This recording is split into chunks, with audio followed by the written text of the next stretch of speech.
defending your rights. I saw you say, we'll fight for the people every day. Risk your life for the people every day. Get criticized for the people every day. Defending your rights. I saw you say, from himself up all eyes on him. I defend the people, them set spice on him. Evil politicians spread lies on him. But we know the bug of them not wise like him. They're not ties on him. You know say that the people rely on him. You know say they bring out them Christ through him. That's why all the people they respect him. Just like Selassie and Marcus Garvey. Rock you on the order of the Trinity. A real strong soldier in a army. No simpleton can disarm me. We'll fight for the people every day. Risk them life for the people every day. Get criticized for the people every day. Defending your rights. I saw you say, we'll fight for the people every day. Risk them life for the people every day. Get criticized for the people every day. Defending your rights. I saw you say, how long them a know say that them fire can't cool? How long them a go take our people for food? Nah build no houses, them nah build no school. Think them up the handle but of the most I rule. They better stop criticizing. Cause them a do not face him. You know the man no lazy. All them a talk, them a the one who crazy. We'll fight for the people every day. Risk them life for the people every day. Get criticized for the people every day. Defending your rights. I saw you say, we'll fight for the people every day. Risk them life for the people every day. Get criticized for the people every day. Defending your rights. I saw you say, from him say up all eyes on him. I defend the people that set spice on him. Evil politicians spread lies on him. But we know the bug of them not wise like him. Them not ties on him. Them know say that the people rely on him. You know say them bring out them Christ through him. That's why all the people them respect him. Just like Selassie and Marcus Garvey. The man hold the order of the Trinity. A real strong soldier in a army. No simpleton can disarm me. Them fight for the people every day. Risk them life for the people every day. Get criticized for the people every day. Defending your rights. I saw you say, them fight for the people every day. Risk them life for the people every day. Get criticized for the people every day. Defending your rights. I saw you say, them most high Jah, guide us now, yeah. Our people need to see the light. Turn it up right. We will fight for the people every day. Risk them life for the people every day. Get criticized for the people every day. Defending your rights.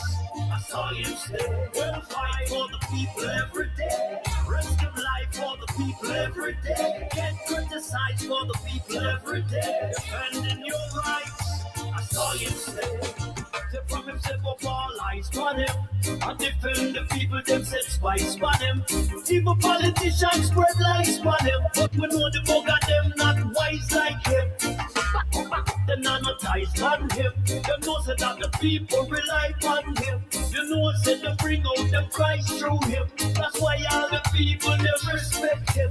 Just like Selassie and Marcus Garvey. Rock you on the order of the Trinity.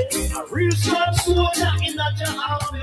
No simpleton can disarm me. We'll fight for the people every day. Risk them life for the people every day. Get criticized for the people every day. Defending your rights. I saw you say, we'll fight for the people every day. Risk them life for the people every day. Get criticized for. Greetings and salutations one and all. I saw you. How y'all doing? How long them a go know say that them fire can't cool? How long them a go take out? Welcome to another build no houses, them build no school. another session Handle but of the most I rule. in the Rattigan University. Cause them a do not face him. You know the man no lazy. All them a talk, them a the one who crazy. We'll fight for the people every day. Risk them life for the people. Much love to everybody locked in from near, from far. Every day, defending your rights.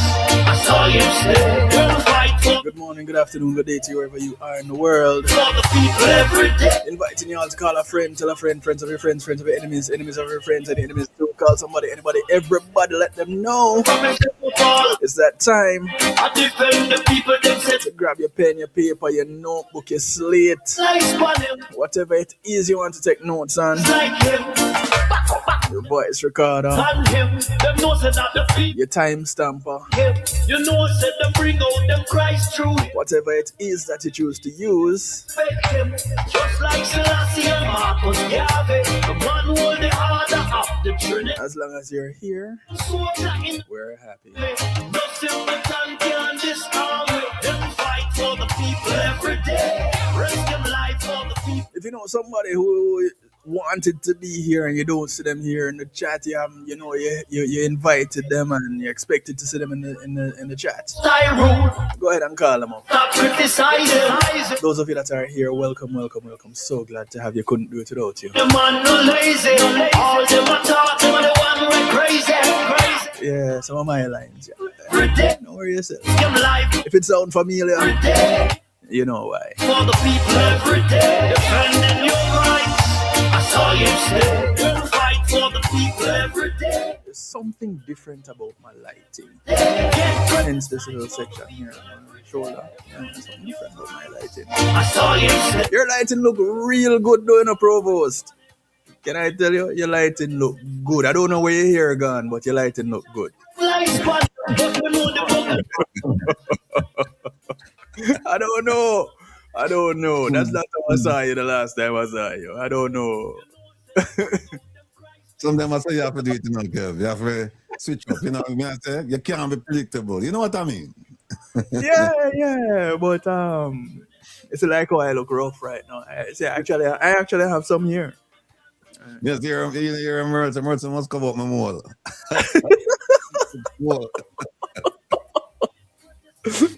Why do you catch up gold in your bowl? Yeah. People. Welcome to Rattigan University. Another sunny, beautiful day out where I am, the Northeast. It's kind of hot outside still, but just keep in mind that it is summertime, so it's par for the course. You know what I mean? So all of you people up, especially up in New York, I'm getting a lot of text messages and calls from up New York, so that the grid might go down because of the temperature and the usage for air condition. So we hope that. Serious? Yeah. We hope it's not the case. I just coming from outside kind of feel away, but I don't mind it. You know what I mean? Because mentally, I just accept it that it is summertime and it is supposed to be hot. Just like how it's Rattigan University and it's supposed to be hot around here, right? Especially for the politicians, it's supposed to be hot for them because we're going to, people believe me, today's program is going to be out. I want to say one of a kind because every week we keep saying, it's gonna be informative, it's gonna elevate you, it's gonna inspire you, and every week we just keep going a little bit above what we did the previous week, and today is absolutely no exception. So without further ado, let me just with the chart there, with producer Joan thing there, Kevin. Oh, it's not there? No, let me just jump right into that because we don't have much time today. Yeah. We have quite a few guests coming on. We didn't put them on the promo because some of them they're like last minute, but we felt that the information that they have to share with us so important that we had to get them on. And of course, you know me already, we have a whole heap of mothers. We have Mama Dell, Ma P, and today we're going to bring on Ma Jean and her daughter Frances. And we're going to talk about reflections of Jamaica. And you'll understand when I say it's Reflections of Jamaica. You'll understand once they come on and they start talking of the things.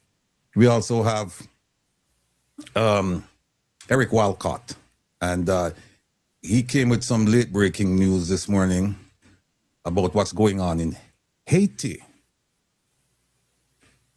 It's not even in the news yet. So he's coming on, he's going to be talking about that. And of course, we have, well, I shouldn't say of course, but we have Kay Osborne and Rose from Advocates Network. They're coming on to talk about the protest this past Tuesday in Crossroads, Jamaica, and what There's it a means. nice little jingle that they had put out for that too. Yeah. So they're going to come talk about that, and I mean, there's a lot. And then also, what we had planned on doing was we had planned on doing a bunch of topics. One of them being a comparison of the Prime Minister's statutory declaration saga conducted by the Integrity Commission or by the Commission with Minister Wheatley's saga, the investigation that they just conducted. We had a whole thing planned on that. But then on Wednesday night, we did, you know what? Enough of that. Where the Kevin, let me just. No, 1 second. Yeah. You know, Wednesday night is like the feeder program, right? It's like Wednesday night, we cannot take some of the leftovers from the Saturday program. And also, we kind of preempt. And a little bit of a preempt next Saturday. For the following Saturday, right. And this past Wednesday, we did a piece on the TCN. We talked about Audrey Marks, talked about, Ambassador Audrey Marks, or Minister Audrey Marks. We talked about Minister Pernell Charles Jr. We talked about Minister Horace Chang. We talked about the Prime Minister, Andrew Holness. We talked about Minister of Foreign Affairs and Foreign Trade, my favorite minister, Kamina Johnson-Smith. And we talked about the U.S. government, USG. Those of you who are listening, but so we talked about that, and the program went over so well. We were planning to do it for about 2-3 hours, and I think we went past midnight. There's so much to discuss as far as that, that story is concerned, that we decided to do it again today. Thankfully, we did, because we have additional information to add to it. And again, folks, I don't know why the government keeps doing this. They keep telling us stories, Nancy stories, things when I go so. They speak to us in parables. They speak to us every which way except straight. And Kevin, it's one thing. You may, and I'm not advocating for or against President Trump, because who people vote for, that's between them, whoever they worship, and their candidate. That's completely private. But the one thing you can't really accuse him of is not telling you what he's going to do. Now, how he does it, that might be a different, because remember, he doesn't actually implement policy. He sets out broad policy and says, this is what I want. And then it's up to the technocrats, the bureaucrats, the worker bees to get things done. And sometimes it's what you hear is not what you see in terms of the implementation. But the one thing you can't say is that in general, he doesn't say what he's going to do. Correct. That's quite a contrast from the Jamaican government. They twist, they turn, they invent, they distract. They do everything but tell you the truth. With the TCN program, the US government clearly said, this is what we want to do with you, world. This is what we want to do in terms of addressing our immigration problem. They came out, it was, we're going to play the video, but most of you've heard the president speak about it. You've heard the Secretary of State speak about it. We're going to play the video again so that for those of you who didn't hear and didn't see will satisfy both deficiencies today. And then we're going to show you how the Jamaican government, how they address this issue. They've addressed it every which way, except to just come right out and tell the Jamaican public the truth. And then we're going to show you how other leaders, or at least one leader in the Caribbean, how they dealt with this story in terms of informing their people before they signed on to something like this, which is how it should have been done. So let me just say this. Those of you who would like to blame the US government on for this thing, this incident we're talking about now, I'm asking you to hold your opinion for a little bit. Just hold on to your opinion until you hear what we have to say about this whole thing. And when I say what we have to say, not necessarily what we have to say, but what we have to produce. Because what you will hear it coming out of the mouths of the politicians themselves. We're just the conduit. We're just bringing it to you. But you will hear, and then we can go from there. Why, Kevin, I'm gonna put it up. If you see, double click on that for me, please. Just double click it. All right, yeah, it's coming up. All right. One of the interesting things about it all, though, is whereas it seems like it is pretty new in terms of timelines, it's around about 6 months old, well, 7 months old right about now. Well, from the first correspondence was drafted was December. So the drafts went out in December, and then whichever government had to look it over and whatever else, they look it over and they sign, whoever signing sign, and whoever taking it to their parliament, take it to their parliament. This just came out in the Jamaican media, what, last month? May? In June. Well, last month. Right, Yeah. because June just ended. All right. Crazy. Delroy Henry, big up yourself. And Karine asked a question, is Antigua and Barbuda a member of the Commonwealth? Let me just put that, look at it. Karine, when you think about Commonwealth countries, I don't know how much of a cricket fan you are, just think of it like this. If they play, if a country within the Caribbean, if they have a member on the West Indies team, then they remember the Commonwealth. It's that simple, right? Just think about it like that. If you have an Antiguan, and Andy Roberts comes to mind, but this was a while back. But any country that has a member on the a national of their country on the West Indies team, at any point, they are a member of the Commonwealth. Because cricket is a Commonwealth game, so that's why it's easy for me to just tell it to you like that. All right, here we go. Quickly. Rattigan University. Big up yourself, Shirley. Lies are dispelled, truth upheld. Big up yourself, producer June. Shaping civic minds for a better tomorrow, of which we had a civics lesson on Wednesday as well. Again, standing orders. It is becoming, well, it has become abundantly clear that the politicians in Parliament, they're not doing their homework.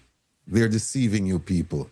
They don't know the rules. Simply put, they don't know the rules.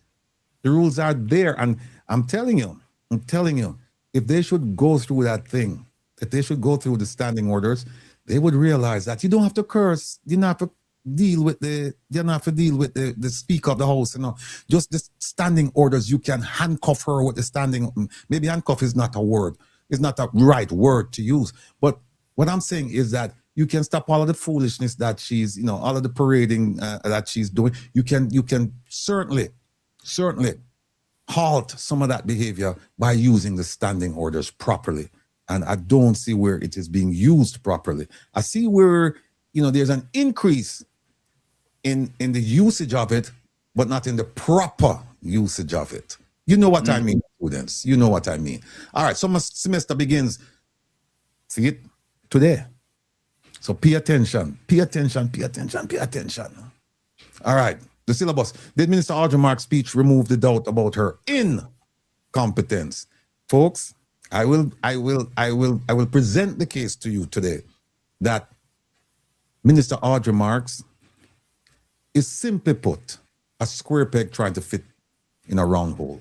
And I don't know if she's trying to do it herself or somebody's is attempting to get her to do it, but it's not working. And again, when we speak around here, we don't speak willy-nilly, we don't suppose, we don't guess, we don't talk about dreams. We put out the facts. And the facts you're gonna see today is the facts that you're gonna also hear. You know what that is? The words coming out of Minister Marks's mouth. And we're gonna juxtapose that with the words coming out of the Prime Minister's mouth. Then you can decide. TCN program, we talked about that. The US government's clearly stated position. The US government didn't lie. They put it out there and said, this is what we want to do with you, S-hole countries. We want to send you the worst that we have in America, that we have caught at the border. And when it's at the border, it's not just the Mexican border. A border is also, an airport is considered a border. A seaport is a border. They said the worst that the people that we caught and ones that we have here, we want to send them to you, for you to deal with them because we don't want them. They were very, very clear on that. Very clear. And who leaked the diplomatic note? We're going to do a civics lesson. We're going to tell you the difference between a dip note and an MOU.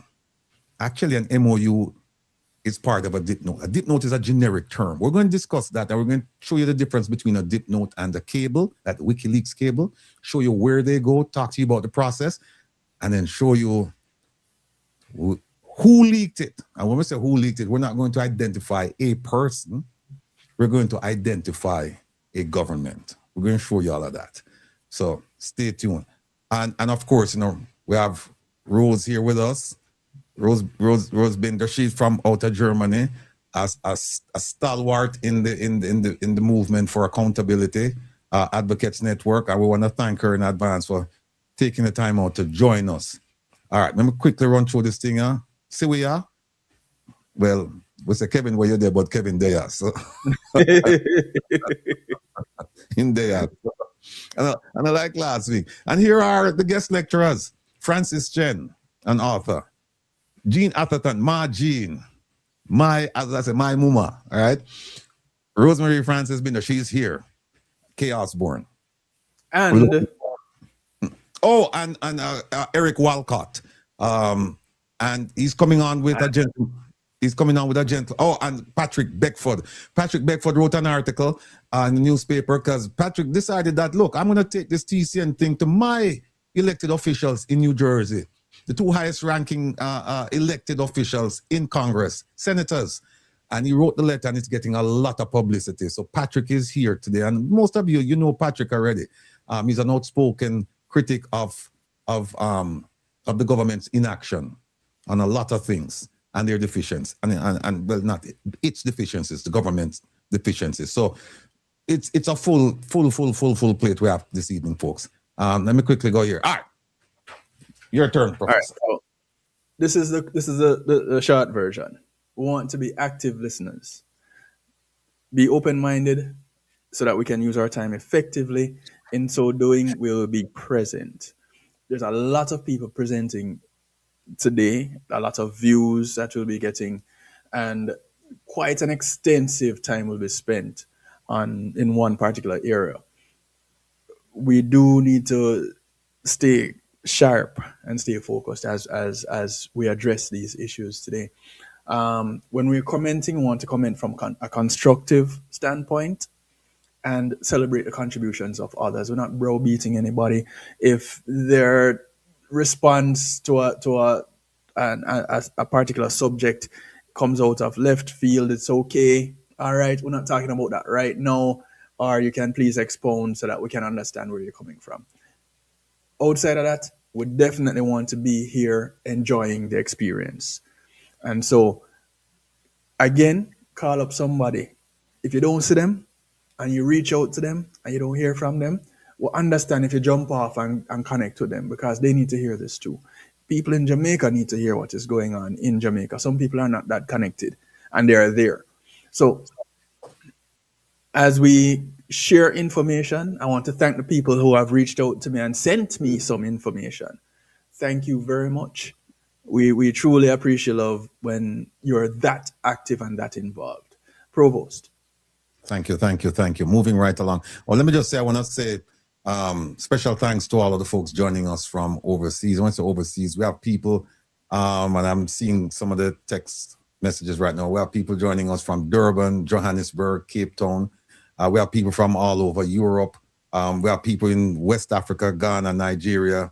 We have people up in Canada. We have people all over. I just want to say thank you, thank you, thank you. There's so many things you could be doing right now, and you have delayed or you're simply postponed doing that to be with us today. And we don't take your time for granted. And that's why we have to get to the business right now. New members, big up on yourself, big up on yourself. I'm sure producer Joan will put the names out, and then we can actually identify people individually. Big up on yourself. Quote of the day: the problem with incompetence is its inability to recognize itself. That is so true. That is so true, because when we have Ambassador Audrey Marks jumping up there and finally breaking her silence, and I want her to understand this, Kevin. They say, speech is silver, silence is golden. It's golden. Remember that speech is silver, silence is golden, and sometimes we must adhere to that. In this case, she should have chosen the gold moment, silence. It would have been better, because she just made the whole thing worse. She turned it upside down. We have a chart so that you can follow along. We're going to show you, we're going to chart Ambassador Audrey Marks's stint as ambassador and chart her way through the Foreign Service and into the main government itself. And you will see what we're talking about. Rose, you look like a hot man. Hot till you're bun up. I see it. Hey, see it at the quiet, the butcher kill. Okay. At the quiet cow, the butcher. John, you should have put BUTCHA. Quiet cow. All right. And of course, people, Wednesday nights, please tune in to Come Reason with Rattigan. This program is known as Reason with Rattigan, where we can talk, but through the chat. Wednesday night, it's come. So, we'll open the phone line, unfortunately, and I apologize. We haven't done so in a few weeks, but we certainly plan to do so this coming week. We will resume normal programming methods. So we'll open the phone line so you can actually get to speak with yours truly. Big up on yourself. And then, again, that's Wednesday night on YouTube, not Reggae Global Radio, YouTube, Come Reason with Rattigan. And there's the man himself, Banadiowa. Go ahead, Professor. Yes, do remember, as soon as we get done here, we dismiss, the bell ring, we jump on over and start party, shake a leg or two. Come join me on Reggae Global Radio, 8 p.m. till 10 p.m. when we get a proper serving of a musical stew. The Saturday stew comes in, and I'll be your chef, your musical chef, for 2 hours. And I take you up until 10. And then you get to relax, whichever way you choose to relax. I don't know. Some people relax and break even more of a sweat. But then you get this guy. Yes, people. And tonight, please do tune in. If you grew up in the 60s, the 70s, the 80s in Jamaica, and you used to listening to jukeboxes, and you used to go out dance, because, hey, by the way, this past, I think it was Tuesday night, I was listening to Kevin interview Ed Robinson. And one of the things that came out of that meeting, of that interview, was that Ed was saying that, what you hear dancehall music, that's not the original, that wasn't the original mindset. It said dancehall back then, 60s, 70s, it was an event. It was not music per se. It was an event where you go to a location, a venue, and you would listen to music that generally you wouldn't hear on mainstream radio. So it was just go dancehall. But now it's transformed into dancehall music, and dancehall music you hear you can hear it. Some of them you hear on mainstream, but back in the day, a lot of the songs you wouldn't hear. But if you used to go dance during that time period, 60s, 70s, 80s, or you used to listen to jukeboxes, or you had the little phonograph, we used to go country, and that we used to have for little entertainment. Them have a man who used to go around in the district and him walk with them little phonograph and him have some music and him just stop a yard, play some music, they give him some money.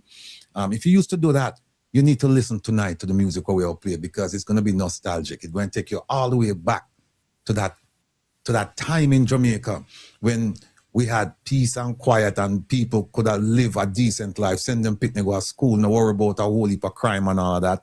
We're not talking about now the late 70s, we're talking about 60s, early 70s and so. But even back then in the 70s and the 80s, some places, country, St. Elizabeth, for example, where we used to spend summers, you could get a little man with a phonograph come around and that was the entertainment, and then play some music till him battery them dead. When him done, him have another set of battery for go to another house. So tune in tonight, people. Tune in tonight. If you like Slim Smith, if you like early Dennis Brown, if you like the Paragons, Techniques, you name it, them kind of music that we'll play tonight. So my people want to come out and join me. All right, what else we have, Kevin?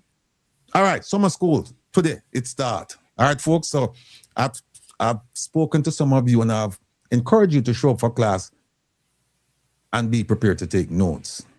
I hope you took my advice, because some of the things you hear today will be on the exam. All right, so let me move this.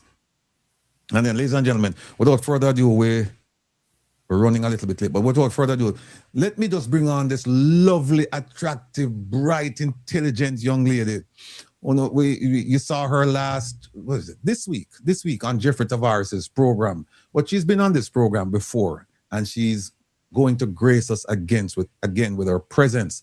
She is part of a civil society group called Advocates Network, and they were primarily responsible for putting on that protest, that successful protest on Tuesday in Crossroads. And so we're having her on today to tell us about, give us we call it a hot wash or after action report. We're not going to talk about what's coming in the future because there are things being worked out and we're not sure yet, but we're going to talk to her about what took place this past or leading up to and including this past Tuesday. Without further ado, ladies and gentlemen, I present to you the lovely, the talented, the wonderful Rosemary Binder. Big up yourself. Hello. Thank you so much. Thank you so much for having me. Let me inquire, is Miss Kay Osborne on? Is she in the waiting room? No. Okay, because maybe she might be having some problems joining. Well, let me just, producer Joan, could you please reach out to Miss Kay Osborne and find out if she's having any difficulty? All right. Yes, so such a pleasure to be here. Thanks again, Mr. Rattigan and your team for having such a program where Jamaicans, our voices can be heard and we can have, discussion. We learn a lot. I see that you're doing your all these lessons, which I hope everyone would take note of. I myself, I'm very proud to be one of the directors of the Advocates Network Jamaica. Ever since I've been a child, starting at, 16 years old, I've been advocating for human rights and justice. I've done it while living in the United States, my 3 years in France, and now my more than 23 years in Germany. I've served on the Refugee Council here. We formed our own refugee group.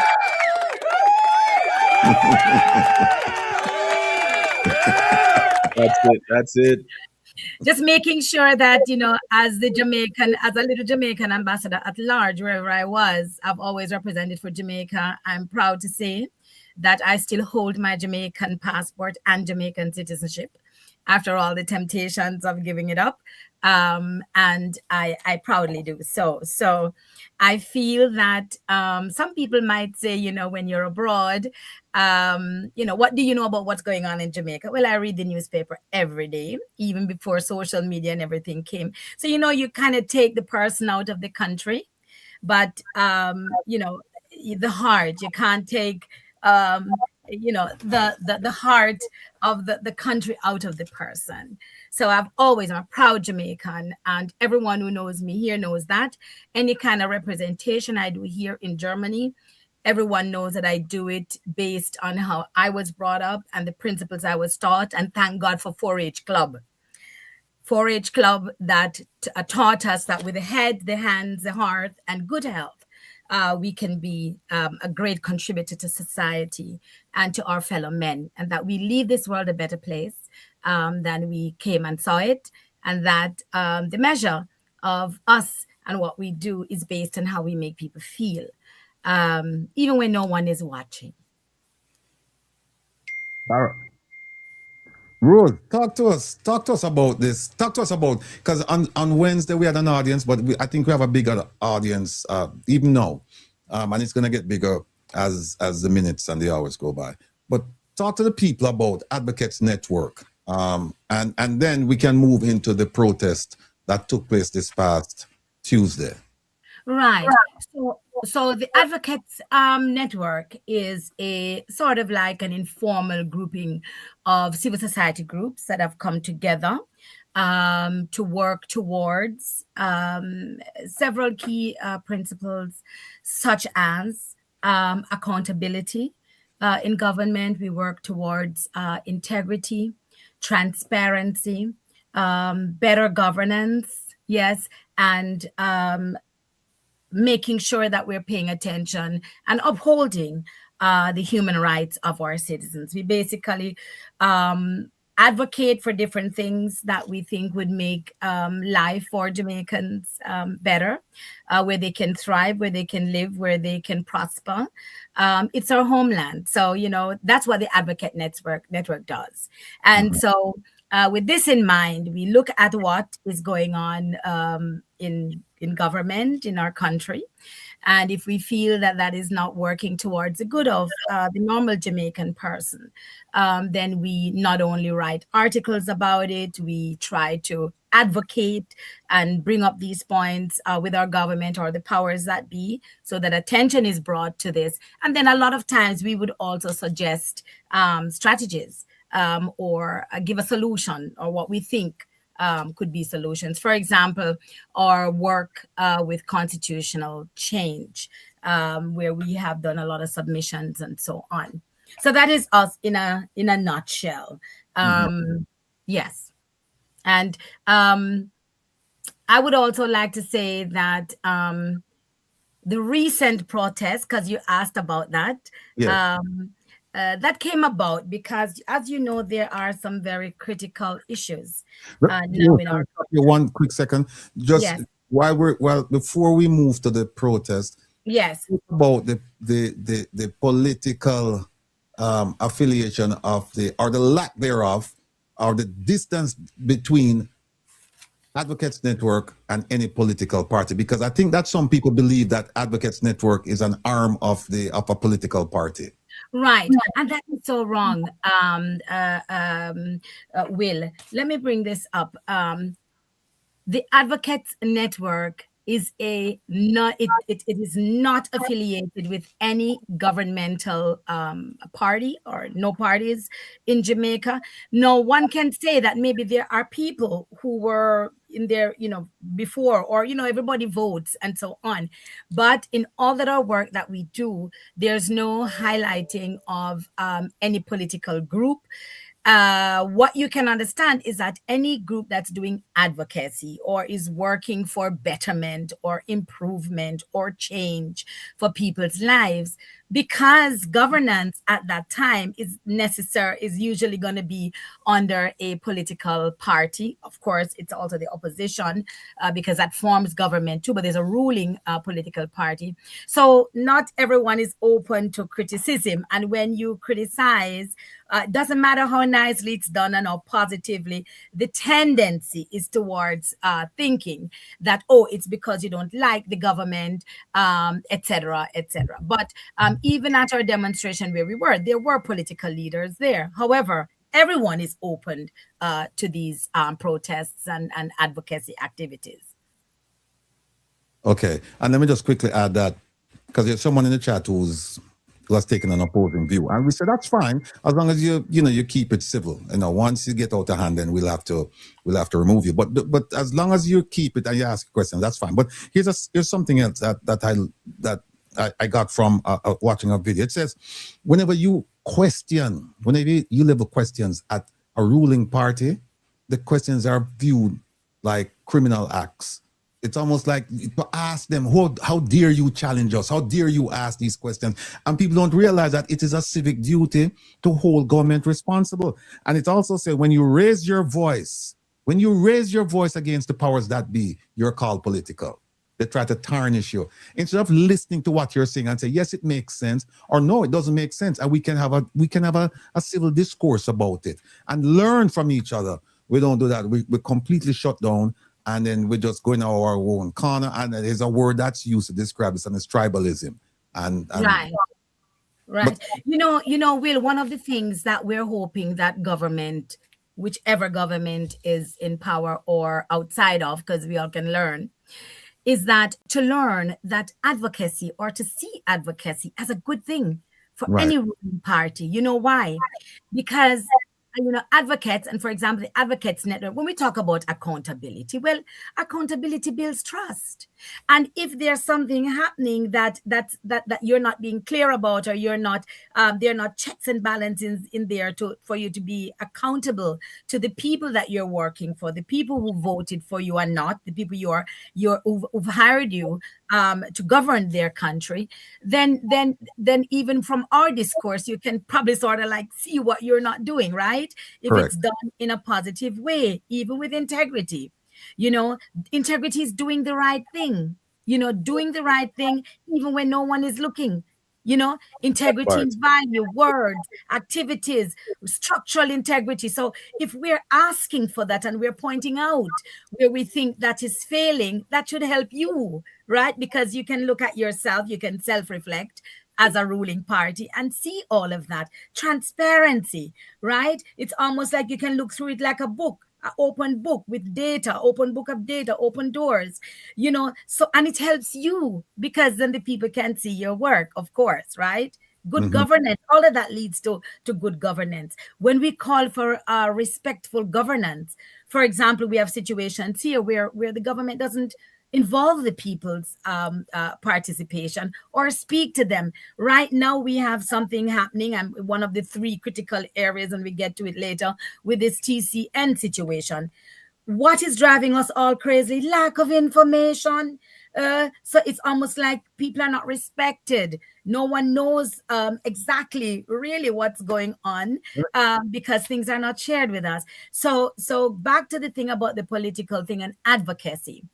One should not, and that is where we're trying to graduate towards, to move towards, where even people in the chat were saying, oh, you're beating down the government. No, we're not. It's only this government, no, because they're in power. The next time it's the other one. That's what advocates do. Remember, none of what we have achieved or how we live nowadays, even for, let's look at voters' rights for women, for example, that we would have not achieved that if someone had not spoken about it, advocated for it, say we need change in that area, and stood there for it. Let me stop you right there, Rose, and bring on this lovely, lovely young lady. I saw her on stage. I saw her on stage, and me I tell you, with all the vitamins me I take, me not have them kind of energy there. She seems so meek and mild and genteel, but put a mic in her hand and put her on the stage because her issues that she want to raise, and nobody not stopping her. She going to go. Will, she is a powerhouse. She's done so much for Jamaica. She has paid her dues and is still paying. And Kay has given so much to our country. And it is so amazing that even though she's retired, she's still giving back to Jamaica in making sure her energy is there. The one thing I can say, she's retired, but she's not tired. No. She's not tired at all. Ladies and gentlemen, without further ado, let me bring on the lovely, the wonderful Miss Kay Osborne. You should have seen her on stage Tuesday. Welcome, Kay. Thank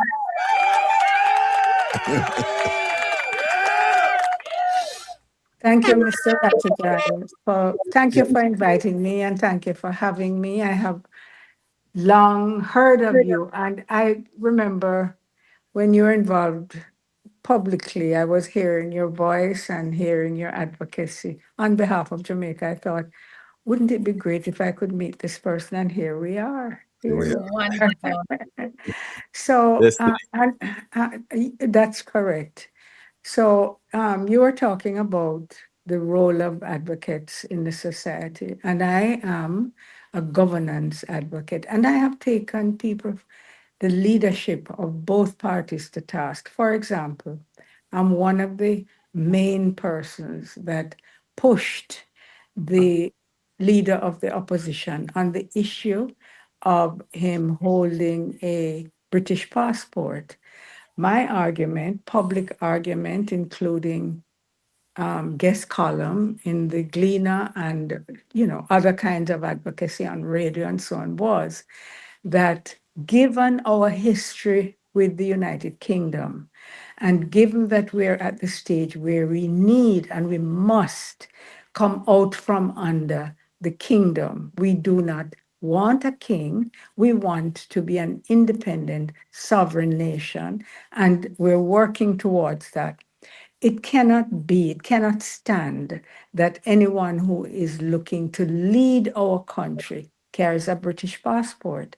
And Mr. Golding completely agreed and acquiesced. And so I have advocated in ways that people who are in the government and people who support the government and support my position, and people in the opposition have attacked my position because they believe that I was attacking the president of the People's National Party, but not at all.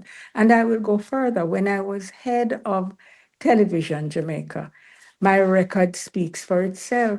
We developed a complete advocacy on behalf of Jamaica. When I was invited to lead the company. In fact, I was already retired, having worked in the United States for decades. And I was coming home to retire, and I ran into the chairman of the RGR group, Lester Spalding, the late Lester Spalding. And he said, Kay, come and run TVJ for us. We need to expand globally. And my work had been in global strategy. I had worked in over 40 countries. And so I took the job. But once I got to TVJ, I saw that the portfolio of programs misserved the country. For example, in prime time, immediately after the news, Monday to Friday, the network was broadcasting a soap opera called Bold and the Beautiful, in which everybody's cousin was having an affair with their cousin and so on. And I thought, this is crazy for our country.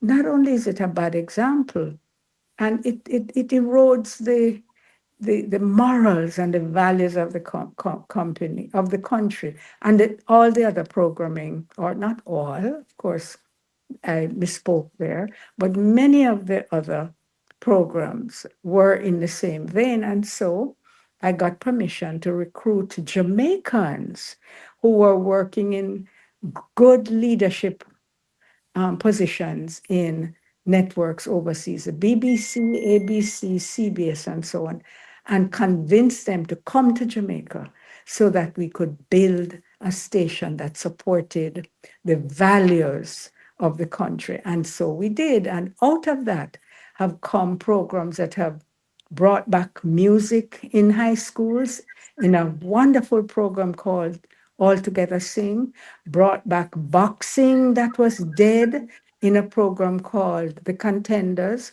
We developed a program called Your Issues Live, where we empowered people in districts, in communities, where we would send a reporter for a live show and invite the leadership, the political and other leaders, to come so that the people in these districts and communities could speak to their leaders on camera, live, so that the whole nation could see them holding their leaders accountable for roads and water and whatever it is that the community needs.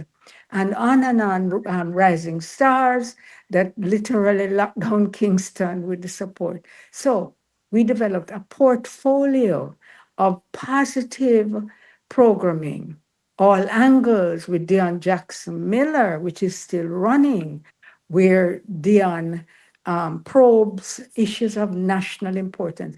So my advocacy, wherever I find myself, I try to bring that advocacy. When I lived in Chicago, I had a very responsible job in global strategy, and yet I went to a lecture and I heard the head of the prison system, the Illinois prison system, speak about the problems that women who were incarcerated had trying to raise children outside the system. So the women are locked up, but their children are out there, and the women are trying to raise these kids. Most of the women, almost all the women, were Black women. And I felt moved to develop a program where I would personally go to inside the prison, where essentially I'd be locked in, this set of barriers, that set of barriers, and you hear the clanking behind you when you come in every week. And we'd have discussions with the women prisoners. They'd tell us what their problems are with their children. I and my team would then go away, research the issues on Google or wherever we could, and then I would go back and share with them what the solutions that were offered were, and the other prisoners would share their solutions. Some of them were unhealthy because they simply didn't have the appropriate information about child rearing. So my advocacy goes back a long, long time. Back in the 70s, the very first play that I wrote called Wipe That Smile, which has been performed.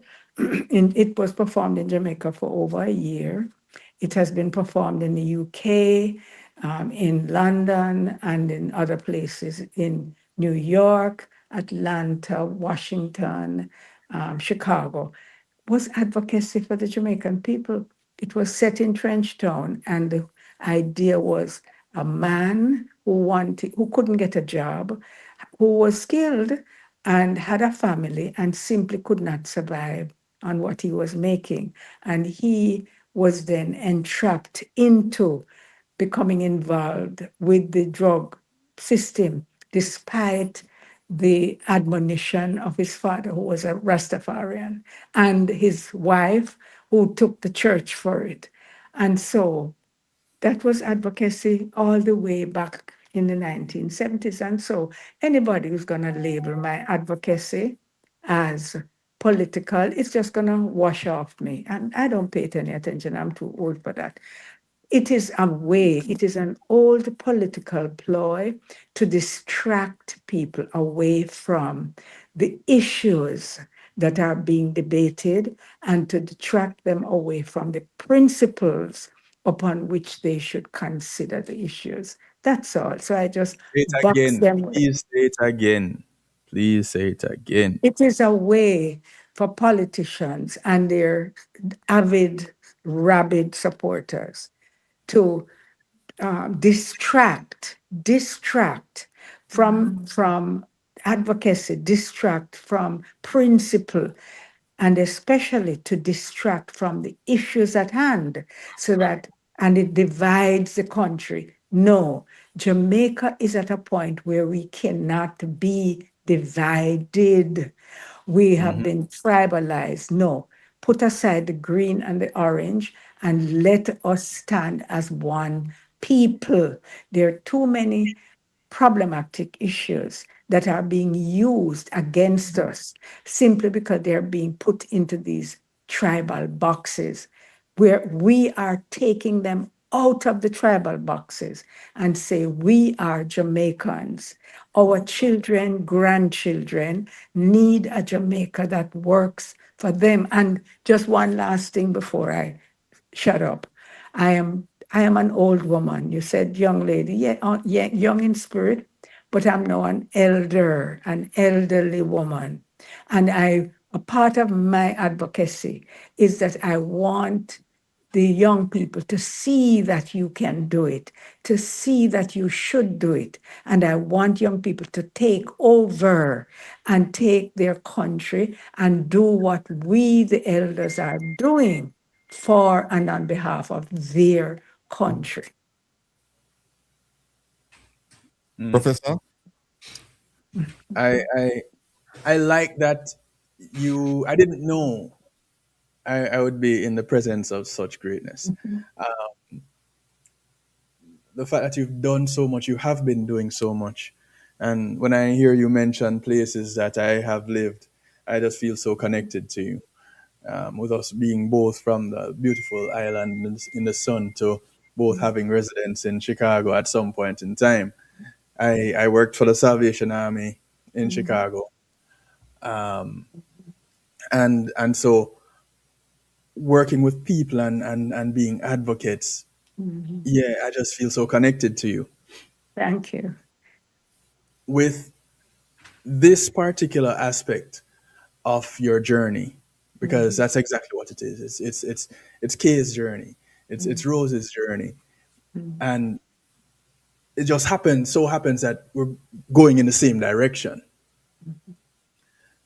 In this aspect, this particular leg of your journey, to take up this particular position in such an unpopular way, what keeps you, what drives you to continue doing it? What drives you to bring the point home to those that you think are missing it? It's not hard, actually. It is how it all started. One night I woke up, I don't normally wake up at night. I'm a good sleeper. And I woke up and I kept thinking about, I couldn't make sense of what the government representatives were saying about this deportee deal. It just didn't make sense. And I got up and went on my computer and I started researching it. And then I thought, but merciful Father, there's nothing in it for Jamaica. Plus, there is harm for Jamaica. Because, let me tell you how I thought about it. We are still in the throes of Hurricane Melissa. People Okay. are still living under blue tarpaulin. Children are still having a problem going to school because of the instability of their home situation. And so, we simply don't have the infrastructure to support our country, our citizens who require support. Our healthcare system broke down, to put it in our parlance. It broke down, it mashed down to the extent that just 2 weeks ago, the dedicated, hardworking, well-trained nurses at UWI Hospital felt compelled to walk out, stop working, and to say to the government and to the people of Jamaica, this situation is dangerous for us and it is dangerous for our patients. It cannot continue. So when you see that and you hear that, and you know of individual cases where people suffer and sit in a chair for 24 hours after a stroke and then die before they get served. And you say, but how can the government bring 10,000 people or whatever the number is? How can they bring these people on top of that? Where are we going to put them? Why are they coming? And then somebody sent me the Marco Rubio video. I thought that it was AI because when I saw how he described the people who are going to be sent away from America as these despicables, I genuinely thought, no man, it's AI. So I inquired and discovered that it was said in a cabinet setting, in a US cabinet setting. Hold on one second. Hold on one second. Hold on one second, Ricky. Actively searching for other countries to take people from third countries. So we are active, not just El Salvador, we are working with other countries to say, We want to send you some of the most despicable human beings to your countries. Will you do that as a favor to us? And the further away from America, the better, so they can't come back across the border. I'm not apologetic about it. We are doing that. The president was elected to keep America safe and to get rid of a bunch of perverts and pedophiles and child rapists out of our country. Here's something else we've done. We stopped giving student visas to people who are coming. All right. Sorry to Okay. interrupt, but So that when I heard that now, and I thought, given all our problems, why in the world would we take any of these people? And even if Rubio is tainting the people, and we know that a turn has occurred where Black and brown people are being hunted in America, and we are on the we support, we are Black and brown people. They're all people that we have their blood, and we're a hospitable people. But Jamaica simply does not have the capacity to even screen the people when they come in here, much as to monitor them and make sure that they are not the people that Rubio has cited. And we haven't heard from America any different from what Rubio has said. He has not said that he's sending professional laborers. And the Audrey Marks, you're going to talk about it later. Audrey Marks says it's been conflated with something about her seeking 10,000 laborers or workers to come to Jamaica. So look, if you have 10,000 work in Jamaica here, why not advertise it to the diaspora?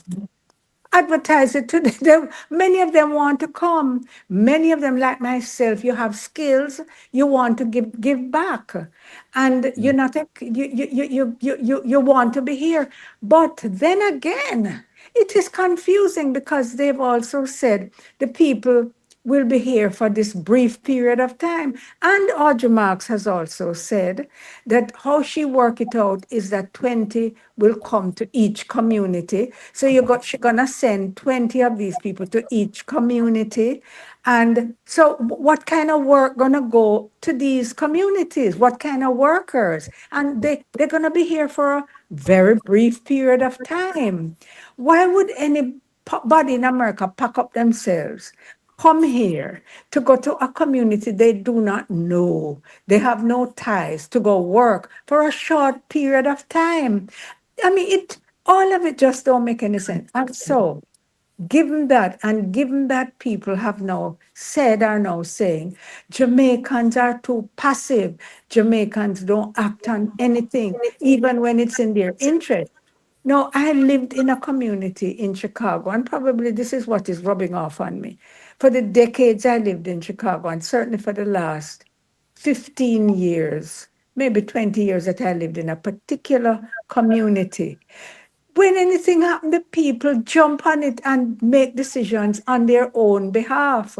It was not unusual when I was raising kids for somebody to just call me up and say, Kay, do you realize that the kids in preschool don't have their own computers? It actually happened in preschool. And by the next week, we had come together and solved that problem. And that was how the community worked. And it was a well-run community. The government wanted to widen the street, a street going to a particular location that has an entertainment center. And the people in the community said, no, this is gonna bring too much traffic and confusion to our community. We don't want it. To this day, that road has not been widened because the people in the community decided it wasn't in their interest to do it. The government wanted to put in a multi-screen cinema thing with like 10 screens. And the people in the community said, no, we like our little theater with 2 screens. We don't want that. It hasn't happened. And it is out of that's the kind of spirit that, now that you kind of put all of your learning together. And I thought, let me just step out under this. And I'm a member of the Advocates Network. And so we talked about it and everybody jumped on board. And you see the same Rosemary that's on this show with you. We couldn't have done it without her. At 3 o'clock in the morning here, And at 3 o'clock in the morning, where she is, she was pushing, getting things out. So we are just a band of people who come together and say, no, we want better for Jamaica, and the government must do better for Jamaica. And this MOU cannot stand.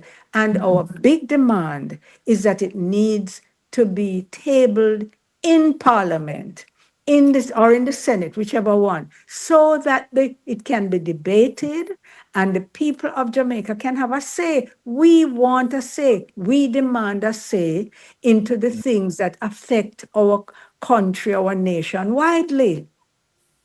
You know, Will, if I may just jump in on something what Kay said about how they organized in Chicago and when they saw things that they thought, no, we won't like that. You see, that is where we want to move towards in Jamaica, where people feel comfortable in participating. That is participating in your government, in what happens to you, right? And so some people feel like from the point they voted, then they can sit back, and then let things flow. Well, you can participate, your voice, you can have your voices heard. And even in, whether it's by protesting, whether it's by writing to your MP, your member of parliament, and people, we're out there saying, how do you do that? That's why we promote JAMP. So you can you can get the address if you go to their website of every single member of parliament or agency and so on. So what we're doing is not to create discord, is basically for everyone to see that you can participate, you can get results too, if you can work together, if you stand on a topic together and let it be heard, etc. Just like Kay said, and look what they've achieved in their community, and that's no different. You can do it in Jamaica too. Let me just say that, and we're kind of pressed for time, but here's the thing. What I want to ask both of you is, we're not looking forward now. We're looking right where we are and look backwards. I remember when Advocates Network was involved in the protest over the parliamentarians' pay hike. Yes. And it was not well supported by Jamaicans, even though the taxpayers' money was being used to compensate these parliamentarians, many of whom weren't working. They weren't representing their constituency, and even today, some of them, they're still not doing it. But the support for that protest was weak, and so I was I was thrilled. I was happy to see the support that for this one this past Tuesday. Let me ask you this: why do you think that Jamaicans now showed up for this one on Tuesday, but they didn't show up for the one where their own money was basically going to waste? The two things. The reticence of people generally to get involved is driven a lot by fear. Two things. There are actually ways that we are intimidated, and people use all kinds of leverage and levers to harm people who say anything. So it's essentially, we're not seen as positives. We're seen as against the government, which that needs to change. So a lot of people don't want to step out because they fear being attacked. A lot of people fear for their jobs. You work for a company, and the company doesn't want to see you step out and be identified, even in a photograph. So that is there. Anyway, the second thing is, for the protest that we organized for against the salary business, it was supported, but a lot of people did not come physically out. But it was, if you looked at social media, and social media is important, social media was alive with support for us. And when we stood in front of the finance ministry, and I don't know if you remember, I am the one who actually lied on the road. Down in the street, yes. Because I wanted, again, to draw the attention of young people, young people at UWI to say, look, as an old woman, I am doing this. You come and see that it can be done. So there's that fear factor, the fear for the jobs, the fear retaliation, the fear to be tainted. In this case, we actually did an extraordinary job online first, which we didn't do as well before. So we got the word out widely for a sustained period of time. And secondly, we made it clear that people could pass through because it was from 7 to 9:30. And we said, we point out in our flyers, we know you have to you drop off your kids to school. We know you have to go to work. You can pass through, just pass through for half an hour. And that is what people did. And they shared it widely with other people. And so we had that sustained social media push before. And the third factor, this third country business really offends people and really is frightening for people, especially since we all know that people are still suffering under Melissa. Yes. And the government simply does not have the capacity and the resources to be managing this whole program. And they're still not paying sufficient attention to the victims of Melissa. And our hurricane season is upon us once again. So that drive people, we had people in the audience asking people, good question, why are you here? Why did you support this initiative? And they said the deportee deal and the fact that the Melissa people have not been managed properly are a big part of what they came out. I spoke to an 85-year-old woman who said, look, I'm 85 and I have great grandchildren, but I felt the need to come out here. We interviewed people and it came in the media, in Dion Jackson Miller program. They also interview people who said, I vote for the Jamaica Labour Party. I am a supporter of the Jamaica Labour Party, but I felt compelled to come here because things not running the way it is right for Jamaica. So the social media, we did better this time, and Yes. it worked out. Yeah, there's also a dynamic in these protests also. Whenever you yourself can also get the feeling, is it gonna be big? Are people gonna come?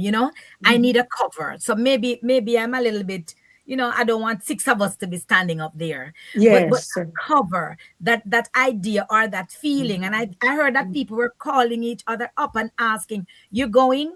Are you coming?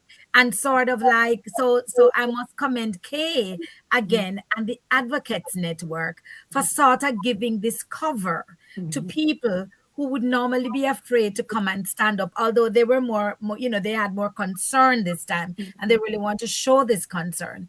But being there and it's you're giving them cover, sort of, because Yeah, you're like and leading, if I could just add this, you've made an important point because people know me, people know my name. When I'm in the street, people come up to me still, even though I've been retired for a while. People still come up to me and say, Miss TVJ. And even police, if they stop me for traffic or something, they will greet me as Miss TVJ. So people know me. The fact that I was willing to stand up and put my face out there and say, this is for my country, and they know my history, that gave them cover. Yes. Right. And Will, if I may just say this, because you asked about what happened on that day, and Kay and those who were there on the spot, we, of course, gave a very detailed account of what happened. And in organizing the place and getting parking and all of that, one of the things that everyone who was there said how wonderful the police were. Oh God, they Police were were helping amazing. older Yeah. people to cross the street. The Yes. Yeah. police were so respectful. Mhm. They helped to maintain order. So we must Mhm. commend our We, police and city. And I'm mhm. so proud of Jamaica. Yeah. After the demonstration, I was like, my God, my country is a democracy. Yeah. You know what I mean? Look at Yeah. what happened. We were there. We did it peacefully. And So and and also, Rosie, I had I had gotten permission from the police. We didn't need permission, but of course we respectfully asked, and they responded and said that they would provide support, which they did overwhelmingly, and we thank them for it. And there were no incidents. It was all joyous. And I reached out to the KCC and respectfully asked for their support in cleanup.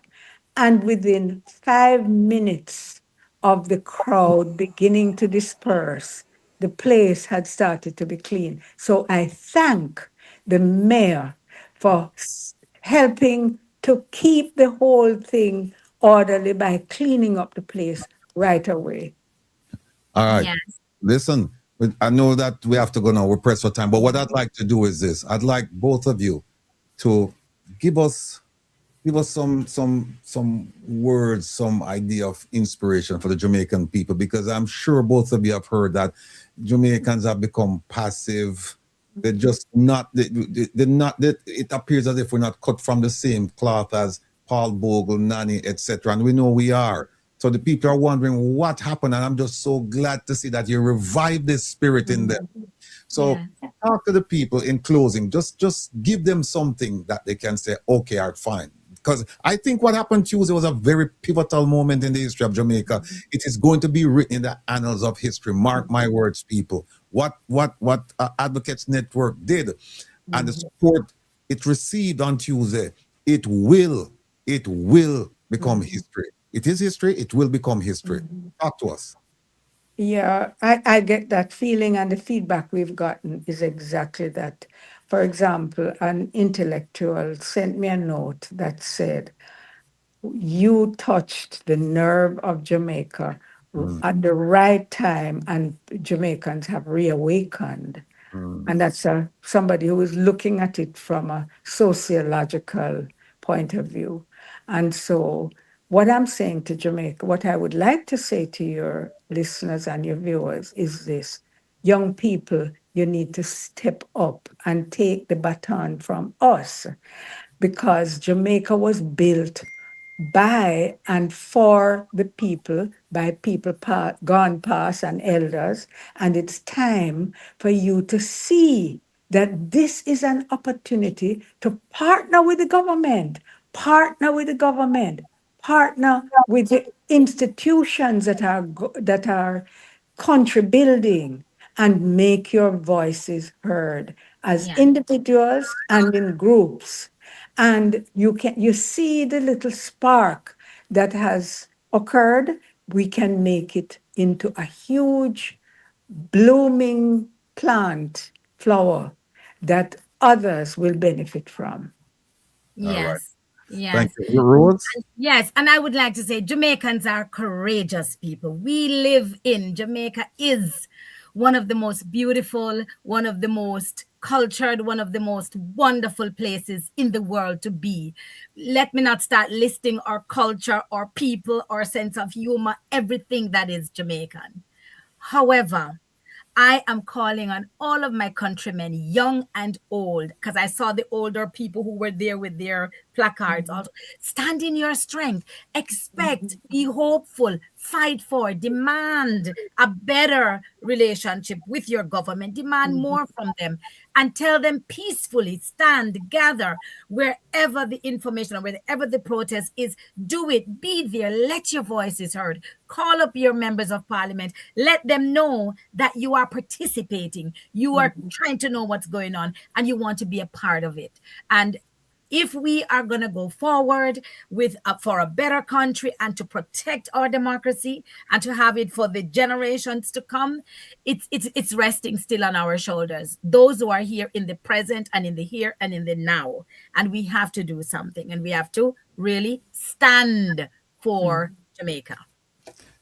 Peter Tosh still in our blood. Peter is in our blood. Rosebinda K. Osborne, I want to thank both of you for an inspirational talk with us. And I trust and hope and pray that the Jamaican people have been reawakened by what you did on Tuesday. And it will go down in history as a very, very pivotal moment. We won't talk about what's to come because we'll hear from you. Yes, you'll hear from us. Right, but just wanted to have you here to share what actually happened on Tuesday and the planning that went into it and the purpose behind yes. it. And again, we'll have no fear at that demo, at that protest. People came to our representative, and we have hundreds of people who've signed up to be a part of us. They are fired up. They want to be a part of what happens to them. Yes. Don't boo, join. Don't boo, join. Yes. All right. K. Osborne, thank you. Rosebinda, take care of yourselves. We'll talk. Yes, sir. Thank you. All right. Bye-bye. Yes, my people, you see? Me tell you, say, somebody told me a while back. Them say, if you want to go places, you know, Kevin, you need to hang out with women. That's what them said to me. So they didn't say that with you in mind, though. They never said that and say, well, you hang out with Kevin. So. Well, I'm glad. I'm glad they said that. Yeah. Because it's my particular choice to hang out with too. Right. And you know, continuing with the women, the role of women in our lives. The two women I'm about to bring on, they have played pivotal roles in my life. You hear me talk about Ma P and Mama Curdell, right? Well, I have another mother, Ma Jean. She's gonna join us. I asked her a while back, Ma Jean come from a program, and Ma Jean can't tell me no. You know, Ma Jean, she does love our junior. And when you hear she said junior, you know, it's a long time thing this. Right. And she's gonna be joining us with her lovely and talented daughter, Frances Chen. And what I'd like to label this segment reflections on Jamaica. Because sometimes when I used to sit down with Margine, she used to tell me about what things were like back then in Jamaica. And interestingly, and we can juxtapose it, her daughter, Frances Chen, has written and is writing a series of books. And she's using characters and events based in Jamaica as well. So, you know, she's reflecting on that, and her mom has reflected a lot. And I know that her mom shared a lot of her reflections with her. And I think some of those reflections found their way into the book series. So without further ado, ladies and gentlemen, I present to you my mama, Ma Jean, and her lovely daughter, Frances Chen. Here we go. Hey. Big up. Hi, June. Yeah, Hi, June. yeah, how you doing? Long time to see. I've been missing you. Yeah. I know. I've been a bad son, but you're going to see me soon. Very soon. Okay. Yeah. Well, look, I'm so happy that you could join us. I'm happy for Frances as well. Congratulations, Frances, on your success as being an author. And it didn't come as a surprise to me anyway, because I've always thought that you were a talented soul. So, you know, that's fine. What we'd like to do is, Margine, we just want people, talk to us about growing up in Jamaica. Give people a sense of what it was like when you were growing up. Okay, well, when I grew up with an aunt. Actually, my mother's aunt, so my grandaunt. When I was 5 years old, my aunt came to visit my mother. And she looked at me and she said, "Oh my goodness, what a pretty girl. Can you let her to me to come to Savlamar to spend some time?" I went to Savlamar with her. And Junior, I thought that I would be back like the next day. She put me to bed. You know, there were people who had 2 shillings. So, she put me to bed under a net. In Westmoreland, they use mosquito net. And in the dead of the night, like near morning, I heard a rattling outside, and I got fried. I had no idea where I was. Remember, I'm telling you, I was 5 years old. But I got out of bed and I went into what they call drawing room. They call it living room, nowadays. But it was a drawing room. I went in the drawing room, I went to the window, and I saw the milk truck picking up some cans. I didn't know anything about that, but my aunt used to sell milk Mm-hmm. to the bog walk, condensed milk that we used to get. And I stood there and I had no idea what to do. Whether I should turn left or I should do the turn right because she was going to bed. Mm-hmm. Eventually, I sat down in a chair in the drawing room, and she got up and she saw me there and she said, "What you doing here?" I started to cry. Oh, I'll go home. Oh, no joke. Come on. And she said, "Okay, go back to bed, and tomorrow we talk about to go home." Anyway, they earned a business, and so the next morning, um, she had helpers, and she asked the helper to comb my hair because she didn't know to comb. Little girl here, and she put on the little clothes I brought. It wasn't anything fancy, and she took me to work with her. They owned a store. And was in the store. All I want is to go home to my mother. Mm-hmm. Anyway, in the evening, and I went back home. My aunt started to friend me up, like hug me up, and she bought some few little nice things, dresses for me. But at 5 years old, what the hell you care about fancy dress? So eventually, my mother came. About a week later, I don't know whether she came for me or she came to talk to my aunt. But anyway, my aunt and she had discussion, and she said me going to stay a little longer. But my mother, wasn't a wealthy, was a poor woman. I can tell you that. And so she had relatives that would help her out, because that's how we grew up. She couldn't afford to send everybody to high school or any kind of school. So she left me with my aunt, and my aunt eventually sent me to school. The first day I went to school. But I'm reading my book to you. Come on. The first day I went to school. She's also have a memoir. So she's telling you everything in the book. But you were asking her about what it was like. Mm-hmm. And she was telling me that for her school, because I was interviewing her for the book. So she said that for her school, it was like a little house, and she used My to first school was a house. Mm-hmm. Oh, she was Miss what should I tell you her name is again? And it was a house, and she would take the blackboard outside, and under the teach you, and tree. she had a tree, and she had a switch Mm-hmm. to make a little mistake.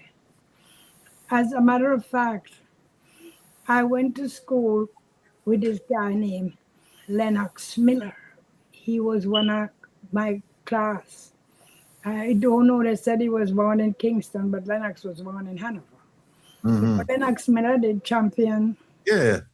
Right, he was going to her school.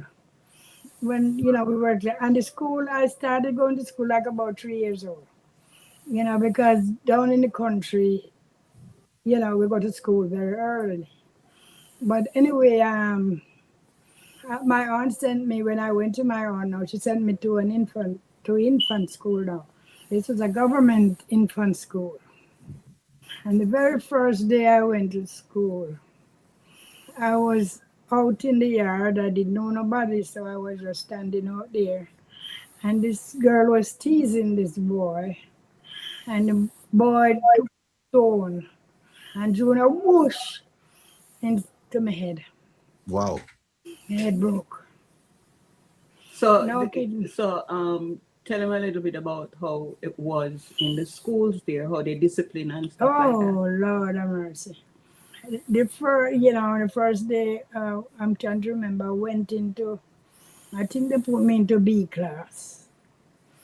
So, B class, I think that's when I start to learn to write, drawing up. Yeah. Cursive. Cursive. Joining up. Yes. Yeah, join up. Them call it that still, joining up. I don't know if they do, but I remember the term when growing up, join up. Yep. That's what I knew it as. Then, But, after I got that blow, there was a teacher that had rented the upstairs of my aunt's store. And she taught at this school named Unity. You must have heard of Unity School. It still exists in a different way. And she said, why don't you send her up to my school? Because I lived in Chantilly. That I'm speaking about Westmoreland now. And she sent me she taught there and she told me to send me to Chantilly. So I went to Chantilly school. And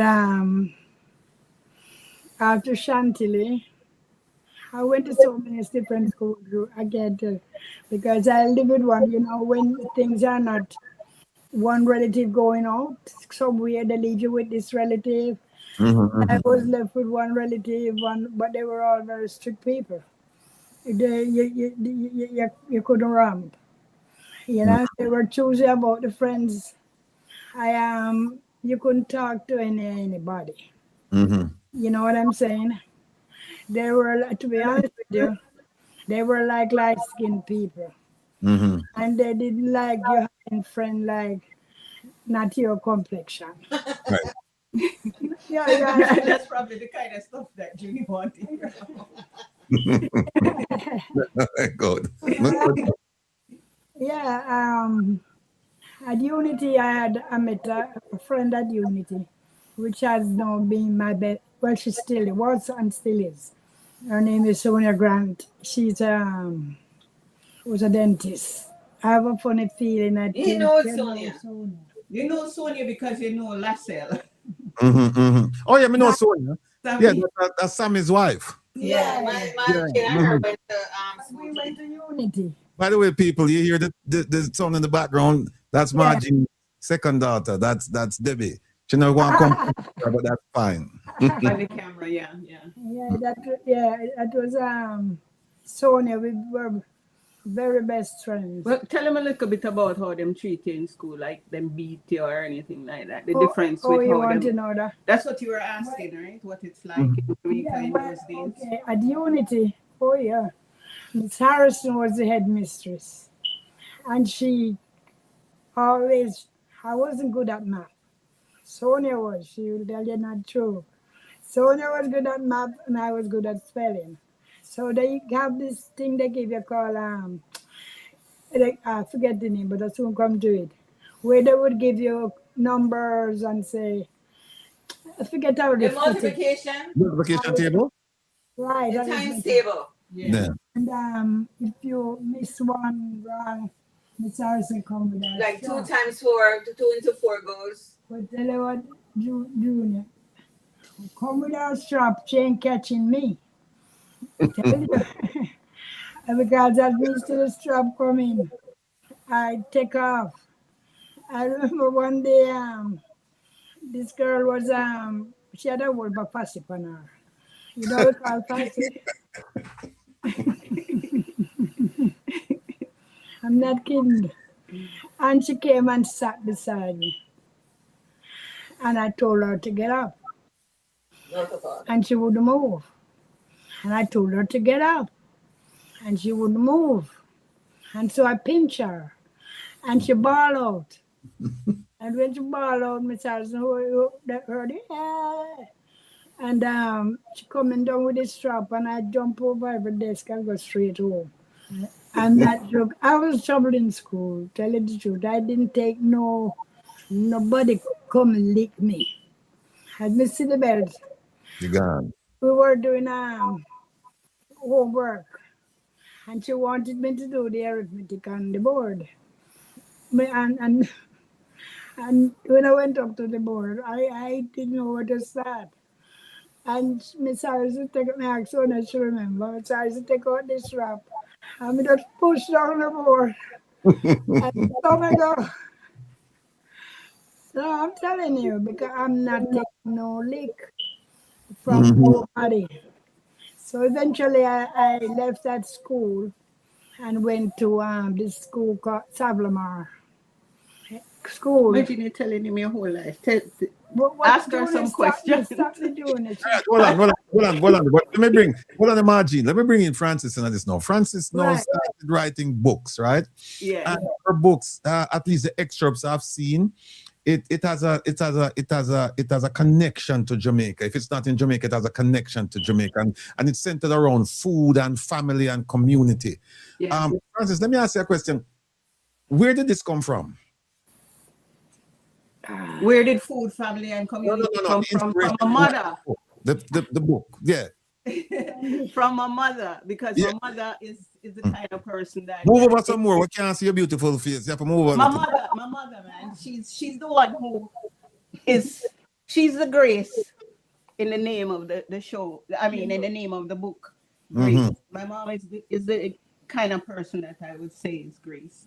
So it kind of comes from her. It's not her story, but it's not her story, but the way that she lives is where the book comes from, really. Well, here's the thing. You and Margine and your sister, Debbie, you're very, very close. A very close-knit family people. I can tell you that, right? Yeah. And Margine has been imparting these stories, these inspirational insights to you for years. Yeah. Why is it that you decided to write the book now and not, sometime way back in the past? Why now? Maybe because I spend more time at home than I did before, because we're taking care of her. And that's basically because I've always wanted to, but it's just basically I have the time now. So to sit down and think about what I'd want to include. Plus, I'll tell you, I found out that my last name Chen means grace if you interpret it in Hebrew. So I felt like grace is not just the person in the book, it's really kind of the concept of what grace really is. So I felt also that maybe because my gene chose somebody by the last name of Chen, that maybe I have some grace in me too, because she does. So, Talk to people about the book itself. Actually, it's not a book; it's a series, right? It's 3, and I'm still working on the third one. Mm-hmm. And the third one, the first, okay, it's by the grace, so it's her early life. The protagonist, living with Grace is just basically living with her, the food and the whole owning a restaurant. Her dad came from Jamaica and opened a restaurant, and trusting Grace is the not, I don't want to call it the end of the story because it's the beginning of a new life, right? So even at the end of that book, it's going to be a beginning of a new life. And it's kind of, I think part of it is I also have this dream of moving back to Jamaica and building something bigger of the town that I'm from, which is Lucy. I see Eric is here and Ralph. Gentlemen, just hold up a second. Let me just go through here with my mother and her daughter, lovely daughter. Yeah. What my mom was doing is when she's telling you all these stories is because I've brought that up with her as of late, because we're also doing a memoir for her.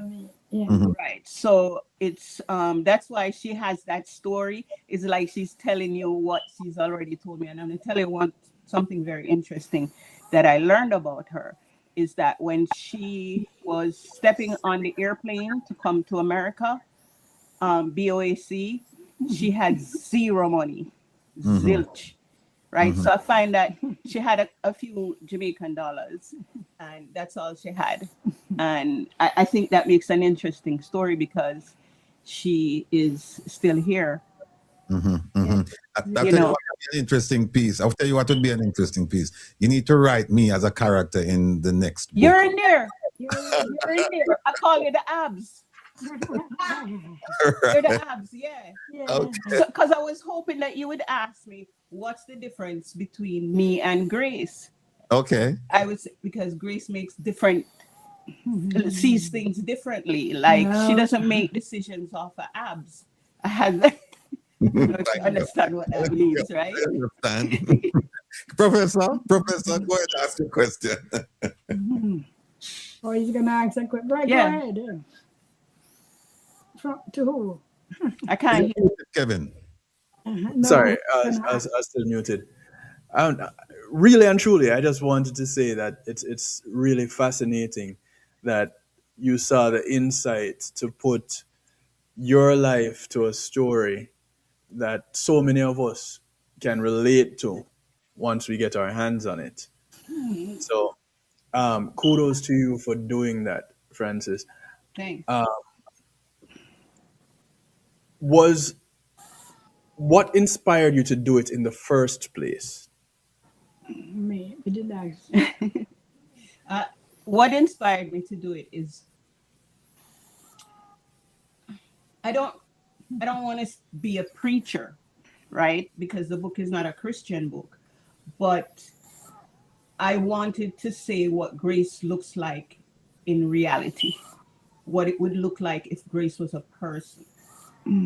But I don't want to say, oh, it's a Christian book and it's based off what scripture says, but it is the grace is what I would consider what grace is in real life if we were to live it in that way. Right. So, and when I talk about it, it made me want to cry. So if I start crying, it's because I'm very emotional about the character, right? And the character is not. It's. I think about the person that I would want to be, the decisions that I would have wanted to make, if I was put into the situations that she was put in. Yes. Yeah, it's gonna make me emotional because that's how I feel about her, the character. Well, I don't want you to start crying because I'll never live it down. Will is going to tell me he brings his people on and I make them cry. It's not going to it's not going Yeah. to end well for me. Yeah. But And food, it's surrounded really by food because there's something spiritual about food and bread and gardens and building things from scratch. So that's what she does, which is a lot of the things that I do too. But it's not about me. The story is not about me because I'm not Grace. You right. know, I'm not the living, walking Grace. But you are here by grace. I'm here by Grace. I am Grace. Yeah, she is Grace. I am Right. Grace. She is the Grace, right? Because I do see a lot of the character in her, right? But it's not about her because the story is not about us, right? So yeah. But I wanted one about me. You wanted one about her, so Because actually I was writing a story one time, and then I stopped writing the story. I said, forget it. And last week is when I found it. I kept saying, where's the story that I'm writing? And I found it. I said, Francis, look at the story I was writing. But it was like a few sentences. And then she said, why don't we continue it? The story was, Junior had asked me about life in Jamaica, but I will go back to that another time because I guess you're going to have us again, right? Are you going to have us again? Yes. I'm having fun. Anyway, I was telling the story about when I came to America, when I landed here, and I came through the Jamaica government, Labour, not Labour Party, not Labour Party, sorry. I came here through my boss. My boss was, I worked at the electoral office, and my boss was retiring. And my boss had like this to me. And he said to me, when I used to go in his office and do work, and some of the people didn't like me, and he used to say to me, they don't like you because they think you're bringing me news. But I wasn't bringing him news. He liked me and he just wanted me to come in there and read checks to him. And he said to me, Julius Valley, and he said to me, I'm going to retire. And when I leave, they're going to fire you. And I said, because even the chief electoral officer didn't like me. He was the assistant chief. My boss was Andrade. So he said, would you like to go to America? And I said, who wouldn't? And he said, okay, I'm going to set you up. And he sent me to Jamaica. They set you up. This and I went to the Ministry of Labor and to interview. And when I went for the interview, I didn't hear anything after a while because Mr. Andrade had left to Canada. He retired now, and he left to Canada, so I didn't hear anything until some guy called me from Ministry of Labor, and he asked for I have two names, I have a few names, and he asked if he can speak to Jean Hilton. That was the people that raised me. They were Hilton, so they sent me to school as Hilton.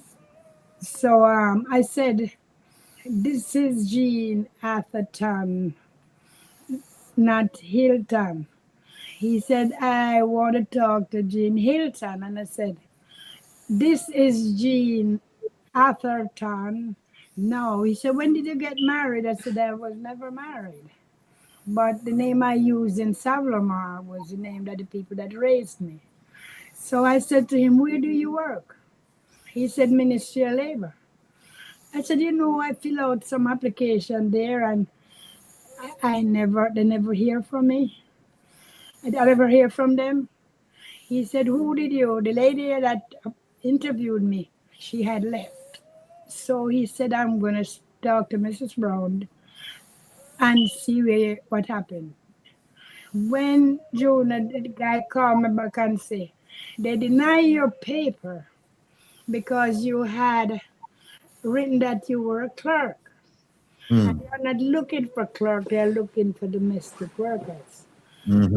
So Mrs. Brown came and she said, honey, I know no proud, but just put domestic on your paper. Because if you put it, they don't want you. So she changed up the papers. In a month, this lady wrote me a letter that she selected me as somebody she want to come and work with her. Okay. So because by that time now they had fired me now from electoral office. And I got a job at the children's hospital. So I was at the children's hospital when I got the letter from the lady. So I respond and say whatever correspondent. And I decided to go to her. Anyway, I did my immigration pay. Ministry of Labor, this one is funny, contacted me and told me that somebody responded. So I have this job now. And you know what I did? I went and did my thing on my own. I didn't go back to Ministry of Labor. Oh, you did your own thing. We didn't know when immigration called me. I didn't say a thing, Junior. I just do my form, fill out my papers, and do me everything. And then they heard when the lady sent for me now. The woman even sent pictures with her husband and children. But we're going to say something now. She didn't know what color I was though. Anyway, when they contact the Labor Department, Ministry of Labor. And so they selected me and I'm supposed to come up certain time.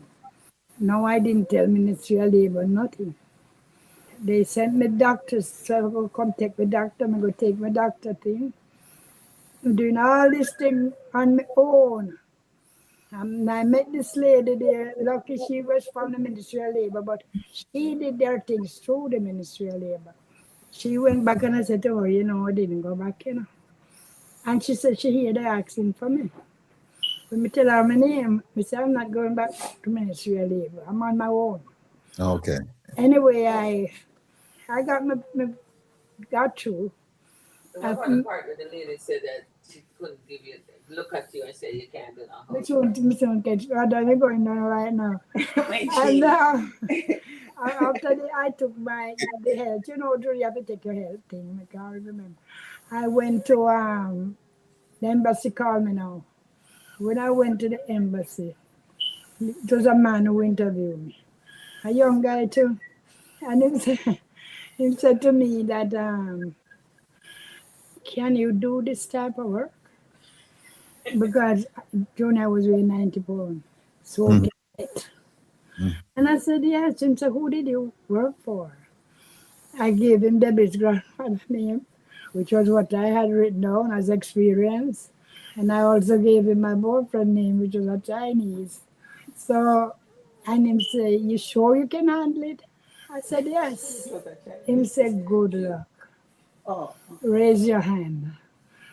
Junior, when he said raise my hand, I think fire him around me. What me raise my hand for? And then he said, I swear that as a Lord mercy. I was so happy. Want me to take out. That's you not know, operate now. You have to go through so much. yeah, you rather know, yeah, because we have some other. But here's what, Margine, I want you to stop it right here because you're going to come back. You're going to be a regular feature on this program here because, you know, if I can't see in person, I must be able to see at least on camera, right? Yeah, I don't mind because Francis right in the book. But Junior, the part at the end of the story she didn't tell when she went there and the man looked her over and said, she said it. The domestic guy said, oh, I'm going to give you a nanny job. Right. Oh, she got a nanny job. Yeah, he said to me, you can get a nanny job. But it's different now when to go to the United States. They don't have. But let me tell you this one so easy. When I finally came to America, to come and be as Lloyd said, and the people that were supposed to pick me up, June, they never see nobody. Mm-hmm. So I'm at the BOAC counter, and this lady I had met on the plane, her people came for her. So they stood with me.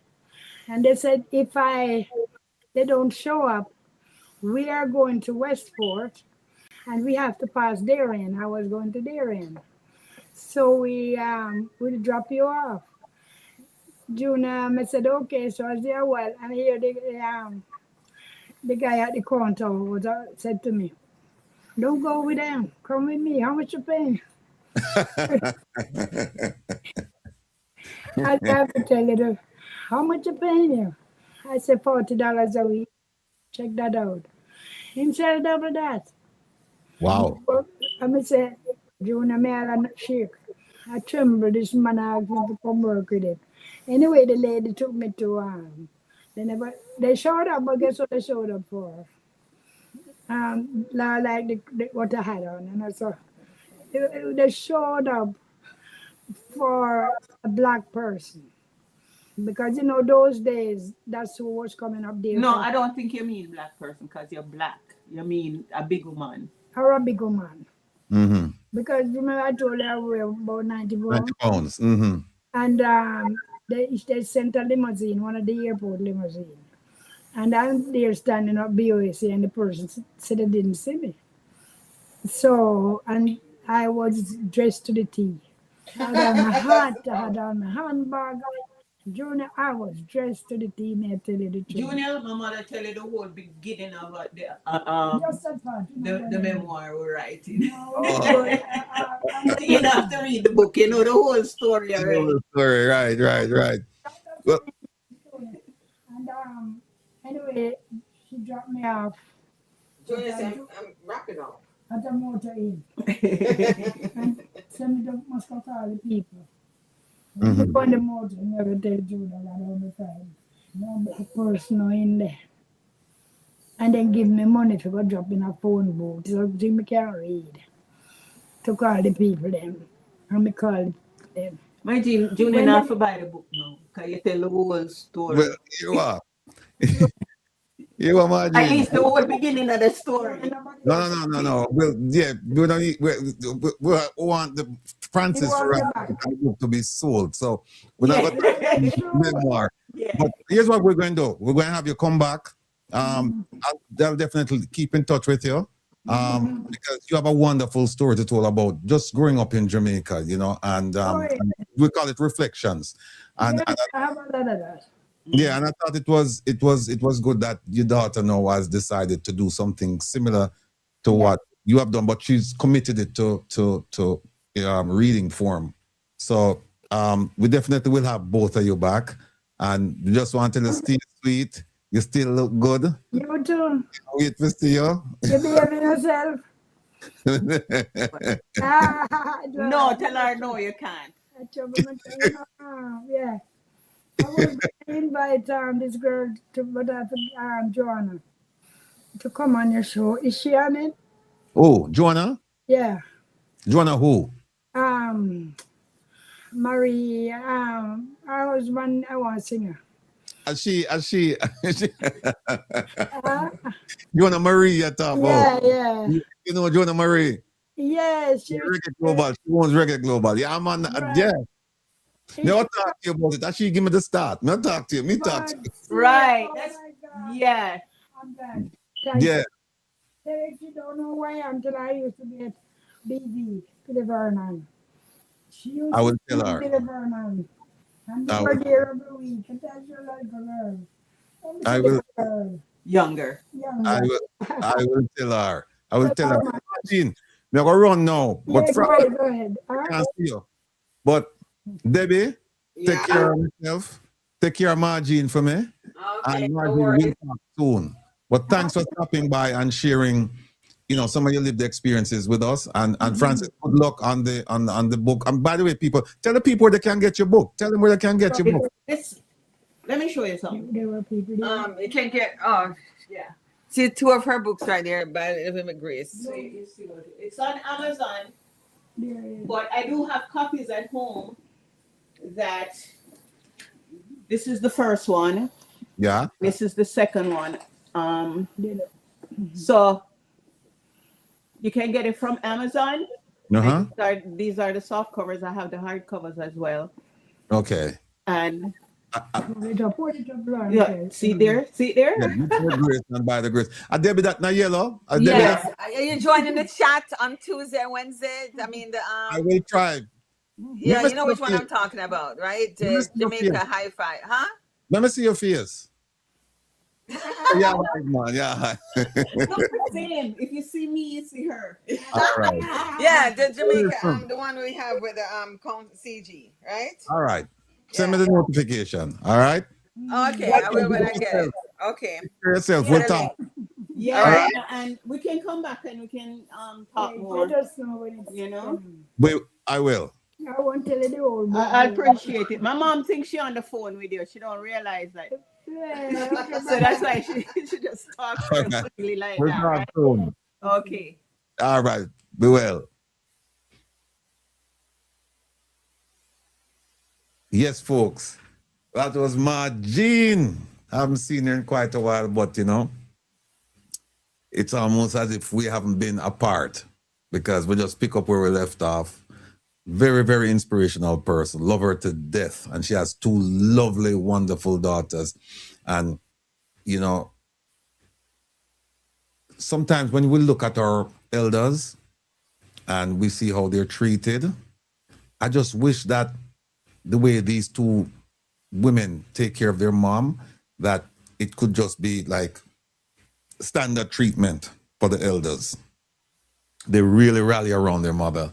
They really, really take care of the mother. They really, really love the mother.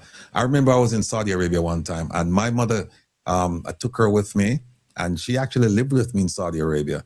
And I remember the Saudis were saying to me that they said, Will, you know, you're different because I said, why? They said, because our experience is that Westerners, when their parents, when they get older, when they need their children around them, that's when they abandon them. So they put them in a nursing home, or they push them off over here or push them off over there, forgetting that without the parents that they wouldn't be there. And they said, we just admire the way that you treat your mom, because that's the way we treat our mothers. They're revered. And I'm telling you, the way those two women treat their mom, it's just an amazing thing to watch. And they do it so effortlessly. You know, they don't do it as if, well, you know, it's a problem, it's a chore, it's a bother. No, they treat it as a responsibility. They treat it as a responsibility, and they're disciplined when it comes to taking care of the mother. And I just want to big up Francis and Debbie for doing what they do. Margene, big up yourself. All right, folks, listen. We have some guests, and I apologize to them. They've been waiting around for quite some time. We have with us Mr. Eric Walcott, and I met Eric a few years ago, not several years ago, and Eric is, in my estimation, one of the experts on the geopolitics in particularly in the Caribbean. He's well versed. He can talk to you about Africa and elsewhere, but particularly the Caribbean. He can tell you about what's going on, the strategies, etc. And we have with him Dr. Tardo. I hope I pronounced the name correctly. And also joining us is the gentleman who a lot of people are talking about is article in the Gleaner. Mr. Patrick Beckford, no stranger to us on this program, well established in the diaspora, and he's going to join us, and we're going to be talking to Eric and Dr. Tardo first, and then Patrick and I and Kevin will get into the TCN, and then that will take us to the end of the program. So without further ado, I'm going to bring everybody on. First, here's Eric, then we have Dr. Tardo. I hope and then we have Patrick Beckford here. Eric, welcome. Long time we haven't seen you, man. Long time indeed. Well, it's always good to see you. I know. How do you pronounce the doctor's name? Is it Dr. Tardo? Dr. Charles Tadieu. Tadieu. Yes, Tadieu. I just mangled his name. I apologize. And then, of course, Patrick Beckford right here, the very outspoken for a member. Nice to see you, Mr. Beckford. Who challenges power every time he gets a chance, and rightfully so. Now, ladies and gentlemen, brothers and sisters, students, today we received word of a breaking news coming out of Haiti. Indeed. And as you know, Haiti is our neighbor, 90 miles away. And we have been connected to Haiti going back to the revolution. But recently, we've had some tension in the relationship, in the sense that Haiti is not in the best shape. And we have refugees from Haiti coming to Jamaica, and they've been turned around and sent back to the place where they're being persecuted. And we also have the UN, the US, and others trying to stabilize the situation along with our Caribbean brothers and sisters, to stabilize the situation in Haiti. I don't know how successful that is, but we'll hear from Eric and others concerning that.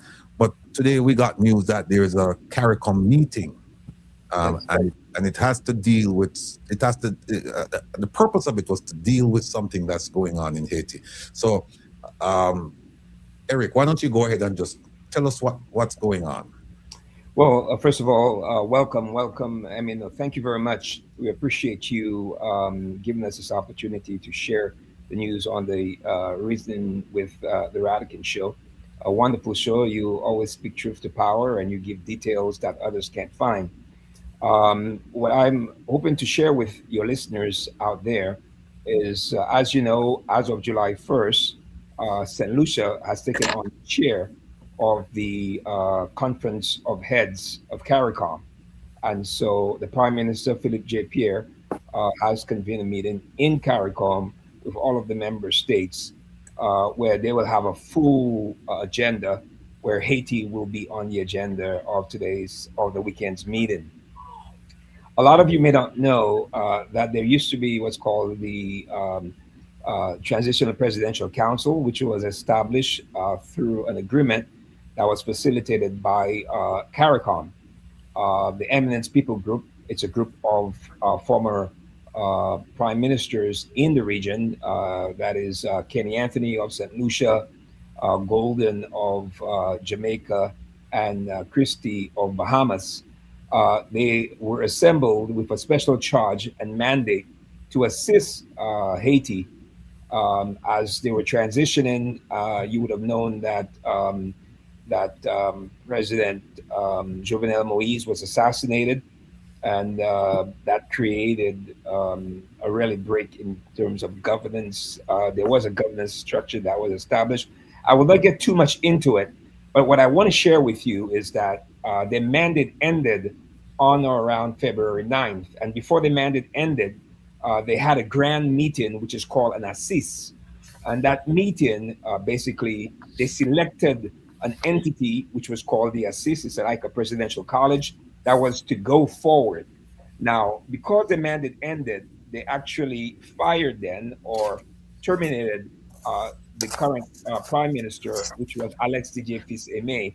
DJ Fils-Aimé may not have understood fully that because the mandate ended and they were the one that appointed him, they necessarily had to terminate his contract, which meant the assist, which was to succeed them, uh, had an obligation to name a new prime minister, and it could have been him. They could have turned around. But unfortunately, the business of the assist, the official business of government, was interrupted where the hotel where this was taking place was surrounded by armed vehicles.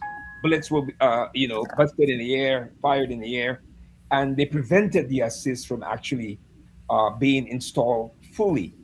And with the support of, unfortunately, the charge d'affaires, David Worcester, who was the representative of the U.S. government at the time, who did not accept that that Alex J. Fils-Aimé, the current prime minister, to be fired. And the important thing, and you would get a certain type of appreciation for that, given your background, Mr. Rattigan, is that you also had a major U.S. ship, a destroyer, in the waters of Haiti, with Worcester basically saying that if you were to go and install this and fire the prime minister and install the assist, that two things would happen, and which they did, that they would sanction key members of the Transitional Presidential Council, Leslie Voltaire and Fischer, and that in addition to that, essentially, they would not accept. So, having said that, I will invite Charles Tadjer, who is a prominent member of the ASIS.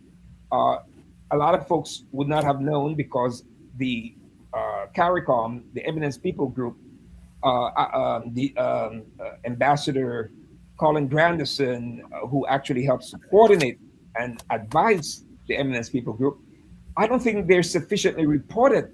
So most member states don't realize that they are participants and enablers of what essentially could have been considered a coup, and they have never really recognized the assist. So essentially, Mr. Charles Tadjer that you see, Dr. Charles Tadjer, he is actually representative of the executive body.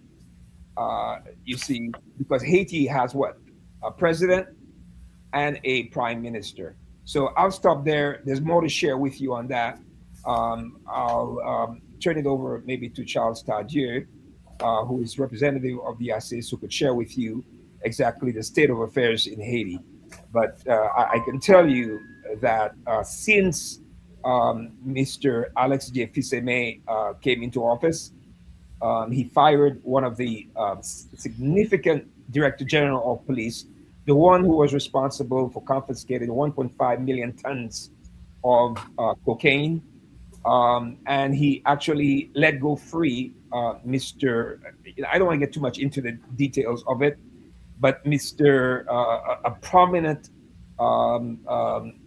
let's just say, political official who was enabling and supporting the gangs. With that, I'm going to turn it over to Mr. Charles Tadjer so that he could share with you more. I'm not sure how much time we have, but one of the things that we're asking for CARICOM to do is to please be cautious in continuing to support Mr. Alex Fiseme.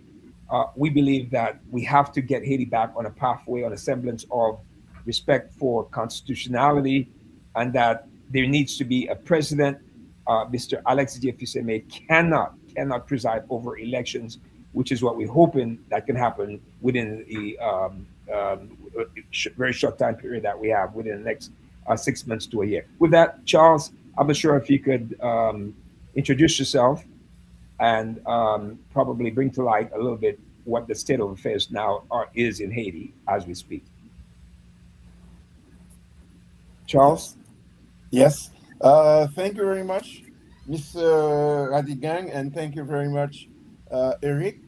I appreciate being invited to the show, and this is very important for us, and particularly the group of the Assis.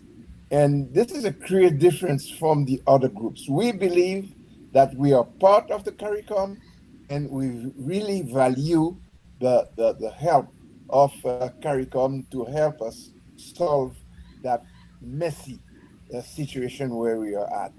And to clearly express what Eric was saying is that in Haiti, we have a government with two heads. We have a president and we have a prime minister.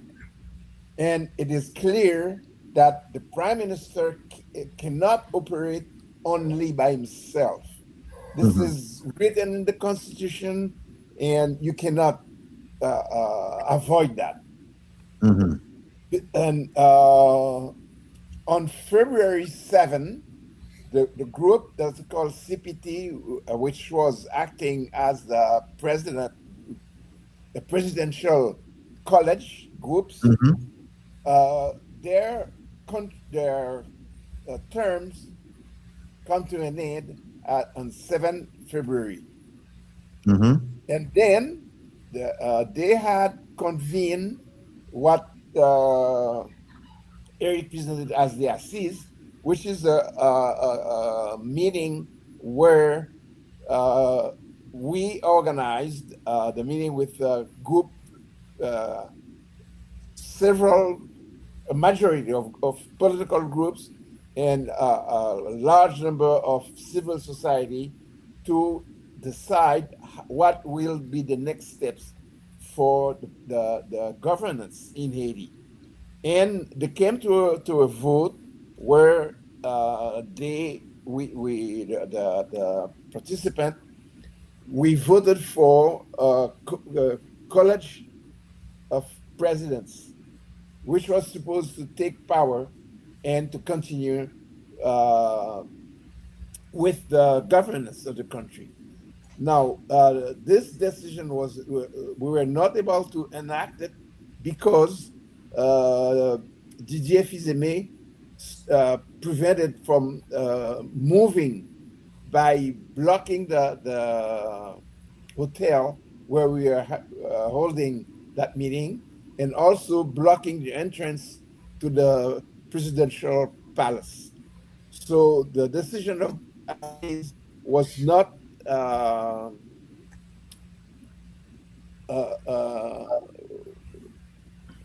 enacted. And since then, Didier Fiseme organized a kind of forum with a large numbers of political parties, more than close to 200. Now, what's happening is that since February 7, which was the date for his final terms, with these groups of politicians and few people from the civil society, they enacted an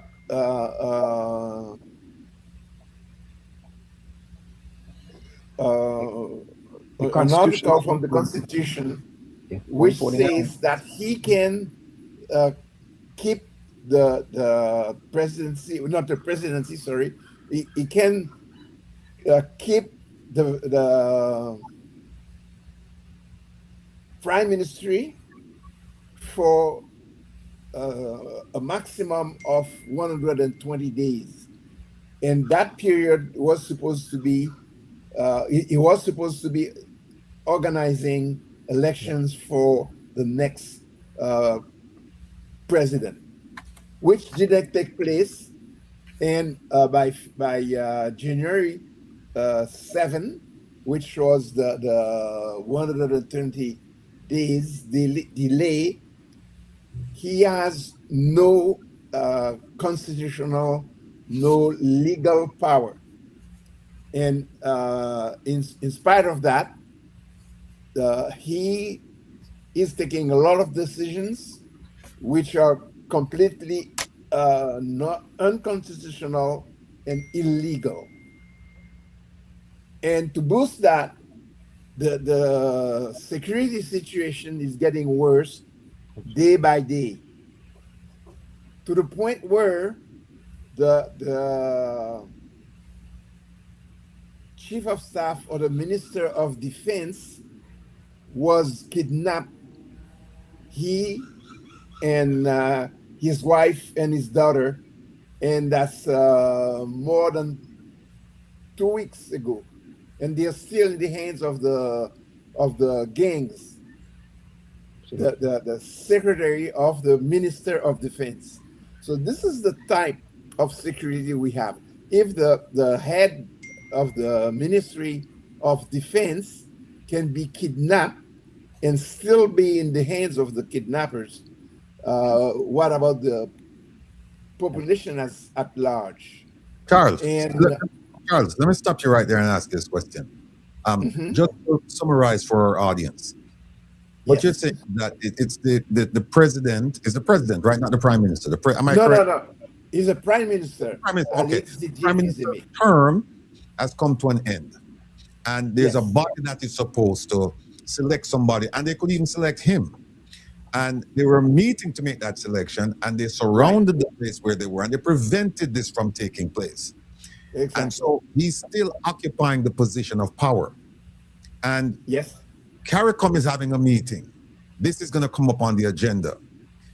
What do you think is going to happen? And is there anyone prosecuting the case, meaning arguing the case for the people of Haiti to say, listen, we can't support this man because he's occupying power illegally and unconstitutionally. We need to do this via the process that we've always followed. Who's making that argument at CARICOM? Who's making that argument at CARICOM for the country of Haiti? Nobody right now. Well, nobody.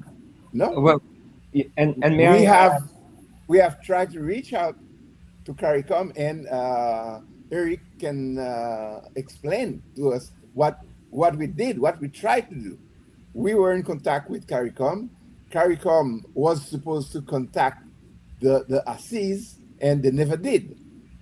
So which means that right now, CARICOM is only discussing with Alice Didier Fizeme, who is illegal, and he's holding power by force.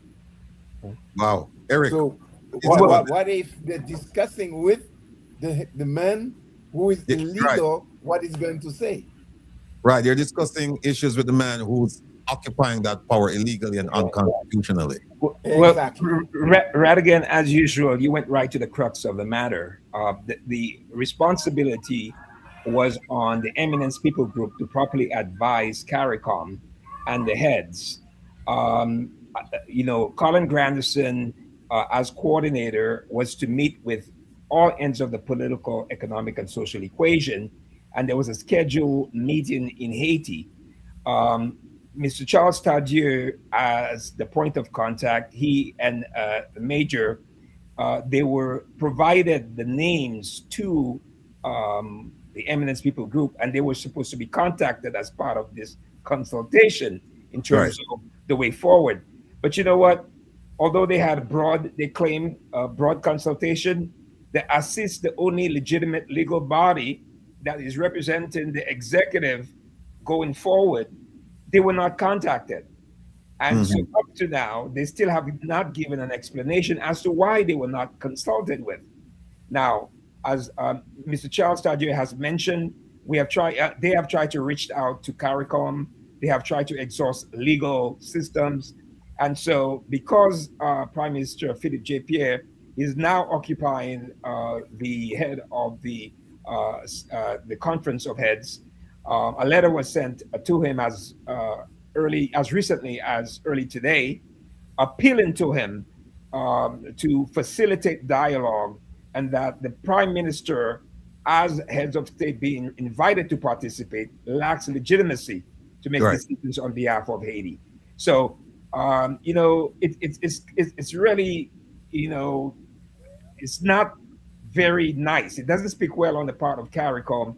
And I'm going to put her on blast right now, because the ambassador, Jacinta Henry Martin, who was representing St. Kitts and Nevis, Mr. Charles Tadier, as lead member of the College of Presidents, was in Washington. He appealed to her to meet, to brief her, and to brief the Caucus of Caribbean ambassadors.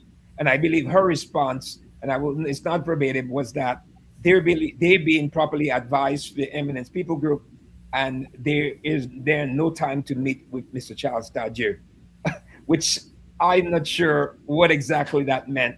But what it did mean was that the heads and the Caucus of Caribbean ambassadors would not allow the opportunity to meet with Charles Tadier, who was in Washington, to do just that, to provide them with a full briefing and accounting of the fact that essentially there was a coup that took place on February 3rd, and no one had mentioned of it. And Mr. Alexis Jeffise may have given this platform to continue to act as if he's speaking on behalf of the Haitian people. I'll tell you one thing: since his invokement of Article 149, which said that he had 122 with which to hold elections, not only was that elections not held, but not one single arrest was made. Not one lead of the Haitian gangs was arrested. Not one single major route was opened up. And so he continues to proceed.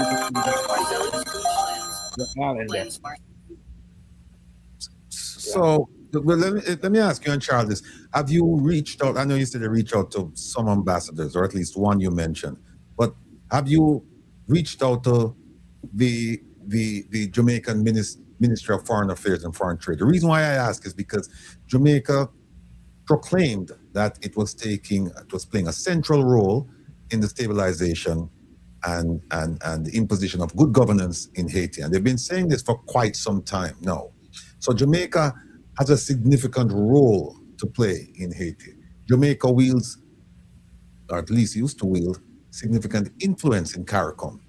Was there any outreach at all to the Jamaicans to say, listen, we need your help in trying to highlight the situation in Jamaica amongst our brothers and sisters, so we can get rid of this, we can resolve this situation?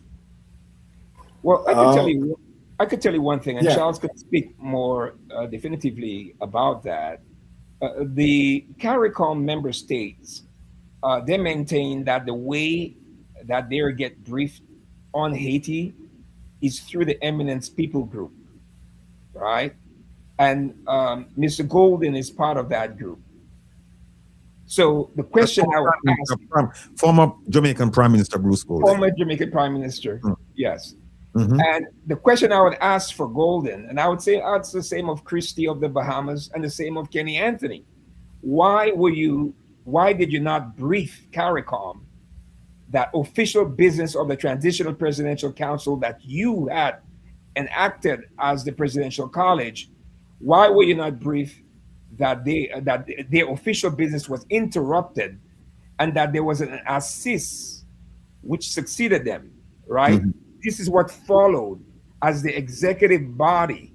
Why did they not recognize or willing to acknowledge that Alex DJ Fils-Aimé had essentially blocked this from being installed, and then invoked himself, projected himself going forward as being the only leadership as prime minister?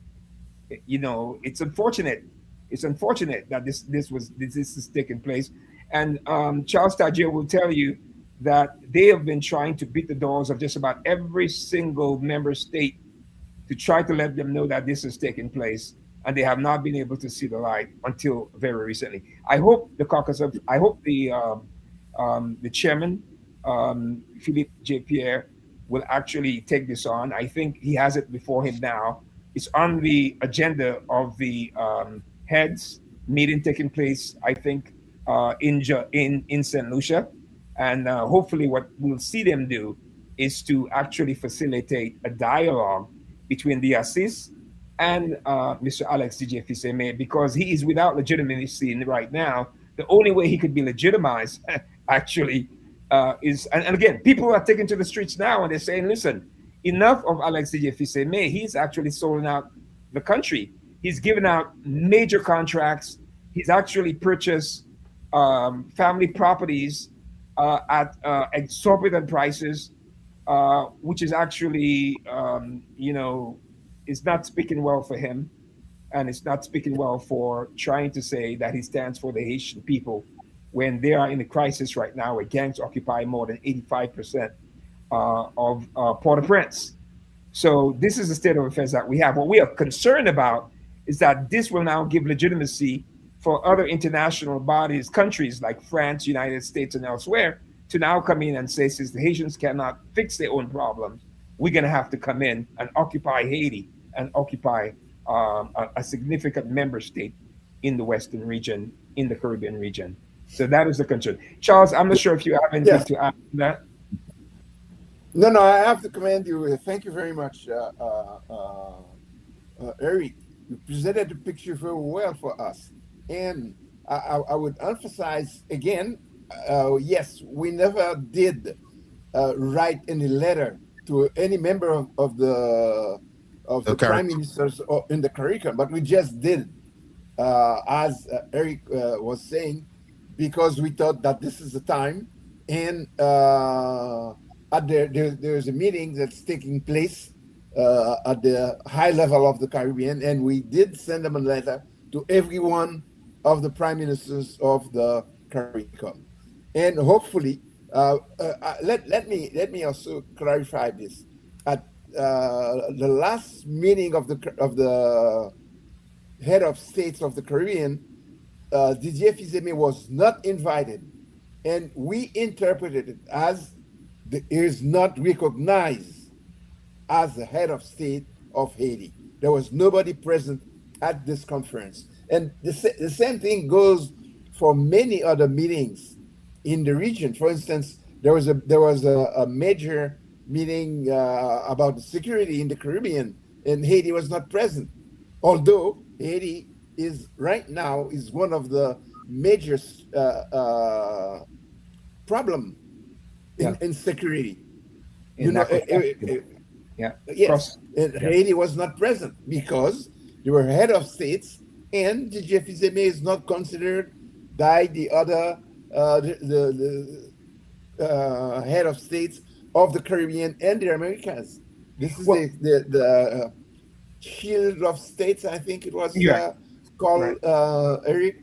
And this is a major activity against insecurity in the Caribbean, which are supposed to fight gun traffics and you're talking about Shield of America. The Shield of the Americas by Noam. We're going to talk about that later. But Mr. Tagier, you should mention that you did reach out to the Secretary General of the OAS. You did reach out to actually the chair of the Caucus of Caribbean Ambassador at the time. And you have been trying to let it be known that you're concerned about the stability in terms of Haiti, the governance issue, and the lawlessness that continues to exist within Haiti. You also expressed concern on what basis does the U.S. And others actually recognize Alex Didier Fils-Aimé because he is without legitimacy at this point. So those concerns are being raised, and every member state should be concerned in terms of that, because as we speak, Alex Didier Fils-Aimé will be attending the heads meeting in St. Lucia. He will be meeting at the heads meeting in St. Lucia, to my understanding.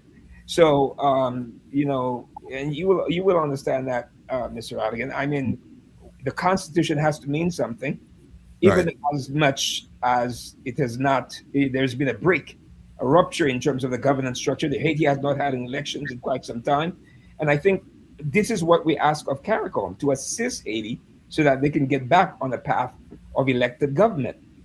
And we can get to do that. I think Charles is what he's offering is that the assist can play a major role in making this happen as we speak. Right. Let me Yes. ask you this question, because time is at a premium. Yes. Let me ask you and Charles this question, and then I'll turn it over to the professor and Patrick as well if they want to ask questions. But give us a status report on Haiti now. I'm sorry, I lost that. It was a break. Hello? Can you Yeah. repeat? Hey, Charles. So Mr. Rattigan wanted you to give him a status update or report on the state of affairs in Haiti right now, Wow. from a Sorry. political, social, all aspects. It's breaking. It's breaking. Okay. So let me share with you a couple of things. All right. As we speak, Alex Didier Fils-Aimé, even prior to his end of his sacking at and around February 3rd, he had put in place a contract with Eric Prince, and Eric Prince was supposed to bring in this security firm. They have access to drones. They were given different types of arms that had never been in place. Since that time, there have been a tremendous amount of collateral damage, if you would, where innocent people have been killed, reportedly killed, right? Not one single head of the gangs have been apprehended or eliminated. Not one major route have been opened up. The airport in Haiti, as we speak right now in Port-au-Prince, has been essentially shut down to commercial flights coming in and out, right? There have not been any major step towards trying to put in place a process in place, and the Prime Minister cannot do that for elections. In fact, Mr. Alex J. Fils-Aimé have tried to appoint his own executive of the Provisional Electoral Council, which he is not supposed to be meddling with that aspect of it. Haiti does not have a president as we speak, and a president oversees that aspect of things. Yes, there is the Malian, the Chadian military. They're supposed to be at full force, which is actually supported by the Security Council and the UN. They're supposed to have about 5,500 special police or military.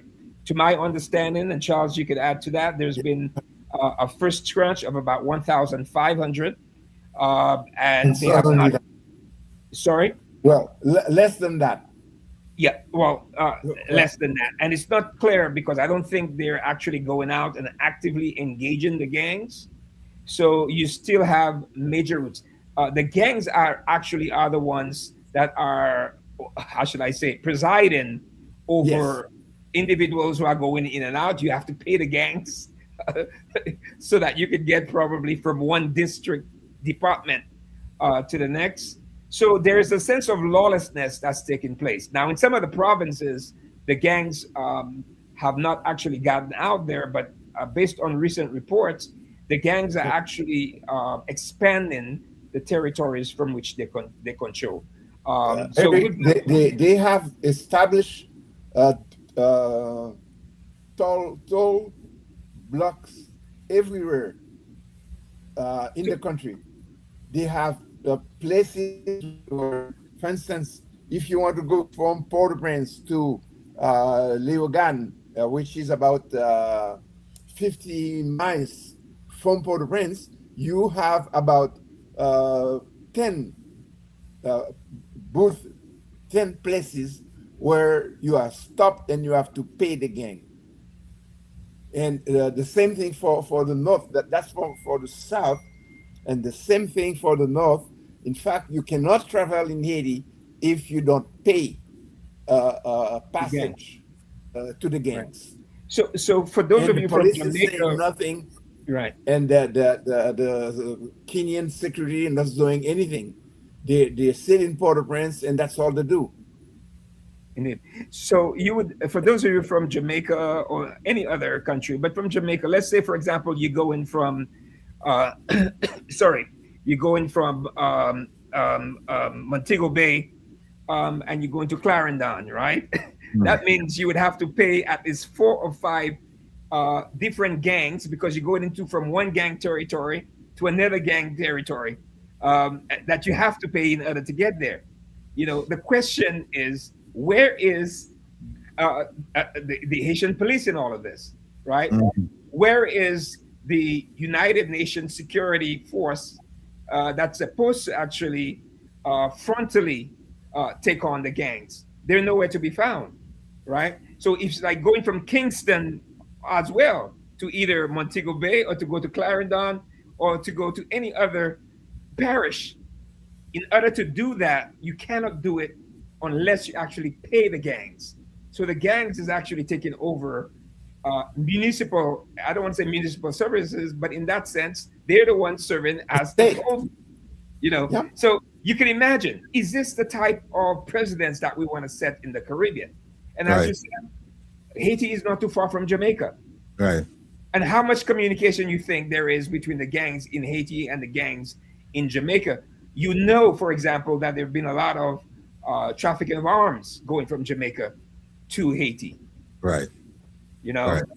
And Haiti has now become one of the major transshipment point of narcotics in the region. Yeah. Let me just stop here, because we're pressed for time, and just ask the professor and ask Patrick if they have questions for you guys. Professor? Well, what I was some of the things that I wanted to ask about, Eric addressed them. You know, with looking at the state of lawlessness and addressing that. Where is the police? Where are the armed forces that were sent to render assistance? And greetings, gentlemen. You weren't here when I jumped on, but We can't hear I him. was here when you jumped on. I can't hear him. Yeah. So, you know, Eric addressed quite a bit of what I was wondering about. As it relates to seeing a light at the end of the tunnel, do you see any, Eric, Charles? Do you see any kind of resolve coming in the near future? Well, Charles, I'm not sure if you want to address it first. I would only say that we, as part of the Caribbean region, we have not only a moral obligation. You know, just about every country in the hemisphere have a certain debt to Haiti, and Haiti has paid a special price. But I think that we need to be courageous. I want to ask the member states of Caribbean to be courageous in supporting Haiti. That you have a Haitian diaspora that also want to be forward-leaning. They have to be part of the solution for Haiti. I think Haiti has tried to stand up its military, and based on the Leahy Act, they have been stymied in doing so. It's time for us to, Secretary Rubio and others, to allow Haiti to stand up its military so that they could, you know, the Haitian military has been one of the oldest institutions in the hemisphere and in the history of Haiti. So let's stand that up. Haitians can resolve their own issues for themselves. We just have to support them and enable them. So that's a light I see at the end of the table, that Haitians realize that help is not coming.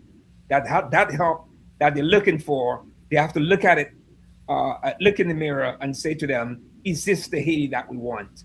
And that we need to take control of our country by ourselves. We cannot allow for what we consider to be the oligarchs of Haiti to continue. You know, first of all, lastly, let me just say to you, in spite of what's taking place in Haiti, not only Alexis J. Fils-Aimé is enriching himself, but the oligarchs are enriching themselves, right? Just charcoal itself in Haiti is a $1.2 billion business. right? So Haiti has natural resources, right? Allow Haiti to free up itself in a way that they can take advantage of good governance for the benefit of the Haitian people. So that's the end. That's the light at the end of the table. I think Haitians will take more control, but we need to support them at this point through allowing for a vociferous governance, where it's a president and a prime minister, and the Haitian people playing more of a central role. Charles, your response on that question? Yes, sure. Of course, we want to do. I mean, Haiti has history in the Caribbean of freedom, and we are prepared. We are ready to get back to that level of implication in the future of Haiti. Right now, the situation is that the gangs are controlled by some other government, international traffic also.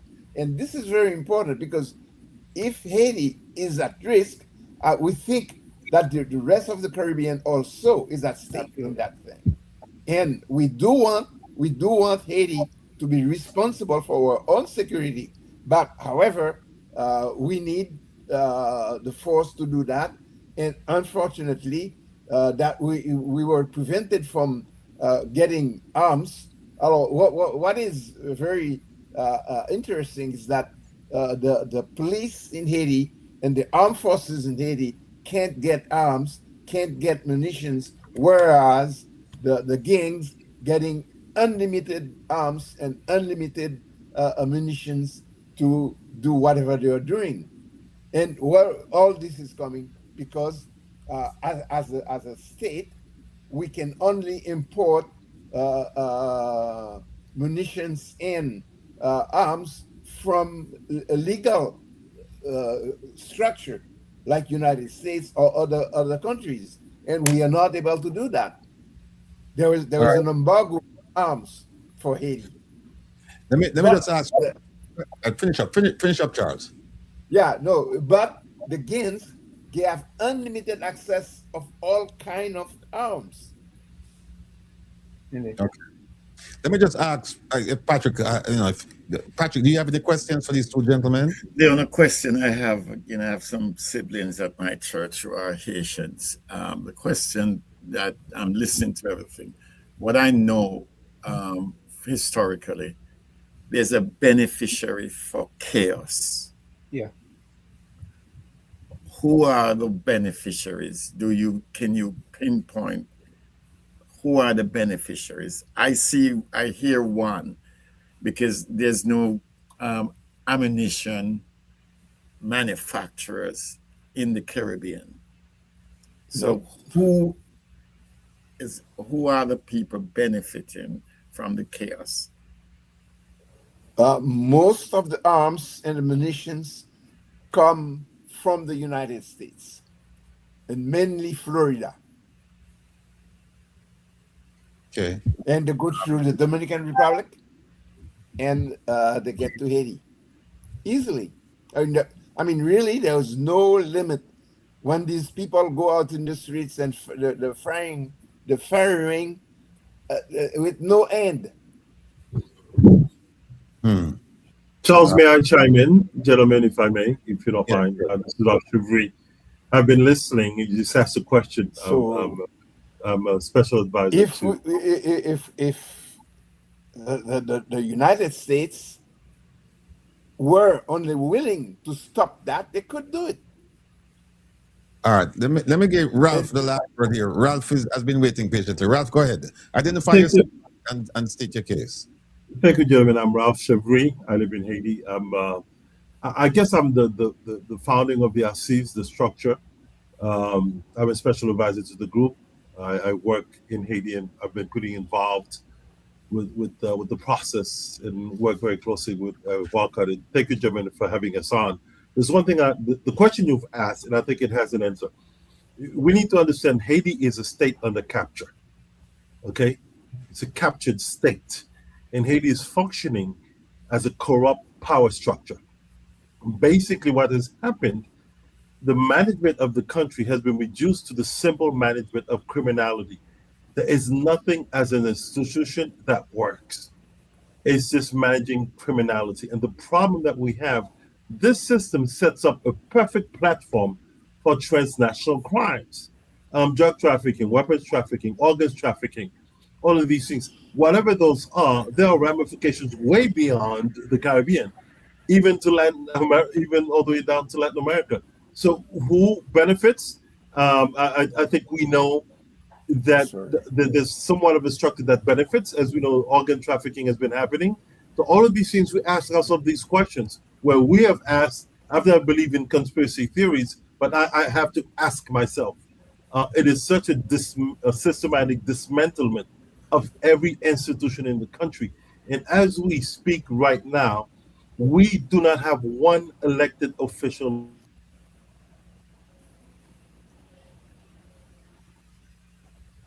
minister who is a de facto prime minister. And for some reason, the community has been not even accepting the bicephalous presidency governance to allow some sort of balance, some sort of checks. Everyone seems to be supportive of this authoritarian structure, which has never worked, which will never work, and this is what's happening. I want to say, no, we have been reaching out to CARICOM way before. I need to clarify this. Way before this. We've written to them. I think that Dr. Charles did not really hear. We've written to them way before. They are well aware. They have our documents. They have all of the procedures. And the ASIS has taken legal measures, has taken this situation to the court about the usurping.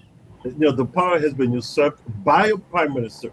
And what we are saying, we are not about criticizing people or fighting. What we're saying, we need to sit down and negotiate with everybody, including the prime minister. This is Haiti. There's a fatigue about Haiti, and I understand that very well. And this is what happens with CARICOM. There's a fatigue about Haiti, but the problem is they have never taken the time to listen. They go with the status quo. They deal with the government, and they don't want to hear about anybody else. And then when it fails, they say it's Haitians. What we are asking is for our voice to be heard, for an opportunity to speak once and for all from the heart of Haiti. We are members of civil society. We're not politicians. And I can say the whole political fauna in Haiti has failed totally. Okay? And the police, when you say where's the police is itself is dysfunctional. It's moribund because it is so corrupt and so the relationship with the gangs and the politicians, it is such a strong symbiotic relationship. It has become a hand in glove relationship. They fit together. And in order to address this, it takes time, and it takes understanding, and it takes the time to listen and to ask the right questions and to speak with those of us that have survived, that want to see this country change, that want to leave a better country, that want to survive in the Caribbean and stop being that pariah in the Caribbean where everybody criticizes Haiti, which is valid. We're sending people all over the world right now, and it's a shame. The statistics, since the prime minister has been in power, just since February, let me give you a sense scenario. Since February 7th till the end of his mandate, we have 2,250 people murdered by gangs. This is from February, okay? We have 1.6 million people that left their homes, that are homeless, okay? We have phenomenal numbers of rapes. Women are being raped. We have cases we have resurgence of many types of diseases which countries such as ours go through when we don't have a managing health system. It's a terrible country. And also the city is under siege. Port-au-Prince is under siege by gangs. You cannot leave Port-au-Prince right now. No one can without going through the gang area. And the thing is that we have a prime minister that is saying, oh yeah, we're doing a great job. They have hired Eric Prince with all of his guys, and nothing has been done. Not one gang leader has been captured, neutralized, for whatever else we would like to say. We have a lot of concerns. We have a lot of concerns about rebuilding this country. We have a lot of concerns about the insecurity. The insecurity is not going to be resolved with guns. There needs to be a transitional justice system, needs to be set in place. But you can't do that without a president. The president is a political head. He is the moral authority, and only he is vested with certain authorities to move Haiti towards back to democracy. The prime minister cannot. He manages the government, but he does not manage the politics. He does not lead the people. He cannot move this country. Thank you guys for giving me a few minutes. I hope I answered some of your questions, gentlemen. Yeah, quite interesting, Ralph. Here's what I'd like to do, because we're pressed for time.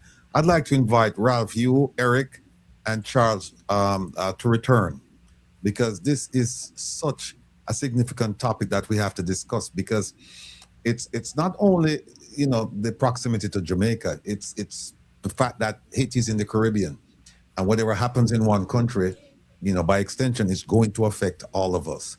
And Right. I know that the Jamaicans are concerned about what's going on in Haiti, and I know that they've made some overtures to others to help with what's going on. But based on what I'm hearing from you, Ralph, the situation is dire. Nothing really has changed. People can't travel freely as envisioned before the multinational forces got there. And we've heard stories about the drug trafficking, the human trafficking, the rapes, the weapons trafficking. And so this is a topic that must be explored further. And Yes. organ trafficking, by the way. Excuse me, Yeah. Eric. I was my sound was cut off, so I didn't hear what he was saying. But what I can say is that things are getting worse every day. Things are getting Every. And as All you right. said, if the situation in Haiti will spread throughout the Caribbean. And You're right. I agree with you, and I will call on you, and I hope that Eric will have to work on that. If the Prime Minister of Jamaica was aware and wanted to help us, he has to step in. All right. Eric, what do you say about that? Yeah. We're Yeah. gonna leave it here, but go ahead, Eric. Last word. Well, what I'm going to say is that you have the Jamaica Defense Force, and the Jamaica Defense Force, I believe, initially in the initial phases of this, was taking a forward-leaning approach because they understood if they could help but stop gang proliferation in Haiti, then there's a lot of lessons to be learned, and they can actually do it in Jamaica because they understand the nexus between Right. the gangs there. Right. Unfortunately, I've seen a de-emphasis on having that type of technical and defense and law enforcement involved in the Eminence People Group. And so they have left, if you will, Colin Granson, to gone amok. And Colin has not been able to help support and advise the Eminence People Group in a way that really it needs to be done. I don't like calling out names. I don't like calling out our brothers. But when you fill in an entire people of more than almost 12, 14 million people, I think we have to say something. And most importantly, we have to do something. So I welcome this opportunity, Mr. Rattigan, on your show, because this is breaking news. This really is breaking news, because others really believe, and you can't find any stories about Haiti. There's a survey that the ASSIST and ICS has helped where they're actually questioning opinion leaders around the country, around the world, actually, both in Haiti and in the diaspora, about their thoughts on what can be done, what should be done in Haiti. And I think it will be released very soon. So I hope maybe they'll come back on your show.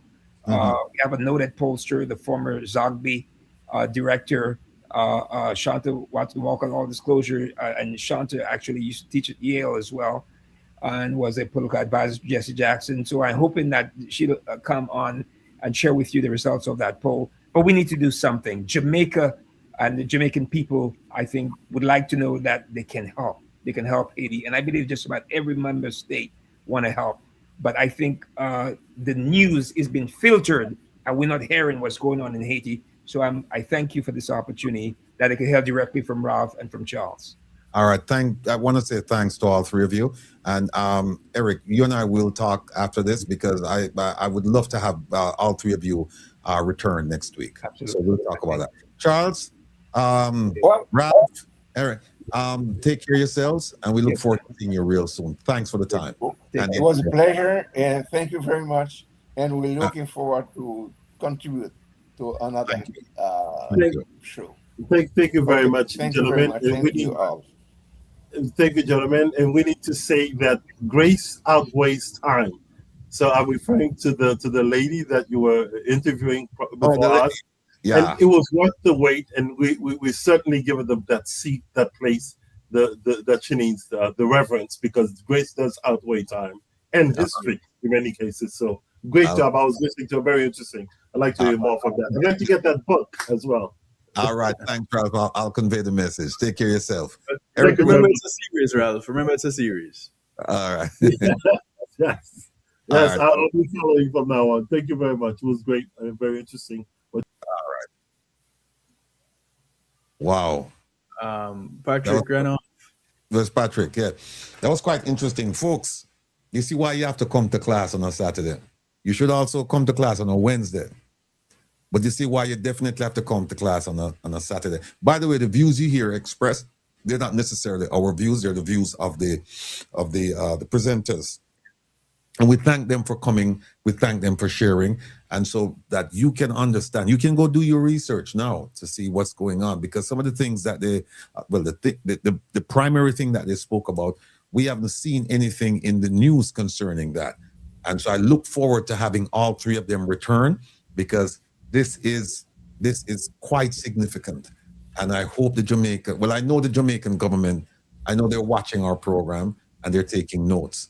So we're bringing to them things that they should be ahead of, but we know how that is. All right, folks, listen. We have 2 hours. Man, time flies.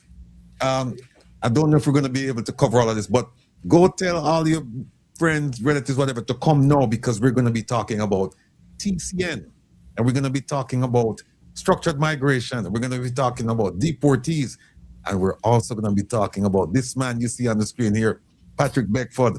He's got quite a stir, and he's done so for quite some time.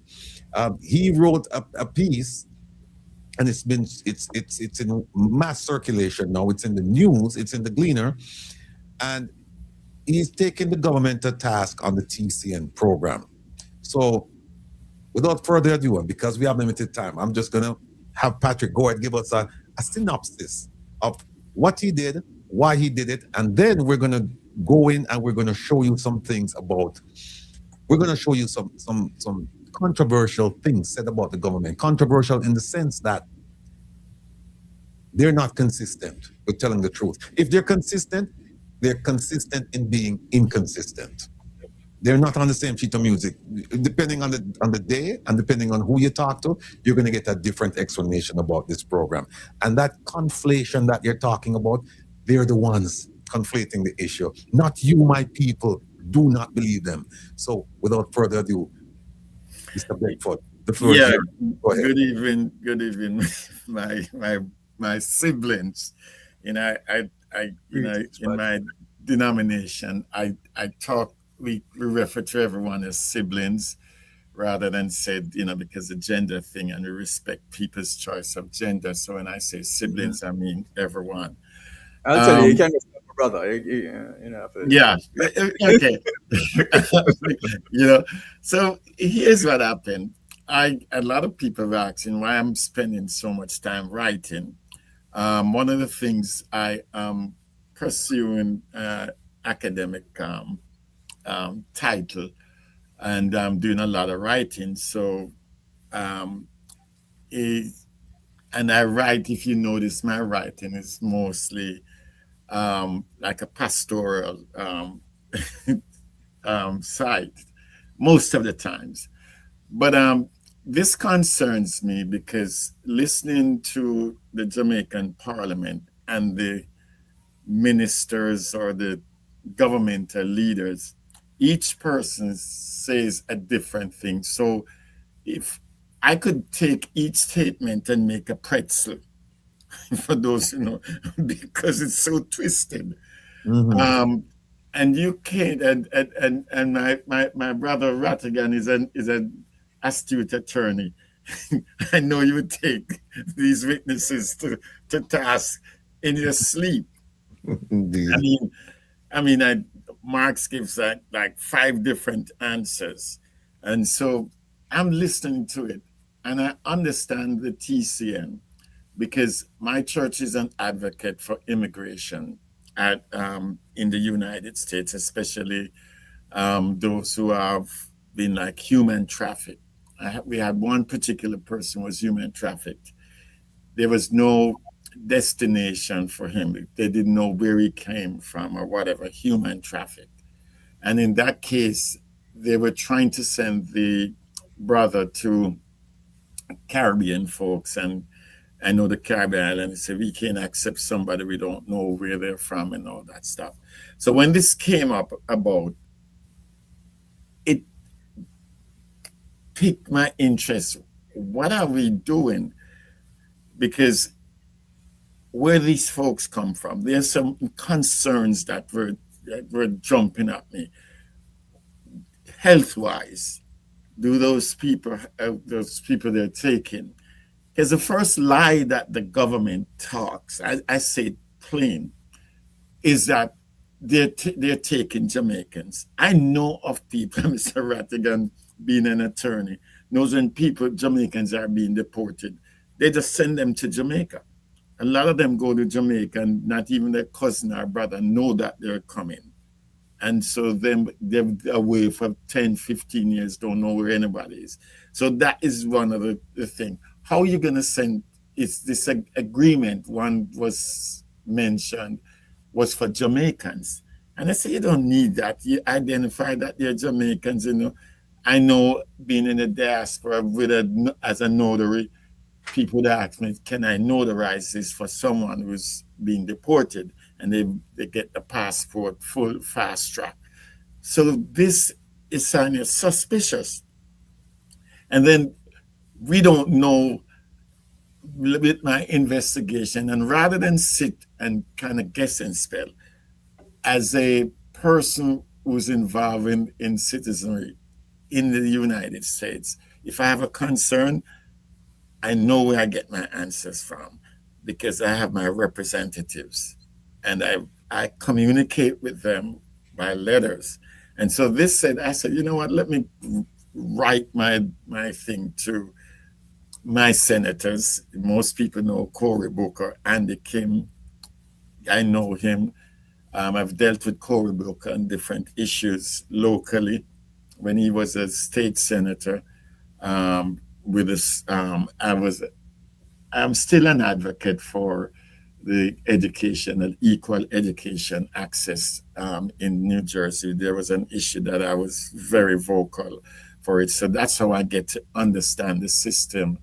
And one thing is a big difference between the United States and Jamaica in terms of, and you know it, Mr. Rattigan, that when you write your representative at whatever level, you are going to get a response.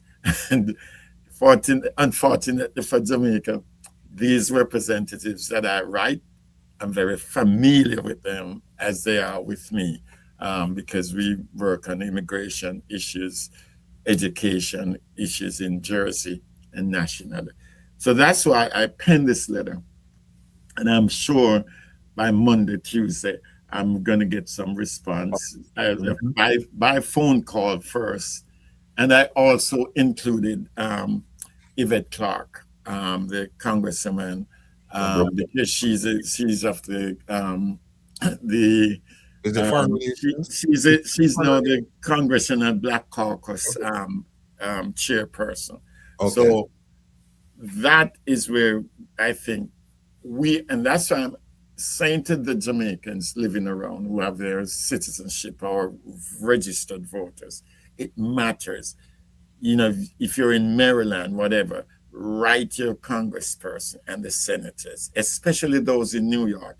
It's not about the party business all the time and the jerk fest and all the stuff and God dinner dance and all that stuff. We can move beyond all those things because we have voices.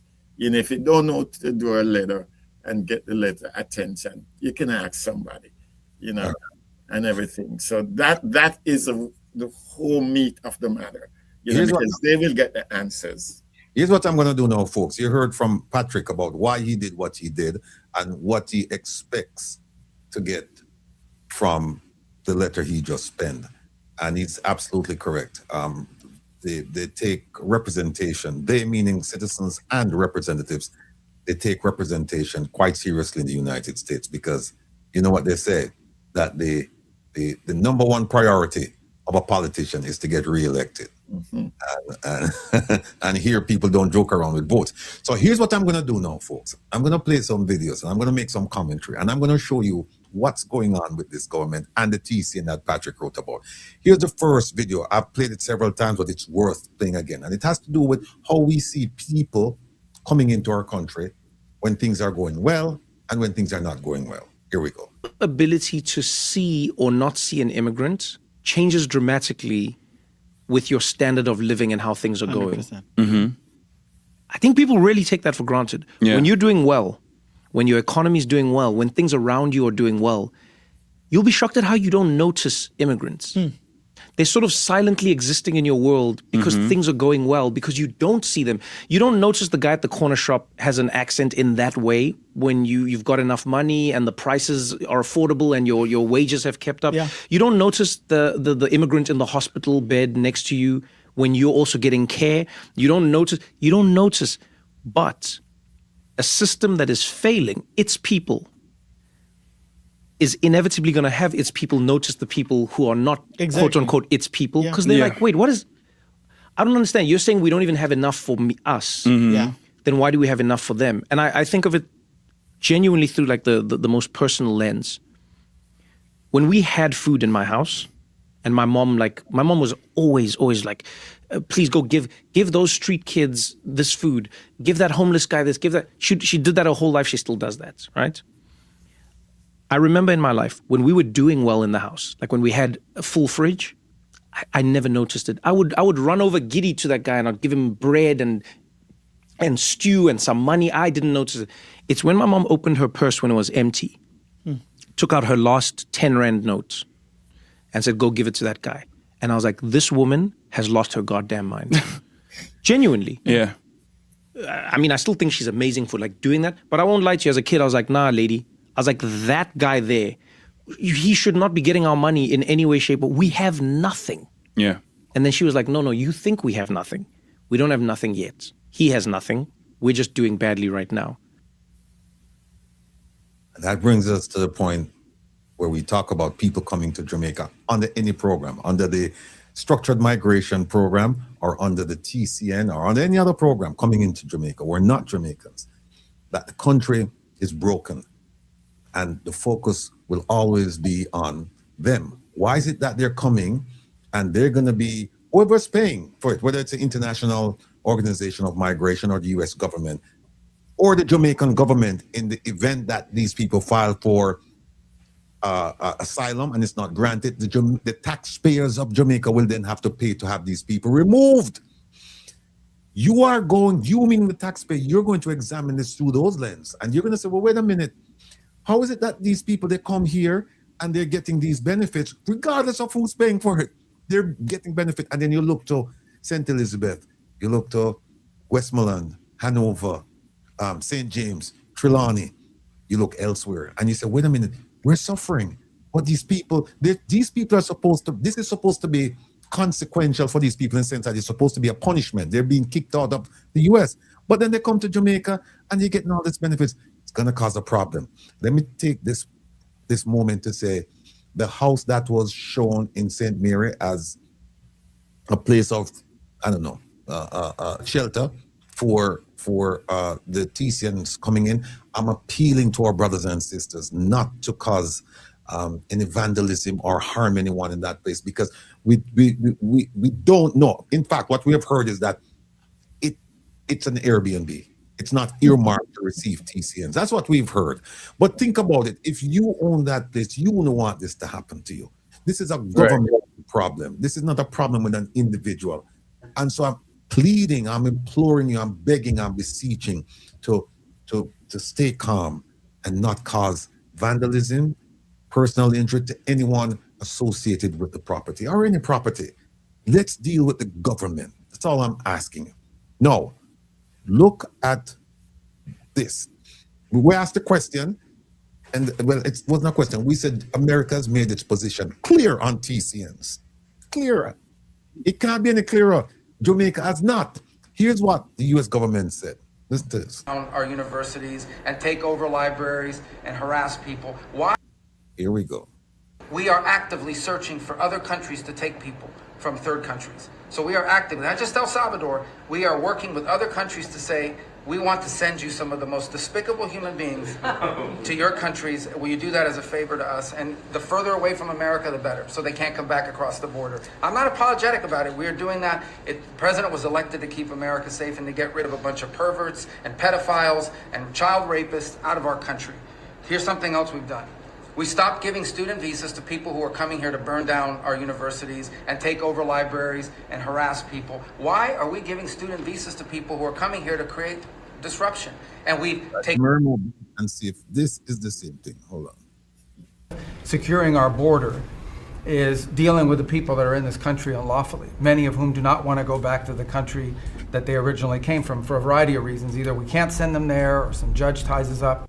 And one of the key things we have achieved is now 20 countries have signed third country national agreements, meaning these are safe countries where individuals who refuse to go back to their country of origin can be sent to that country instead. We've gotten 20 countries now around the world who have signed agreements that allow us to deport people to those places.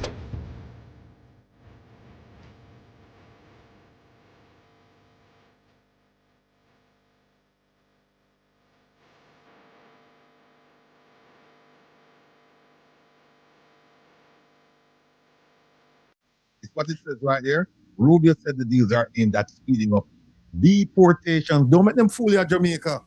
And the Prime Minister says it's not deportation that we normally think of. It is deportation. The other word is another word that they use for deportation, some more kind of word, and that is removal. But the effect is the same. Whether you call it deportation or removal, it is saying we don't want you in America and we're sending you out. We don't care where you go, as long as you don't stay here. So Mr. Rattigan, here's a big thing for me about this.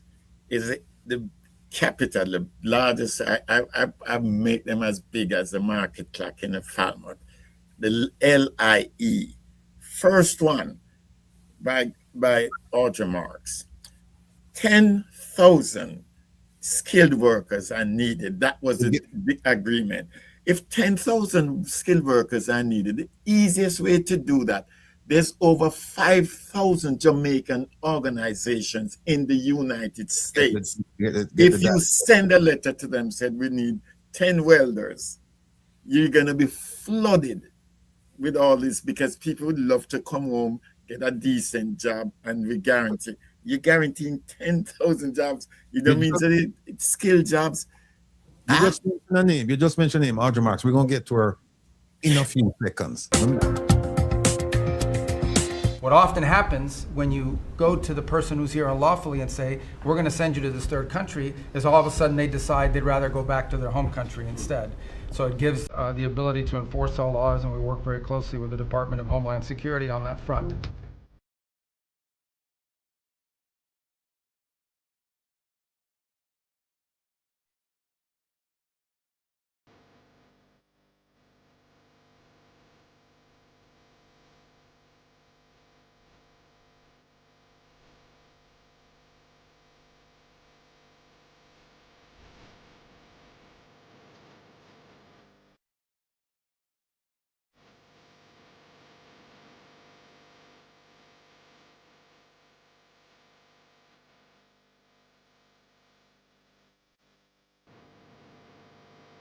Let me remove that.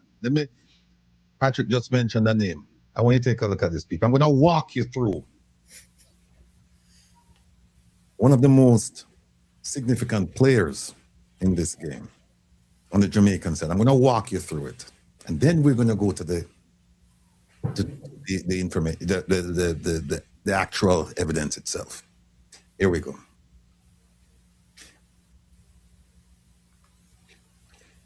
I want to thank producer OT for help out with this thing.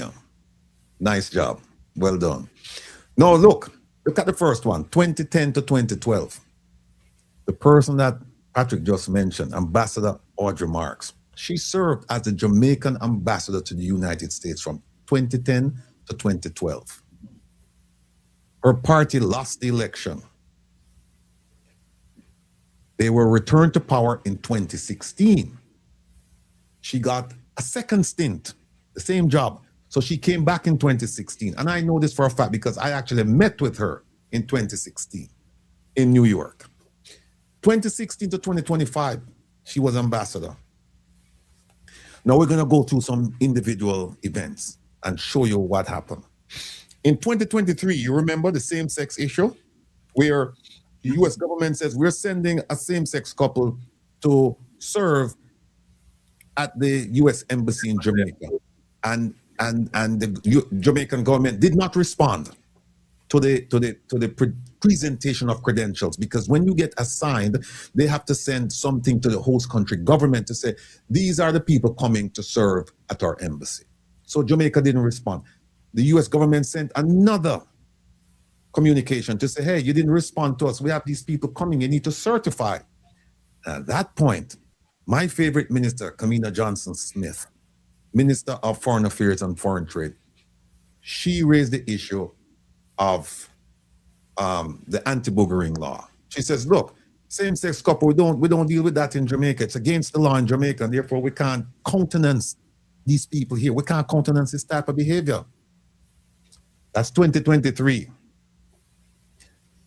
You know what happened after that? When she said that, the US government responded by saying, hey, you know what? There's a rule that says you can only serve 5 years in America as a diplomat. And we're not going to extend. You can get extensions. We're not going to extend. We're not going to grant the extension. We'll get to the documentation on that. So that's 2023. 2024, you remember what happened? The travel advisory went up.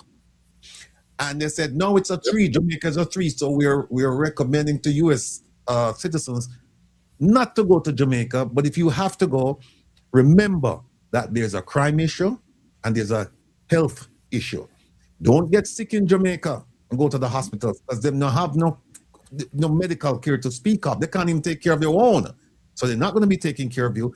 And if we have to medevac you, if we have to fly you out of the country, it's going to cost you somewhere between $20,000 to $50,000 US dollars. And we, the US government, we are not going to pay. So we're saying to you, you go to Jamaica at your own cost and your own risk. We don't know if it was connected to the 2023 same-sex issue. Then 2024, same 2024, when they came out with the travel advisory. Remember what? And Patrick would remember this quite vividly. The ambassador was such a failure that she started reaching out to the diaspora and said, please write just what Patrick is doing now, write your elected representative and ask them to intervene on our behalf. The moment an ambassador does that, that ambassador is considered a failure. The moment you reach out to the diaspora and tell them, help me do my job with the host country government, which is the US government, you have failed. She did that. 2024, the US government was not in a position to deal with any major projects with any government, especially after the middle of the year. You know why? Because there was an election scheduled in November. So nothing major is going on. That election took place in November of 2024. Then in 2025, President Trump was inaugurated for the second time.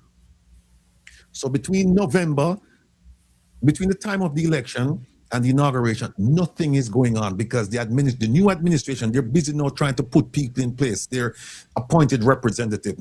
Not to worry about career diplomats, because career diplomats, they will not make any decisions at this point in time, because they don't know when the appointed people come in. And remember now, the appointed people, they will be the bosses. You don't want to make a decision and have a boss come in and say, why did you do this? Why didn't you wait until we had people in place? So between November and January, nothing is going on. In 2025, March, less than 2 months after the inauguration, Audrey Marks said this week, a few days ago, she said, I came up with something called a broad corporate proposal, where I was going to propose all of these wonderful things to the United States, because the United States came up with this America First program, and I wanted to see how Jamaica could leverage itself into that program to benefit. 100% not percent nonsense, people. 100% nonsense. So she came up while the administration is still trying to put people in place, and she said, "Oh, I came up with this thing." She wasn't quite clear if she shared it with them, who she shared it with, and what went on. But look at this: the same time that she claimed she's coming up with this policy, she left. She left March 13th. You're gonna hear it coming out of her own mouth that she came up with this policy in March 2025. She left March 13th, and we'll show you the document. She left March 13th. No. And she left under the cover of darkness. She did not explain to the diaspora, people whom she had relied on to help her. She didn't even have the decency to tell these people ahead of time, "I am leaving." She just braps up and left. Makes you wonder, did the US government, the new administration, said, "We don't want this lady here, she has to go"? Because generally speaking, when your time is coming to an end, you will have the time to go around, say goodbye to everybody, make your plans, have your going away party, get your gifts, do all of these things. That didn't happen with her. So she left March 13th. Look, March 17th, she's now in Jamaica. Bam, Senate. Prime Minister said, okay, 4 days after she demitted office. Yep. She's in Jamaica. Boom, she's in the Senate. And she is appointed minister without portfolio, with a responsibility for efficiency, innovations, and digital transformation. A big term, big terms. Has nothing. Ratty, stick up in there. Let me ask a question. It's related to this, because I've been bothered by this. The paymaster situation transfer. I mean, if you're a minister of government, what time do you have? Isn't it a conflict of interest? You're a minister of government, efficiency and innovation and digital, and you have a company that relies on digital innovation and all that stuff. And all of a sudden now you get back paymaster. I mean, I'm like, my head is like, when I'm looking and putting the jigsaw puzzle together. This puzzle is not hard to put together. You know why? There is an entity called NARA. There is an entity called NARA that will be responsible for disbursing funds. People, you see how the puzzle fit? You see how the pieces fit, right? The paymaster out of it. Grace Kennedy took it over from her, and they're doing this, they're doing that. They were in court, and then all of a sudden NARA, and right after NARA, paymaster is right back to the minister with responsibility for efficiency, innovations, and digital transformation. So the pieces fit, right? Yes. No, here's what happened. So what she's doing here now, this ministry with responsibility for efficiency, innovations, and digital transformation, that ministry has nothing to do with labor in terms of the structured migration program and the TCN. Nothing. All right, so that's March 17th. The next time we hear about Audrey Marks and the US is December 2025, last year. She's meeting with US officials. Who are these officials? These officials are assigned to the Department of Defense or Department of War, whatever you want to call it, and the Department of Homeland Security. Noticeably absent, Department of Labor, because when you start talking about labor, the labor market, you have to get the U.S. Department of Labor. Plus, Minister Pernell Charles is absent. Who's Minister Pernell Charles? What's his ministry? Ministry of Labor and Social Security. And he will tell you, go on his website and look, you see structured migration, and he's talking about the sugarcane workers, the people who pick apple, and the hospitality workers. That's what they call a structured migration program. Not the TCN, not. So what they're doing, if you notice right here with Audrey Marks, she's not meeting with people from the US Department of Labor. if that's what they're talking about, the structured migration. And if you look, you see that Pernell Charles, Minister Pernell Charles, is nowhere near the issue. Also, you will see that nowhere near the issue is who? My favorite minister, Minister Kamina Johnson-Smith, Minister of Foreign Affairs and Foreign Trade. Those three are three key figures who should be involved. They're not involved. Let's continue down this road. According to Minister Marks, on January 2nd, it was the United States government that proposed the Third Country National Program. Hear that? Hear that? She said it was the US. The Prime Minister said something else in his latest thing. We're going to show that to you. So first we have Audrey Marks, Minister Marks, in meeting with officials in December 2025. She hosted that meeting. Then we see we have another meeting on March 5th, 2026 in Doral, Florida, Southcombe. The military base, military people. And guess who showed up at that meeting, people? The same people then will show up at the December 2025 meeting. No Department of Labor people there. No Kamina Johnson-Smith there. No Pernell Charles Jr. there. No Horace Chang there. But Audrey Marks is there. And what are they talking about? They're talking about fighting against drug cartels. They're talking about transshipment, organized crime, right? Across borders. That's not her portfolio. So ask yourself, how did she end up doing this? No, let's go back to Audley Shaw and the Prime Minister. You remember when they had that fight over leadership? And it seemed as if the Prime Minister was going to lose. They were 1, 2, 3, 4, 5 women. And you know them say, if you want to succeed in life, surround yourself with women.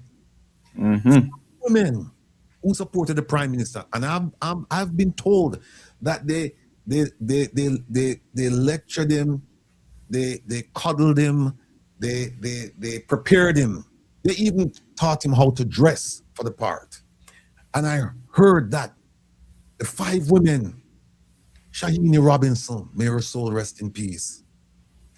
My favorite minister, Kamina Johnson-Smith, Babsy Grange, Marlene Malahoo Fort, who was a colossal failure, so much so that the Prime Minister couldn't hold him nose no longer. The thing, him run out of breath because she failed and stink up the place with the Ministry of Constitutional, Legal and Constitutional Affairs. They had to get rid of her and make her a backbencher. And last but not least, and maybe his favorite, Audrey Marks. Audrey Marks. Those 5 women he surrounded himself with. And he did well with those 5 women.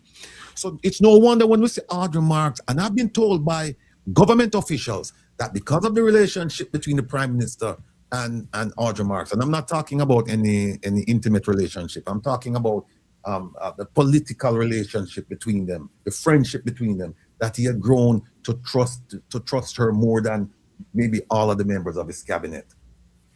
So much so that he allowed her to go and take the lead on these issues. And when he was taking the lead on these issues, guess who we had in Washington? An ambassador by the name of Anthony Anderson. Guess who we had at the Ministry of Foreign Affairs and Foreign Trade? We still had Kamina Johnson-Smith. What he did was undermine those 2 people by putting this lady there. She has no sense of the issues there. Nothing. You want to send someone from the J, he could have sent Rocky Mead if he wanted to. And that would have been a better selection to go to these meetings. But he sent her there to Doral to talk about, and we're going to show you the documents. Then, here we are, meeting in Florida, March 5th. March 7th, 2 days later, the President of the United States addressed them, the 18 or 19 members from different countries. And they established, oh, that sheet spelled wrong, man. It's H-I-E-L-D. We have this wrong. Right, that's all. Yeah. It's wrong, that's all. We have to go make a correction about that. But Shield of America was established, right? Was established. The Prime Minister established that. And he said, in uncertain terms, we are going to do this to fight transnational organized crime. By the way, this meeting here, this one here in Florida, Pete Hegseth, the Secretary of the Defense of the the War Department of War. He gave us, yeah. And in the speech, you know what he said? He made it abundantly clear that not only are they looking at stopping the drug trafficking and all of the kind of trafficking, but he said we're also looking to prevent countries from outside the Western Hemisphere influencing governments in our hemisphere, the Caribbean. You know whom I talk? China.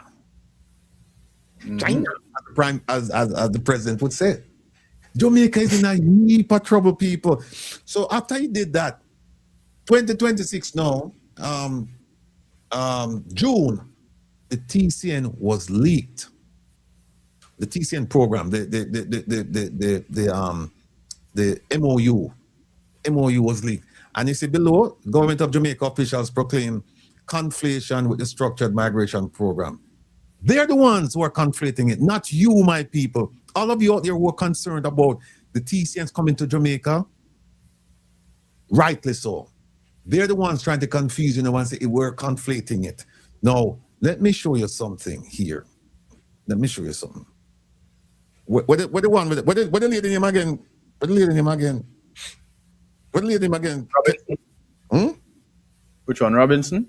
No. This lady. Oh, Eugenia. Prime Minister a few days ago at a meeting, some community meeting, and him stop and chat with a lady named Eugenie. Eugenie come out in her full regalia, green all the way. But Eugenie asked him a question, and Eugenie said, "We hear you bring people coming up, blah, blah, blah." And the Prime Minister, with his hand comforting Eugenie, tried to explain to satisfy her curiosity and her concern. I don't think he did, because not once this woman look at him, she just looked straight ahead, like she said, "I don't believe nothing else. I never look on you." But if she didn't, Eugenie, if our people who know Eugenie, we're going to tell her, say, "Come watch the program right now, because we are going to play Eugenie now, and we are going to analyze." Me, the professor, and Patrick, we are going to analyze where the Prime Minister said to Eugenie. Sitya. 40 that are coming to Jamaica, that you are welcoming them here. They are rapists, murderers, and you're carrying them to Jamaica. What's up, guys? Check this out. Watch to the end. Bless up. All right, so I've just handed over a social housing unit, and I'm here with the lovely Eugenie Brown. You see how she look? Eugenie approached me with a concern. Tell him what is your concern, Eugenie. Yes, sir. I get to understand that the deportees that are coming to Jamaica, that you are welcoming them here. They are rapists, murderers, and you're carrying them to Jamaica. Oh, we're going to survive with them here under these circumstances that's going on in Jamaica. We are trying to put under control. How we going to manage those with them? We want to know exactly if they are victims or whatsoever. So who tell you that now? I hear it on the social media, and I saw Mr. Golden demonstrating yesterday in Goal, saying that you're inviting convicted people in Jamaica. And you believe that? I don't believe yet, but that is why I asked you. Good. If I did believe, I would run with it. All right. That is why I'm asking you. So there are two lessons here. One, don't believe everything you hear. Yeah. And I'm so proud of you, because you hear something, you don't take it as truth. Yeah. You go and seek further information to verify. Yes, sir. And that is called media literacy. Yes. Right? Because not everything, and especially on social media, Yes, sir. I would say about 80% of the things you see on social media are not fully accurate. Yes, all right? And so it is good that you... You know what you said? Not fully accurate. Still accurate. Accurate. But hold on. This is someone who recently has been putting out a lot of things on social media. Yeah, so the 20% the 20% is fully accurate coming out from him. Okay, got you. Yeah. Felt the need to ask. All right. Sir. Second issue is that it is not true. Okay, sir. The government of Jamaica has signed a memorandum of understanding with the government of the United States. It is not yet operationalized, meaning that though we have an agreement, no one has been brought to Jamaica under that agreement because we have not worked out as yet the terms on which they would come. What we have worked out with them is that we're not taking no murderer, we're not taking no rapist, we're not taking no pedophile, no one with a criminal background will be taken on that MOU. Now, let me stop it right there, people. Remember what Marco Rubio said? We're sending you some of the most despicable people we have in our system, in our immigration system. He said that. But beyond that, Mr. Prime Minister, Eugenia, listen up, listen up. Or if you know our people, I'm going to tell her, say, we'll call her for come in the class. Let me ask the Prime Minister something now. A man is a serial murderer in any country. Pick a country. And he's running away and he travels to the United States. He's caught at the border. And now he's turned away. And he won't tell them where he's from. So they can't get papers from his government to say, okay, this is your national, we're going to return him to you. He can't get the papers. And you hear Marco Rubio said that happens all the time. So now, he's sent to Jamaica. He's sent to Jamaica. I want the Prime Minister to tell me now, how is he going to vet that person to say that person is not a criminal? How? How, Mr. Prime Minister? How? But Ratty, here's another thing that still I can't understand. They sign an agreement. So that means me buy a house, I'm sign an agreement to say me buy a house. So there's no specification whether it's a 1-bedroom, 2-bedroom, but me have to pay $1 million for the house. So when we get the house now, we not even have a bathroom or a kitchen, and we pay $1 million. You sign an agreement, and you don't work out the details of the agreement. That is, I mean, you do agreement. That is 101 in law, business law. Repeat them something. This is a bottle of water, right? It's upright. We turn it so. What is it? Still a bottle of water. We turn it so. Still a bottle of water. We go so. Right. People, don't make him fool you. Him when I try to describe to you is the position of the bottle of water to make it sound like, but at the end of the day, the bottle still contain water. Now, let me show you something. And thanks to the professor, we could just put Eugene up on the side a little bit. Look on this, people. Look on this. This is a copy of the memo. But this is between the US and Antigua. Here it is. Right? There it is. And it have all of the regular, all of the standard language in it. Blah, blah, blah, blah, blah, blah, blah, blah, blah, blah, blah. There it is right there. We have it. We'll go through it another time. For the government of Jamaica, of United States, government of Antigua and Barbuda. Here is the one now. Wait there, Kevin. Hide this. Wait there. Hide this. No, hide that? No. But the one that Kevin, the letter. The white paper. Yeah, the white paper. It says white paper. Which part is there? Up a little bit. Up some more. It starts with white paper. No, me not see it. Your screen blurry right there. So. No, me not see it. Hold on. I'll move this. No, man. Go up. Antigua. Not use of embassy. No. Oh, here it is. All right. Look on this, people. What we just don't show you is the memo that is supposed to be signed by the US and Antigua and Barbuda. Gaston Brown is the leader of Antigua and Barbuda. Look when put out. Look at this. See that? Antigua to publish a white paper on proposed third country national relocation plan. Now, let's get to a little bit of this.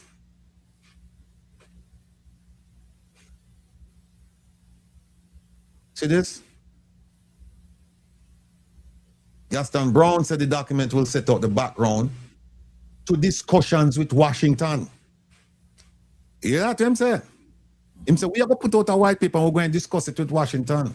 And him say, and that will, the principles and conditions under which any cooperation could be considered. Now look at this. Look at this. Look at this. The government has determined that the matter engages important questions of sovereignty, legal responsibility, public finance, national security, social stability, and Antigua and Barbuda's international obligations. It has therefore concluded that the issue should be addressed in a clear, orderly, and transparent manner. And how is that? What does that clear, orderly, and transparent manner look like? Sita? Sita, the government said the white paper will also explain that Antigua and Barbuda has approached the matter in a spirit of friendship and cooperation, while making it clear that as a small state with limited resources and limited absorptive capacity, it cannot responsibly accept open-ended obligations involving persons who are not its nationals and whose removal is sought by another country. Look at that. The document, CETA people, the document will be laid before Parliament. CETA, before Parliament, for what? For debate. Look right here. Look at this. This will afford members of Parliament the opportunity to consider the matter fully and to express their views on an issue of national importance. In taking this step, the government reaffirmed its commitment to transparency, accountability, and informed national discussion. Look at this. Look at this. Parliamentary consideration will ensure that Antigua and Barbuda's position is examined in the nation's highest representative forum. See, right, last one, the cabinet endorsed recommendations on a negotiation position put forward by Brown regarding blah, blah, blah, blah, blah. So what they're saying that we are going to bring this now to the people's house for the elected members to look at this thing and have a discussion. We're going to debate it.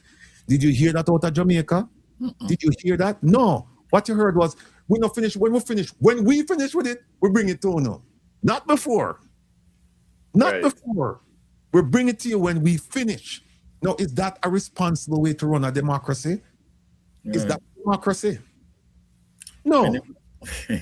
You have a government that has an allergy to truth. Yeah. Allergic to truth.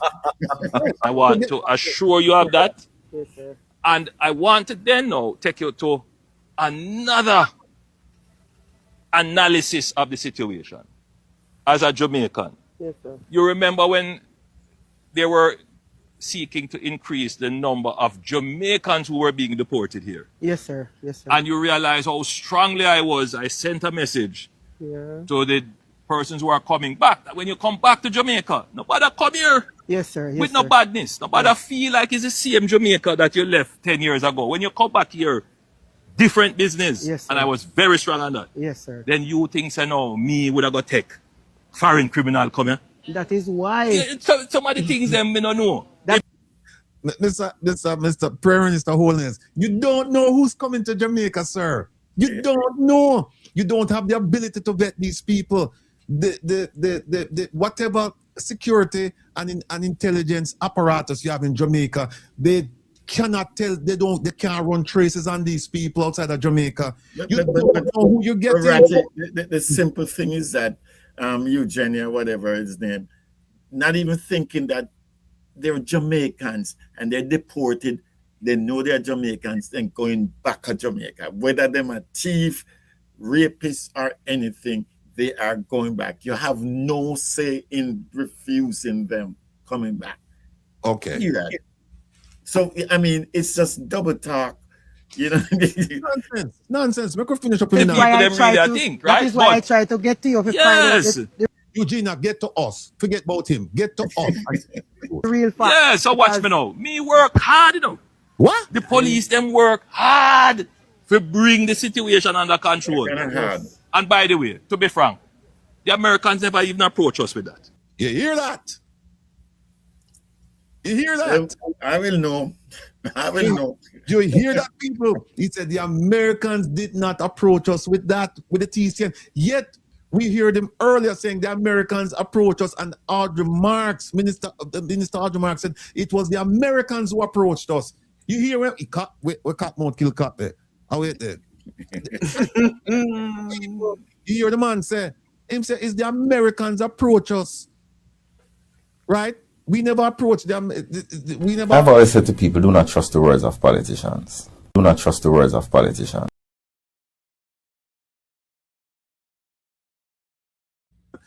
We could continue with him foolishness. Yeah.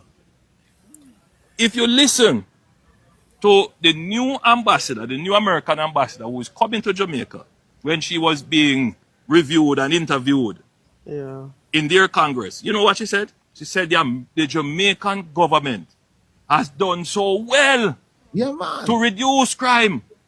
Then how would they now come to ask us to take murderers and criminals? No, foolishness. And we would never accept that. Yes, sir. So the people who are likely to come are persons who are vetted, and we are insisting that whoever it is that will come, and they are not deportees in the strictest sense of. People, listen to this nonsense when I tell you, Eugenie. Jesus. People are coming or not deportees in the strictest sense of the word. People, they are deportees. They're being removed forcibly. They're not saying that we want to leave. They're being removed and when they remove you forcibly from the US, it's called deportation. Meaning them don't want you. We don't know why Eugene even stand up there. Eugene, you never even look on him. You should have walked and left him.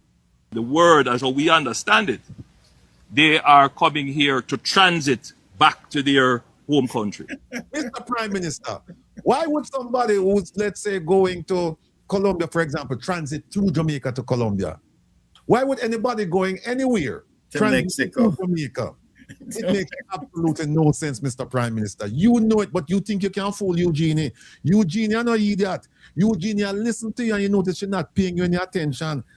Eugenie is watching the program right now. And Eugenie said, me know I couldn't trust him, you know. Me don't know why me wear the green go. But then Eugenie, I think Eugenie must get the house. So Eugenie have to do what she have to do. But Eugenie, you know. Okay. That's it. So they're not expected to stay here for any long period of time. It is a mere transit period. The Minister of Foreign Affairs, the Minister of National Security, the Minister of Information, they will give you more information as they have completed negotiations. But I want to give you the assurance. Not follow foolishness. Absolutely nothing like that. Absolutely nothing like that. All right? And nobody has come to Jamaica under the agreement. So you are. What was that? No, you know, you're the person who's as a litigator.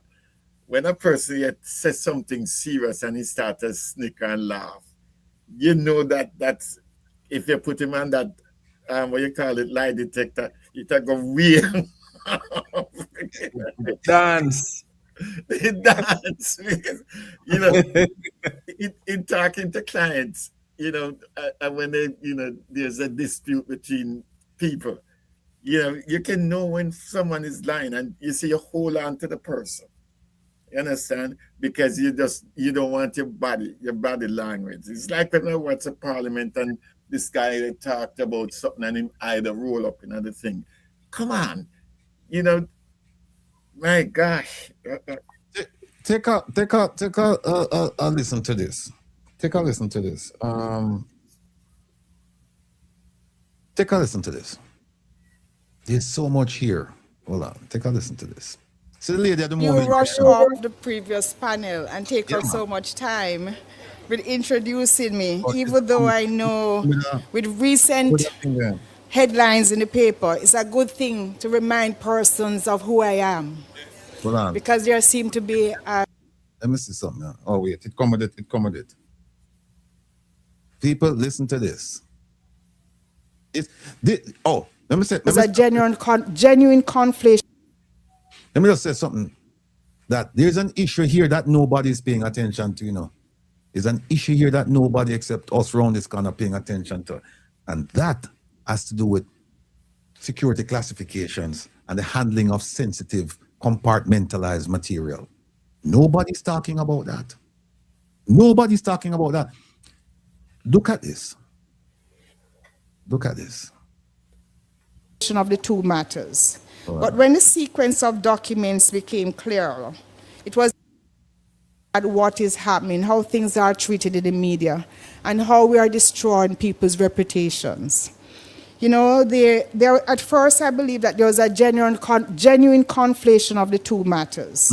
But when the sequence of documents became clearer, it was evident that the public had been left with a deliberate, incomplete, and misleading picture. It was evident that there was an attempt to do some character assassination. Listen to this now, people. She put out a gem. I don't know how the journalists in Jamaica never follow up on this. And it is important to note that the person who leaked the information about MOU. You hear that? You don't hear that? You don't hear what she said? The person who leaked the information about the MOU, one person, apparently she know who. So we'll get to the question now, who leaked it? Listen to this. Being signed in the public domain, had access to the MOU itself, and could have released the MOU that would have debunked some of these allegations. They also had other documents, including the proposal that I had made. And how she know this?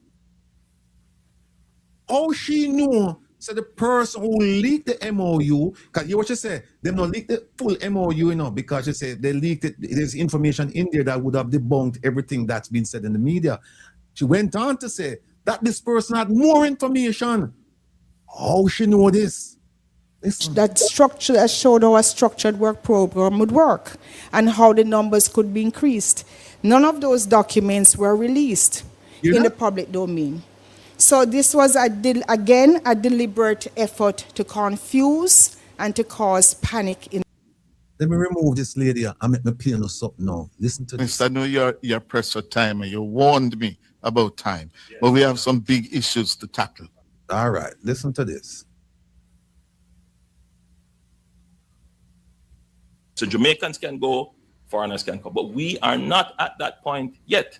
Okay. Yes. But given the recent history of memoranda of understanding with the United States, why did your administration allow this thing to be made known to the public via a leak in a newspaper? Well, Cliff, examine your own statement. Why would we leak? You hear that? You hear that? He said, I know we do it. Why would we leak the information? But then we have Audrey Mark saying, no, it's one person and we know the person. No, it brings me to this. Let me go now. Quick lesson, you know. Quick lesson. People, the MOU that they're talking about is a form of diplomatic note. Diplomatic notes come in several forms. I think there are like 4 of them. They have the first person, the third person, but it doesn't matter what person. A diplomatic note, or in this case, the MOU, is between countries. It's between countries. It's not between a country and the media or civil society or whoever they are. It's between countries, and I can give you the benefit of my experience. The diplomatic notes I handled, they were never transmitted electronically. They were transmitted by hand. We had to go see the people and hand them, and guess what? These people registered that the diplomatic note, they received it. Because on occasions, I had to go back and ask and say, listen, I gave you a diplomatic note, but I can't find a record of it, and they found it in their records, right? It's registered on my side, on the US side, and it's registered on their side. That's a diplomatic note. It's only between, it's a formal way of countries memorializing their intent or their actions on paper. Hand delivered, right? No, think about it. The US, I doubt, would have an electronic channel to transmit diplomatic notes with Jamaica. You know why? You know why? Because there is a monster in the room that they don't want to talk about named China. Mm-hmm. The US government is not going, knowing the presence and the influence of China and Jamaica, they're not going to do these things electronically. They're going to say, no, hand deliver it. Now picture this, the US government hand deliver that MOU, that diplomatic note that you're talking about. And that diplomatic note made its way into the media.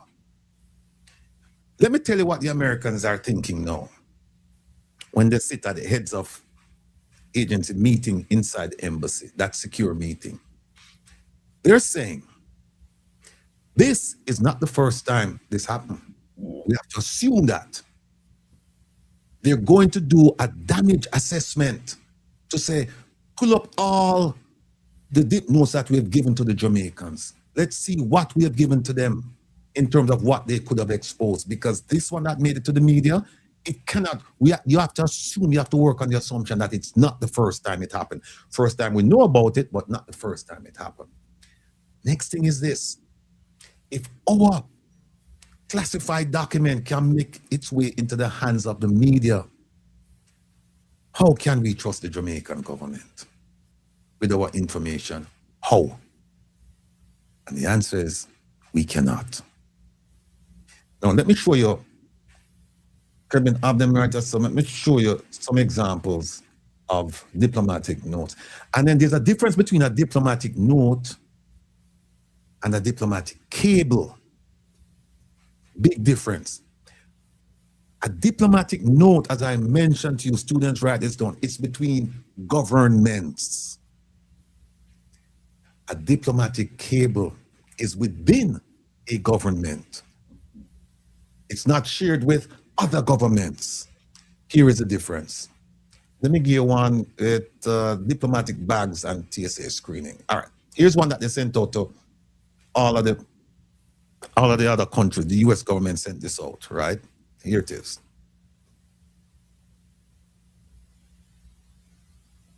See that?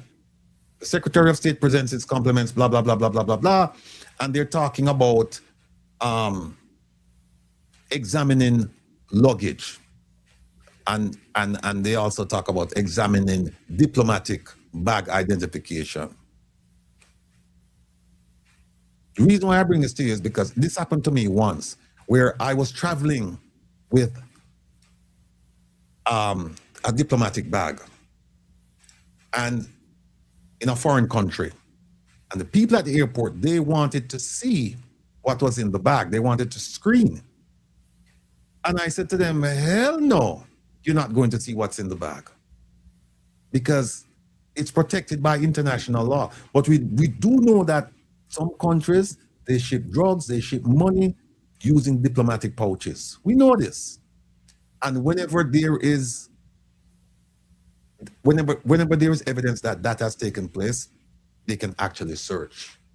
But in my case, they couldn't search. And I was at the airport with an assistant, and they call everybody they could call. And we said, no, you're not going to search this dip pouch. But this is the diplomatic note, where it's going out to everybody and telling them that when you come to America, this is the process that we're going. The reason why this is here, and you can get this online, is because sometimes they'll declassify something. And once they declassify, then anybody can use it. But this is an example of what it's like. Now, this is shared between countries. Now, here is all right, look at this now. You see now this is a diplomatic cable. See this? And if you look right here, you see the classification right here? See it? It's no longer secret. This came out as a result of WikiLeaks. And that's why they prosecuted those people. In fact, when I was in the FBI and WikiLeaks came out, we were expressly prohibited from accessing a document like this. We were told, you will not access it. But since then, it's been all over the place, and I'm no longer there, so fine. And this has been all over the place. But this is a this is a diplomatic cable. And you see, right here, it's classified by this person, blah, blah, blah, blah, blah. And here's the summary. And guess what? It's talking about people in Jamaica. This is going way back. It's talking about Prime Minister Bruce Golding. It's talking about the People's National Party. It's talking about a whole Dr. Kenneth Barr and blah, blah, blah, blah, blah, blah. But it's talking about all of this stuff here. It's about people in Jamaica. No, the government, the US government is not going to share this. This is a collection of information on people in Jamaica so that the people in Washington, they know exactly who's doing what in Jamaica. And that's how they get the files. That's how they get the files. This is not supposed to be seen by any Jamaican. Not supposed to be seen by anybody or any foreign government. The diplomatic note is different. It was intended for the Jamaican government to see because it's talking about something that is collaborative in nature between the two governments. So there's a difference between a diplomatic note and a diplomatic cable. And remember, a diplomatic note can take several forms, but at the end of the day, it's an official communication between governments. So when that ended up in the hands of the gleaner, big problems. So you hear the Prime Minister say, why would we leak? We don't leak nothing. And you hear Kamina Johnson, you hear, not Kamina Johnson Smith, you hear Audrey Marks, you hear what she said. It's one person. It's one person, and the person had access to other pieces of information. And she was even wondering why they didn't put the whole thing out. Now we know she's not speaking for the US government. She's speaking for the Jamaican government. They know how to do it. And remember now, these cables, you know, they go from the US Embassy to the Ministry of Foreign Affairs and Foreign Trade. They can also go to other ministries, but the Ministry of Foreign Affairs and Foreign Trade, they're usually the first stop. And there's a process when they get these documents. There's a process. So right away, if I'm in the American Embassy, I'm saying, how did our document end up with the gleaner? And we can't trust these people. And we have to go back and pull all the documents now and look to see what we shared with them to figure out, because you have to ask, the assumption is that everything that you've given them has been shared. Everything you've given them has been shared and shared with people and countries we don't want. Well, first of all, we don't want it to be shared with anyone, but primarily the Chinese. This is a huge problem, people, for the Jamaican government. This is unlike anything that has been reported so far about the TCN. As far as the US government is concerned, this is priority for them. No, we can't trust the Jamaican government because they're sending out things. No. Let me go to, well, so we have Kevin. We can go back. Oh, Patrick, you're going to love this one here. You're going to love this one here. We don't have enough time, enough people. You know, said, oh, Jonah laugh now. Where is it? You know what? We don't have enough time. People, we have about 50 videos and about 100 documents. And we can. But Patrick, I talk about the TCN. Patrick wrote about the TCN. I want Patrick listen. And I want to listen. We're not going to even touch the Prime Minister and the nonsense he's been spewing. We're going to touch the lady. Remember we said, they said speech is silver, but silence is golden. Golden, yes. Minister Audrey Marks should have listened to she should have paid attention to the latter. She should have paid, because she's removed all doubt about her incompetence right now. Listen to this. And it has to stop. The lady in St. Mary. Let me get back. In leadership at the Institute of Workforce Education and Development, I see your chairman asks a central question. How does Jamaica prepare its young people as its workforce of over 1.4 million and its economy for the opportunities and challenges ahead? I must share that this theme takes me back to 2 years ago. In July 2024, I just feel so high. In July 2024, I first heard the manifesto of the Trump presidency at the Republican Convention. It was firmly centered on a radical migration policy that I immediately knew could have a drastic negative impact on Jamaica if not managed properly. These campaign ideas eventually became concretized in the America's First policy document. A centerpiece of this policy document is the mass deportation of undocumented foreign nationals. I knew immediately as ambassador that I had to come up with a strategy to minimize the impact, the negative potential impact. And that is what I started to pursue, because that is what I had practiced for the previous 10 years and had found a formula. You don't find no formula. Stop tell lie. You know, look, you don't want me to tell them what happened with the State Department when them come at your office, you know. You don't want me to release it to the public. How you were embarrassed. So stay in your lane. Don't try you know, this self-importance that you did this and you did that and you can't pronounce America, you say America. America. She learned from one of the greatest. So let me make 4 points today to connect the dots and clarify at the outset the recent media reports conflating a request from the USA government to facilitate the transit of third country nationals from the USA to their country of origin with a proposal I had made to get skilled workers to Jamaica. You're Not here. Find back the little piece there, play it again. All right, hold on again. Just move it back just a media pinch. reports conflating a request from the USA government to facilitate the transit of third country nationals from the USA to their country of origin with a proposal I had made to get skilled workers to Jamaica.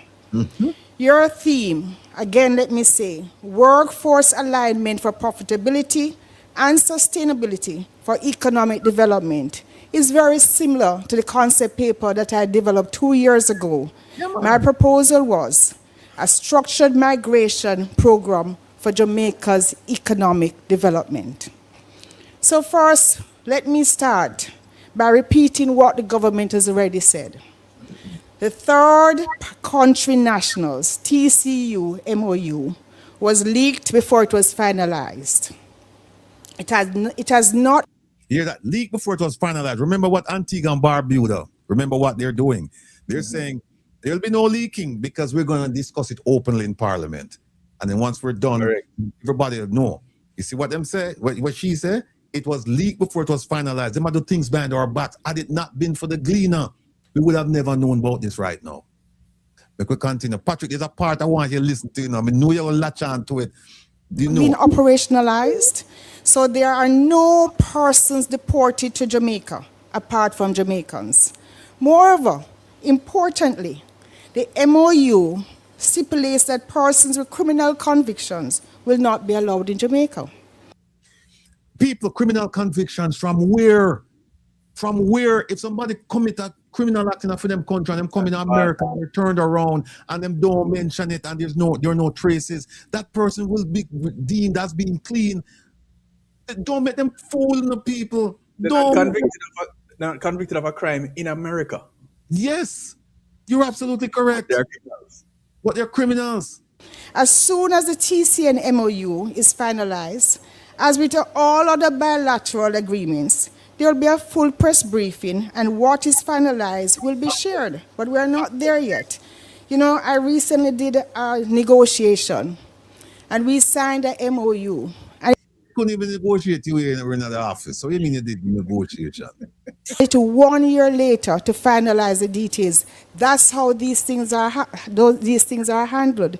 So the constant calls for details of what has not been finalized is not making sense. But to get back to the America First policy, in the role of ambassador, my responsibility was to anticipate policy changes in the United States, assess how these changes could affect Jamaica, and identify how Jamaica could protect and advance its national. So how come you never realize about the travel advisory? How come you never anticipate that one day? How come you never anticipate that? Caught you by surprise. Interest. It was in that context that I developed the March 2025 Embassy of Jamaica Broad Corporation proposal. She not give no date, you know. She said March 2025. Remember now she left must be the 13th or the 12th of March, you know. She had developed this when she leave. People don't believe that. Don't believe that. And she knew It was not limited to one issue. It was designed to identify areas in the America First policy that we could have an intervention for Jamaica's benefit. And so there were 4 areas where we could find alignment. And so, in fact, 5 proposals, 5 areas. First, it looked at Jamaica's current structured work program with the USA and proposed its expansion to increase the number of H-2A and H-2B visas. That's the temporary work programs or seasonal work programs, as some of you might know. People, by law, there's a cap on those things.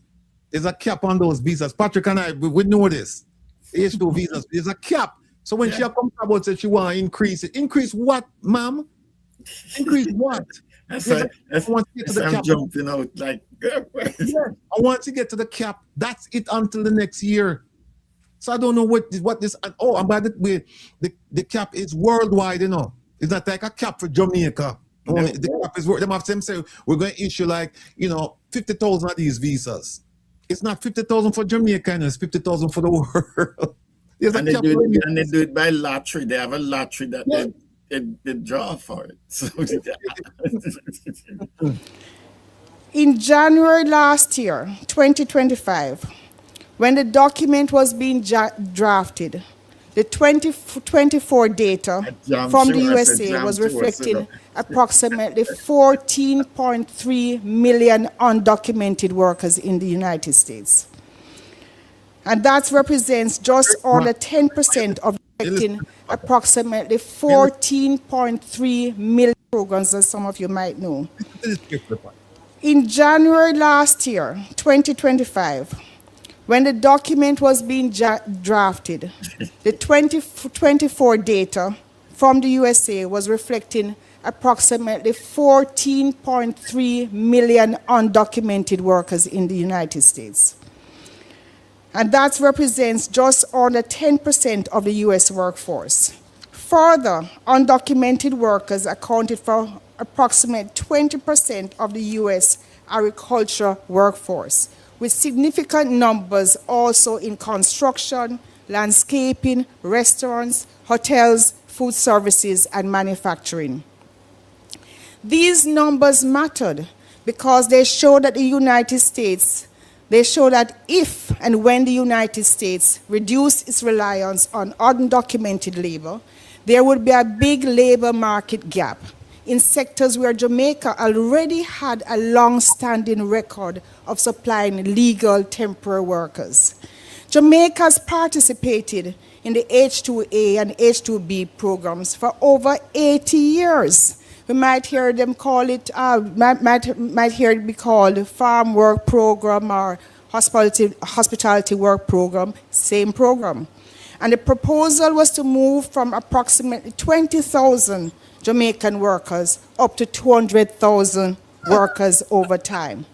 A legal, temporary, rotating work opportunity that allowed Jamaicans to work abroad, get exposure, earn income, gain experience, and support their families.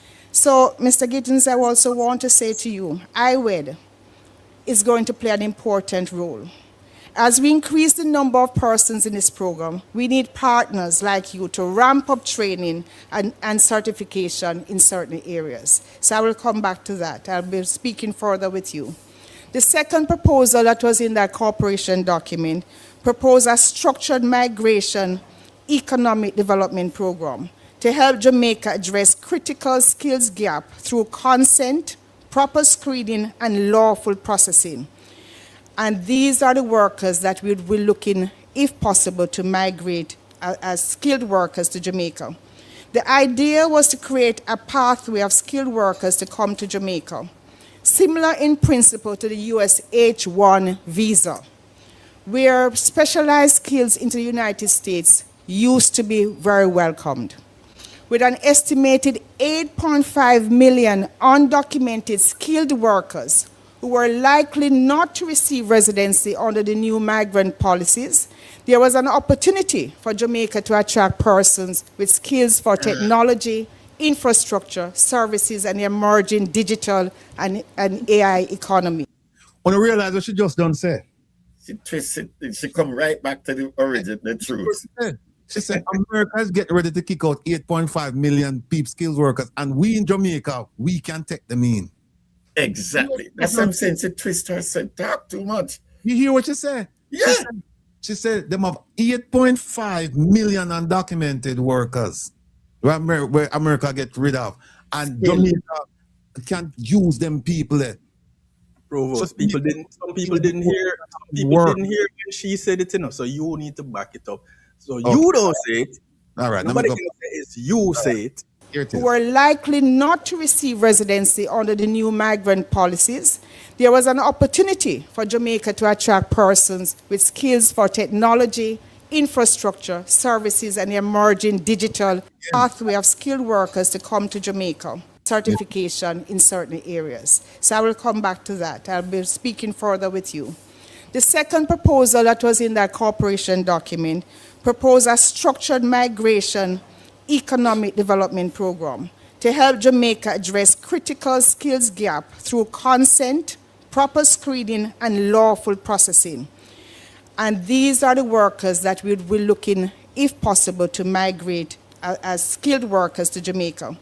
The idea was to create a pathway of skilled workers to come to Jamaica, similar in principle to the US H-1 visa, where specialized skills into the United States used to be very welcomed. With an estimated 8.5 million undocumented skilled workers who were likely not to receive residency under the new migrant policies, there was an opportunity for Jamaica to attract persons with skills for technology.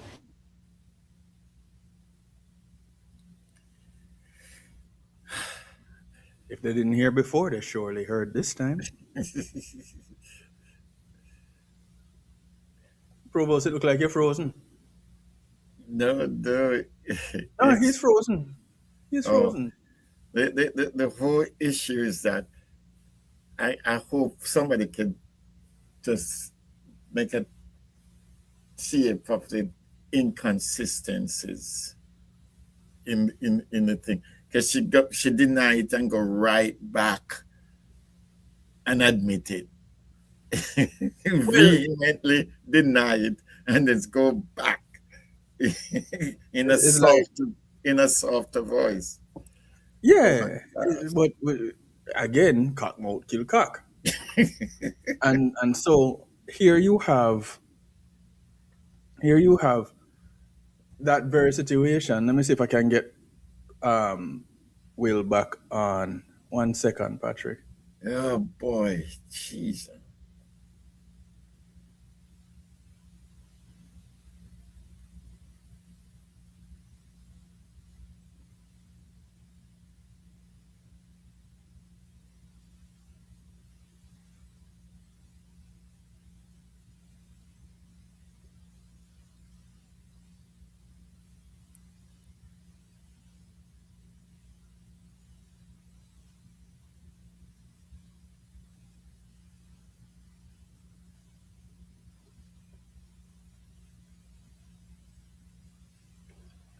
All right, so here's as we wait on the provost to come back, it's me and you, Patrick. So here it is, and I'm glad it was right there that it cut off, because it's right after she made the statement that the 8.5 million people, we have the opportunity to invite these skilled laborers to come to Jamaica. But in that program of inviting skilled laborers to come to Jamaica, how different is it from the people that America is saying that you are not getting any stay in this country, you are going back to wherever you came. Why would these people, having no run-ins with the law or anything like that, wanting to go to the US, not being able to go into the US, why would they want to come to Jamaica? They wanted to come to Jamaica, they would have come to Jamaica. If they wanted to go anywhere else in the Caribbean, they would have gone somewhere else in the Caribbean. But you're wanting, Professor, what I'm saying, what jumped at me. All the TCNs, the way they do it is that each one, when I looked, there was a chart that I saw where like they would give, say, 20,000 for this person. That they're dumping to Jamaica. They're paying Jamaica 20,000. But in this case, if you're saying you want these people, what's the incentive for me to say give you 20,000? You want them, so take them. It's gonna save me 20,000. So that's why it comes back. The US is saying there's no money exchange, and they're saying no money exchange, because if that's the case, that means it's all incompetence. So they decide, okay, give it them. We don't have the skills, and I'm very I have a, what you call it now, the mind just nosy and just said, so why would I take that on behalf of Jamaica? Was I forced to do that because I have some little sticky finger issues that But there can't even be the argument that there was no money exchanged, because countries involved in the TCN program have received sums of money. Right. But Jamaica might run them out and they might say, okay, since you want the skill one, we give you them. Nothing. You can't hear me? Yeah, you're good. Yeah, people don't know what happened. Just as me, I hammer home the point. Just as me, I lick the nail. The hammer mash up in my hand. The hammer explode in my hand. And nail that too powerful. The important point is the 8.5 million, what you say. Listen carefully to what you say now. These are people being deported. Yes. These are people being deported. So it's either they're part of the TCN program or there's a third program, another program where we don't decide to take them. Yeah, another program where we don't know about, which they haven't described yet. So what she just described is that the 8.5 million that the United States is getting rid of. She's saying, we believe that there's some skilled people in there and we want them to come to Jamaica to work. So if they come under TCN, remember what the Prime Minister said, they're only here for a short stay. He said if they come under TCN, they're only here for a short stay. And we know now that that's the only program they have, because this is the structured migration program that they're talking about. The Prime Minister, and we're going to play it for you, not today, but we're going to play it. He said, essentially, that's a pie in the sky. He said nothing has been done yet. It's just out there. So when they bring people in, no, I shouldn't say bring, when they accept people in, keep in mind that these are not people coming voluntarily. These are people being deported. And the people who are deported who are not Jamaicans coming to Jamaica, under what program are they coming? The TCN. All right. Now, let's ask the other question that is on everybody's lips. So when these people come to Jamaica, not wanting to go back to their home country, and they say, hey, I want to stay here, please grant me asylum because whatever. You bring me here. You need to take me here. Then what? There's no law in Jamaica that addresses the continuance of these people living beyond certain time. The same. Who is going to pay for if they come with if they have their children back home and they can't go there? Is that a qualification for them to bring their children here? So you're taking more children. You're taking what family? Let's put it family. Don't be specific. So you might have a wife and 4 children, or a husband and 3 children in Antarctica, for example. So who's gonna, where they gonna get the money? You have to employ them. You bring me out of your country now, you bring me out of your yard, you have to feed and clothe me. Are they gonna get priority for jobs? And what documentations they're gonna have? I mean, and like Antigua and Barbuda is doing, that is the democratic way should be done. It should be like they're making a special session, special session of their parliament to address that issue, because it's not going to affect labor rights or comrades or whatever. It's going to affect Jamaicans, and that's why I'm concerned about it. That's why I said to my representative, do get the investigation that we know. They're going to give me the unedited truth, especially this time of the season in America. They will find it and say, here's what we found, and here's this. And because as congressmen, I'm sure they can get it. If there's anything that needs to be redacted, that's fine. But we want to know what the meat of it, of the whole issue is signed, how it's going to affect. And then Jamaicans just make a determination. What are we going to live with this administration that we have? I mean, how many, if you start to count the charges, Ratty, they probably don't need about 10 different lawyers each. Right. Potentially. Potentially. LMC England, Jamaica, a very strong supporter of ours. She said, Miss Marks is accomplishing her goal. Get us to discuss foolishness. No, yes. Here's the thing about that. It's something that we need to discuss. You know why? Because Audrey Marks is spewing this nonsense out there and people are believing it. No, we can walk on true gum. We haven't forgotten about the drill. We haven't forgotten about the fertilizer. We haven't forgotten about the buses. We haven't forgotten about the Prime Minister's statutory declaration. We haven't forgotten about Mr. Wheatley's statutory declaration. We haven't forgotten about any of those things. And the people who are being hidden under the speaker's bosom.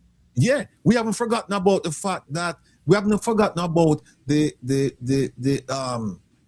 disposal of medical waste, including human parts, which them can't answer up to now. We haven't forgotten about the desalination plants. We don't forget them things. So even though we're talking about this, it's topical, and the Jamaicans must know, because it's what the Prime Minister tried to do. Him try to convince Eugenia that he's the best. What he's doing is in the best interest of Jamaica. Even though she said, "But yeah, we here say you're gonna bring this and you're gonna bring that." And what I'm saying to you, Eugenia, if you're watching, is that is exactly what is going to happen that you're thinking about, because the U.S. government made it abundantly clear. They said, "We're sending out the worst of the worst. We're sending out the pedophiles, the rapists, the murderers. We're sending them to your country." And the thing about it is this: how will Jamaica be able to vet these people? What they're going to say, we're going to get a vetting report from the U.S. What if the U.S. says, well, we just caught this guy, we don't have no traces on him, he looks clean, and give it to you. But that guy is a murderer in the country where he came from. How would Jamaica know that? He's a rapist, he's a pedophile. How would Jamaica know that? And if you accept him, you are saying, I'm accepting me in your house. That means you vet me. If I see you this, or I see my next door neighbor in your house, I'm saying, Ratted, you already vet him because of your house, and you don't want nothing. You understand? You already vet the person. So I will be warm to him and try them. When he turn around and rape my daughter or do something, then it's a different scenario. The whole thing is just, I'll say this. When you are in a situation when a person is compromised, let me say this generally. I know when someone is compromised, you can get them to do your own bidding that you want them to do. It's plain and simple. And when people are called up, they have to fold. Because rumor has it that some people were called up and says, hey, you're going to take a Jamaican visa which Jamaican worry about it? Let me just answer what Paul Wilson said. And it's a good point. He said, I'm going to give her a bone. Let's hope that she takes it with diligence. Let's say the HB2 visa of these immigrants are expired and the US will not renew them and she decides to take them in. Okay. Here's the thing, Paul Wilson. How do you know that the people coming, they're coming because of HB2 expired visa? How do you know that? Because the American, if you go back and you read what they said, and we have the document here, they said not everything we're going to tell you. They said only what's permissible by law, and so they could say we're not going to give you this information, so you wouldn't know that they're expired. Because Jamaica can't charge me if I do something in New Jersey and say, well, and they go back home and say, okay, I'm going to charge you for rape, for example. Right. You know, we just lost Will again. Yeah. I want to address Master Jam J9. I think that is Master Jam. So you're saying it's two separate programs. One is TCN, one is the structural workup proposal. Structured worker program. Okay, cool. I get that. 1 second, please. 1 second.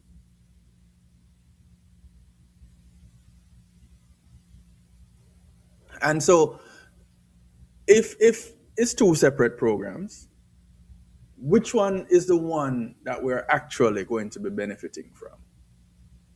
Because apparently they're both happening in Jamaica.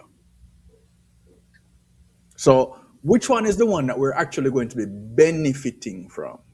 Which one works out in favor of Jamaica and Jamaicans? If tell me that, Master Jam, and were you given that information? Because based on what we are seeing here, as it relates to the MOU, and MOU that is being shown is the same one that all the countries get, you know. It's just that the name in the country name in the MOU is different. So if the letter in itself, the draft in and of itself, is standard, then the fine print, the details, the negotiations before signing is what is important. And so that MOU can be amended as per the arrangements that are settled on, that are agreed on, after there's some negotiation. If the MOU was changed, amended, where is that MOU? Why we, the people of Jamaica, can't see it? What are the terms under which this agreement was made? If it's not that we're accepting these criminals, what are the terms that that they're coming, that the individuals who are being deported? Because you can't get around that. And if they're skilled workers, why would they want to come to Jamaica? Yet again, I ask this question again. They're skilled. People in Jamaica who are skilled are leaving Jamaica. So why would skilled workers want to come to Jamaica from another country?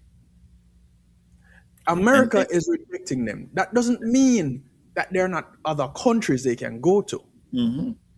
Canada is right there. Somebody put in the chat, they can go Ireland. Europe is open. is a part of the option.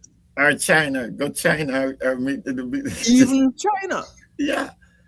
You know, and the thing for me, the thing for me and that professor is that does Jamaica not have the skills that those people have? Is which people so skillful that going to come to Jamaica? Which people? I don't know. I mean, what language they have, because yeah. Let me just go back to the point I mean I make when the gentleman said that it's the H2 visa. The H1B visa?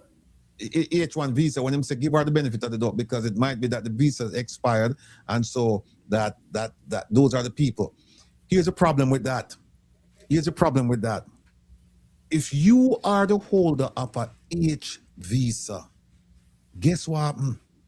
The US government know exactly where you come from. Mm-hmm. They have all of your records. So you can't tell them, say, well, you come from somewhere else. So them don't need to send you to Jamaica. Them send you straight back to your country. Yeah. And not only that, for the duration of the time that you have that visa, you are legal. So if it expires, then you just overstay. Exactly. Because when I'm say undocumented, something different in matter about. It's just a different category of people. But even if you want to say somebody's H2 visa expired and them overstay, and you want them undocumented, them shouldn't come to Jamaica because the US government have the complete file on you to issue you that visa. Correct. They know where you were born, them know your mother name, them know the street where you live, them know what you do for the last 5 years before you get the visa, your travel pattern, your family history, your work history. They have all of that. So you can, and remember, biometrics. So you can show up and say, well, them have the record of you. So that those are not the people they're talking about. Ratty, let me ask you a question. Isn't this standard SOP? Is it that if you get someone, whether it's undocumented or some crime, the first thing they do is take a fingerprint? Biometrics. That's the first thing. So you run it in the Interpol, and you're going to come up. Or you run it through CODIS, you run it through the FBI fingerprint system, and so, you get everything. And that's what befuddles me. Why this TCN, No, this thing we should talk about, and we don't even have time because it's soon time for Kevin. We'll wrap up because Kevin have to deal with film thing, and then have to deal with it. It's like people. This topic is not going away, but we're not going to forget about the scandals up at the University Hospital of the West Indies. We're not going to forget about Tufton and Market Me. We're not going to forget about the goings on in Parliament and the other investigations, the drill, the buses, the Petrodam. We're not going to forget them, trust me. But this is one that we have to deal with because this is one that people are worried about, and the government they're spewing a bunch of lies, and they're trying to tell you that don't use your brain and think through this thing. Just listen to what we're saying. And they said people out there are conflating the structured migration program with the TCN. Ask Audrey Marks. Ask her. Ask the Prime Minister. What is the status of the structured migration program that you people are talking about? I can play it. The Prime Minister said, we're nowhere near there. It's just up there. We're just talking about the future. So the people coming to Jamaica, that 10,000 what you hear them talking about, here's what I think happened. And this is just my opinion. I believe that the only real discussion they had with the US government was about the TCN. Whatever the number was, it was about the TCN. And because again, if you look at the people at the meetings that Minister Audrey Marks attended, they're Homeland Security people and Department of War or Department of Defense. They're not people from the Department of Labor. And I think what happened is that they got caught and they had to come up with an explanation. And they said, let's reach for the structured migration program. But guess what? The structured migration program is run by Minister Pernell Charles Jr. And there's nothing in on his website or nothing that he's talked about recently. He haven't said anything. Zero. And he's the man in charge of labor, you know. He's the man in charge of labor. How about Minister Kamina Johnson-Smith? How many? Is she still around? She never called me. I cannot question that. I haven't heard anything. Yeah, but that thing, she not call me, so she not call me. Why she call on? Why she reach out to you? No, she's my favorite. I'm probably not her. It's like saying that, it's like looking at a girl and say, boy, me, your boy, you're my girlfriend, but me know I'm not your boyfriend. So Minister Kamina Johnson Smith, that's my favorite minister, but I know I'm not her favorite commentator. I know that.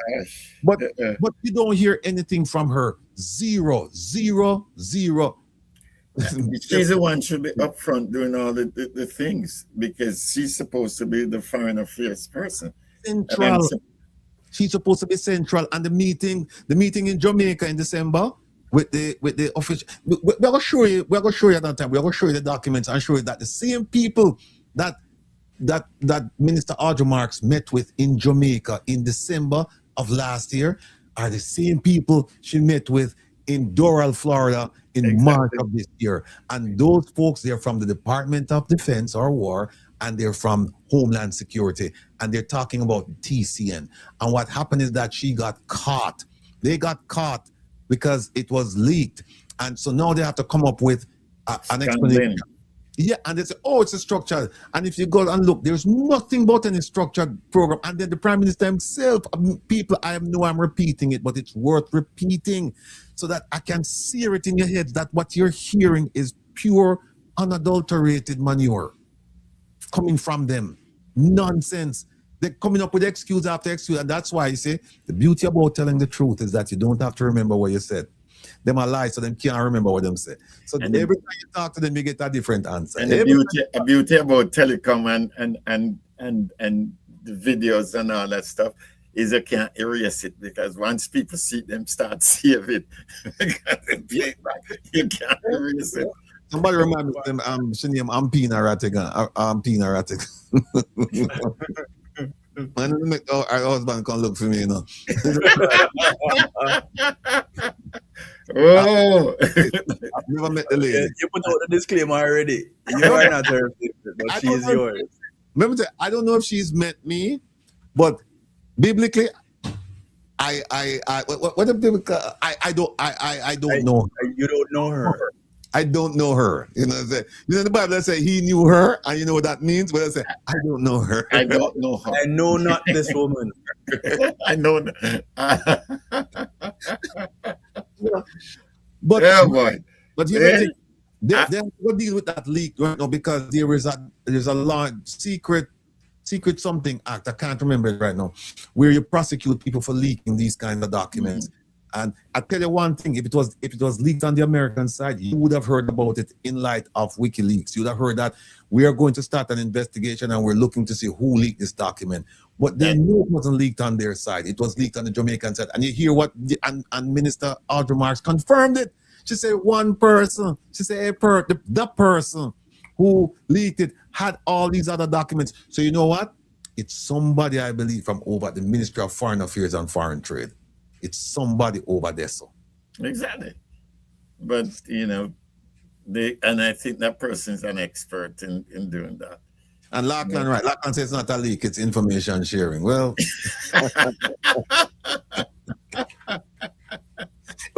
but Lachlan, it's unofficial information sharing. It couldn't be done like that officially. So there's a problem there.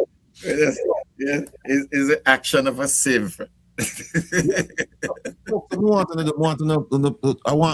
I'm encouraging all of you to please go and read Patrick Beckford's the article about read Patrick Beckford's letter, and then I want you to go and read the article in the Gleaner, and you'll get a fuller understanding of what's going on with the government and the TCN program and how they are trying to conflate it to confuse the masses. But Eugenia, no idiot. Eugenia wear her green because she has sing for her supper. Exactly. She from the government, and that's why she did that. Get her house. You know, in our mind, in our soul, and our heart, she knows that them are plan to bring people here. You know, I catch them get catch. Mm-hmm. I catch them get catch. Mm-hmm. Catch them get catch. Because remember now, the Prime Minister said something about how is it that a plane somebody was saying that a plane came to Jamaica with TCNs, and he was saying, no. You think a plane could have come to Jamaica and people just come off some blah, blah, blah. Well, we see examples of it. We see the plane will come off when the Indians or the Pakistan, the 200 and something come off in a Kingston. Mm-hmm. We see the plane where crashed down in a Clarendon where people come off and them dig up. And we see many examples of that. Jamaica has porous borders. Oh, here's a classic. We spend millions of dollars buying sophisticated state-of-the-art boat with radar. And who paddle past the radar? The Haitians them paddle past the radar boat out there. On the two of them. Yeah, one of them paddle past it and say, oh, see boat them, I could just go on the boat and the radar can't work. The radar can't work. No, maybe they buy a kind of without radar, you know, just like the bus them advising by. Is it people in Portland and the people at St. Thomas have to call the authorities and say, listen, we have some people here we believe to be Asians, and then them round them up. So when them talk to you about border control and border security, no make them bother you with the border argument, because it's just complete nonsense. But I tell you what, if we're not thinking of nothing yet, Jamaica, we no wait, because the year America put out the veiled veiled instructions to Jamaica. Well, not so veiled in public, but not so veiled in private. That do not forget with that China. What did the Chinese government do last week? Chinese government come out and say, we're not going anywhere. We're heavily invested in Jamaica. We're not going anywhere. And so now that is a problem that they're going to have to deal with, because the Chinese are not going anywhere. So Jamaica is between a rock and a rocker. And remember this, when the elephants fight, we don't know who get damaged. We don't know what get damaged. The grass. The cats. The grass. And Jamaica, the grass. So when you hear the Prime Minister come out and talk about we're an independent country, we're a sovereign nation, and I say, go, here's how it goes. We don't have an independent and sovereign leader. No, that's true. We have one that's a compromise. Here's how it works now. Here's how it works now. They walk in, first of all, them not go to him come to them, and him come at the embassy and them say, listen, the President of the United States and the Secretary of State want this to be done, and want it to be done X amount of time. There is no discussion whatsoever about whether Jamaica is going to do it. There's no pushback to say, well, we're independent and you can't tell us what to do. That's not how it works. They tell you what they do is there is no negotiation. There are instructions given. And Jamaica must comply. And as I've said before, the trading is totally unbalanced. And it works in the favor of the US government. Import, export. So trading is one thing. Another thing that we must look at is the compromise factor. Keep in mind, people, that WikiLeaks has given us insights into how collection is done. The Prime Minister must know by now that there is a file on him. Everything that he's done. He must know. Maybe he's been shown excerpts of it already and said, listen, we want you to do this. And that's why he just have to do it. Right? You mean separate apart from the file that you already composed? You know, also that in addition to the trade, affiliated with trade is tourism. And if the US government says we're going to increase the travel advisory to a 4, Jamaica is finished, because the majority of tourists coming to Jamaica, they're coming from the United States. And whoever is in second place with trade, they can't make up the deficiency. In terms of export, Jamaica export to the United States. You know who's number 2? Russia. Russia is the number 2 trading partner. You know import, America is number 1. 2.3 or 2 point whatever billion. You know who's number 2 in sending stuff to Jamaica? China, 800 something million. Big difference. So the United States, as the president said, you don't have any cards. He said that to Zelensky. You don't have the cards. And that's the same thing with Jamaica. Put it this way, Jamaica not even in the card game. Jamaica not even in the card game. So they're watching the team. And when your card can't present itself.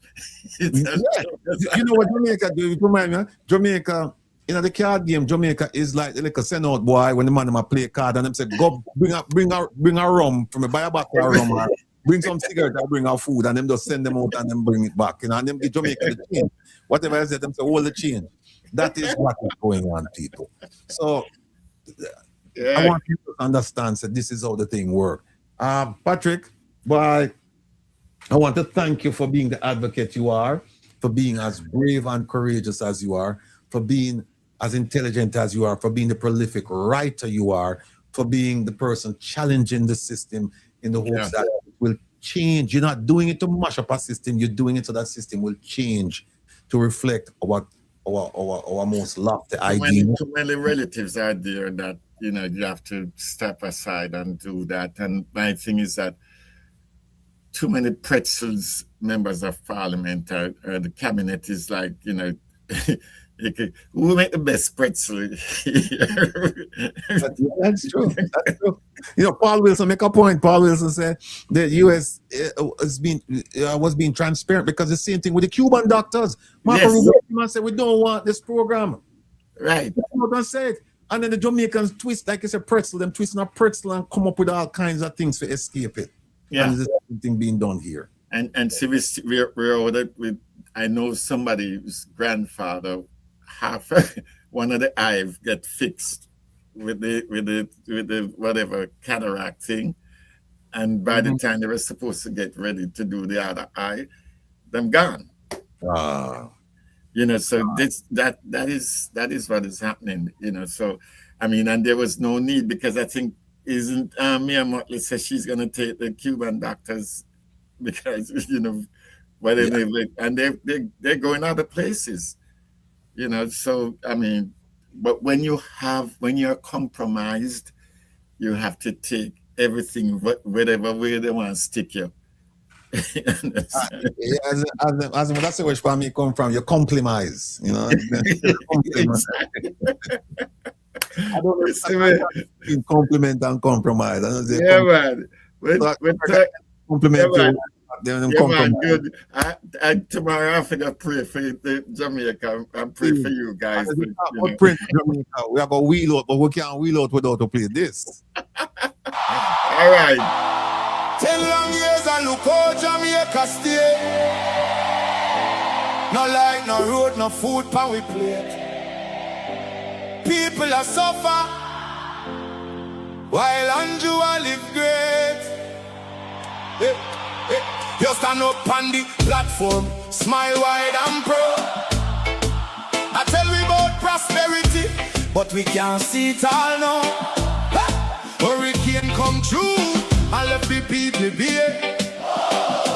6 months later, them still out there, asleep under the air. Their GLP friends them build high rise, road still full of wood. House pocket to a field, while the nation lose its soul. Hospital overflow, picnic can't get bed. School roof a leak, but you and Juliet well fed. You always have excuse, always pass the blame. Every time something wrong, it never go in your name. Jamaica a drown and you claim you're unclean. Biggest actor in a politics we ever see. Wholeness, time to go. Time to go. The people, we say no. 10 years and we can't take no more. You know hear us. We are not on the door. Wholeness, time to go. Time to go. From Kingston to Negril, the people say so. We tired, we hungry, we done with the show. Wholeness, time to go. Farmer can't afford to plant food, price reach the sky. You're bringing the poverty while your own people cry. We born ya, we grow ya, we bleed for this land. But Andrew at the top won't extend the man. You talk about vision, you talk about plan. But 10 years later we still can't understand. Corruption report London, nobody charge. The people pocket small but the scandal them large. Who's crack up parish council bro? Country suffocate done and it just smoke. And when we raise we voice so call we political. But the truth is the truth and the truth is biblical.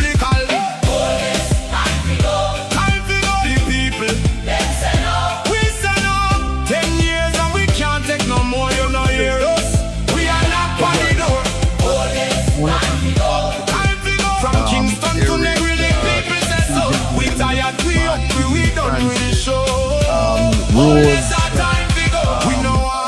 Miss Osborne, and of course Patrick Beckford. People, tune into Kevin Stew right now on Reggae Global Radio for Saturday Stew, and 2 hours later I will be on Reggae Global Radio.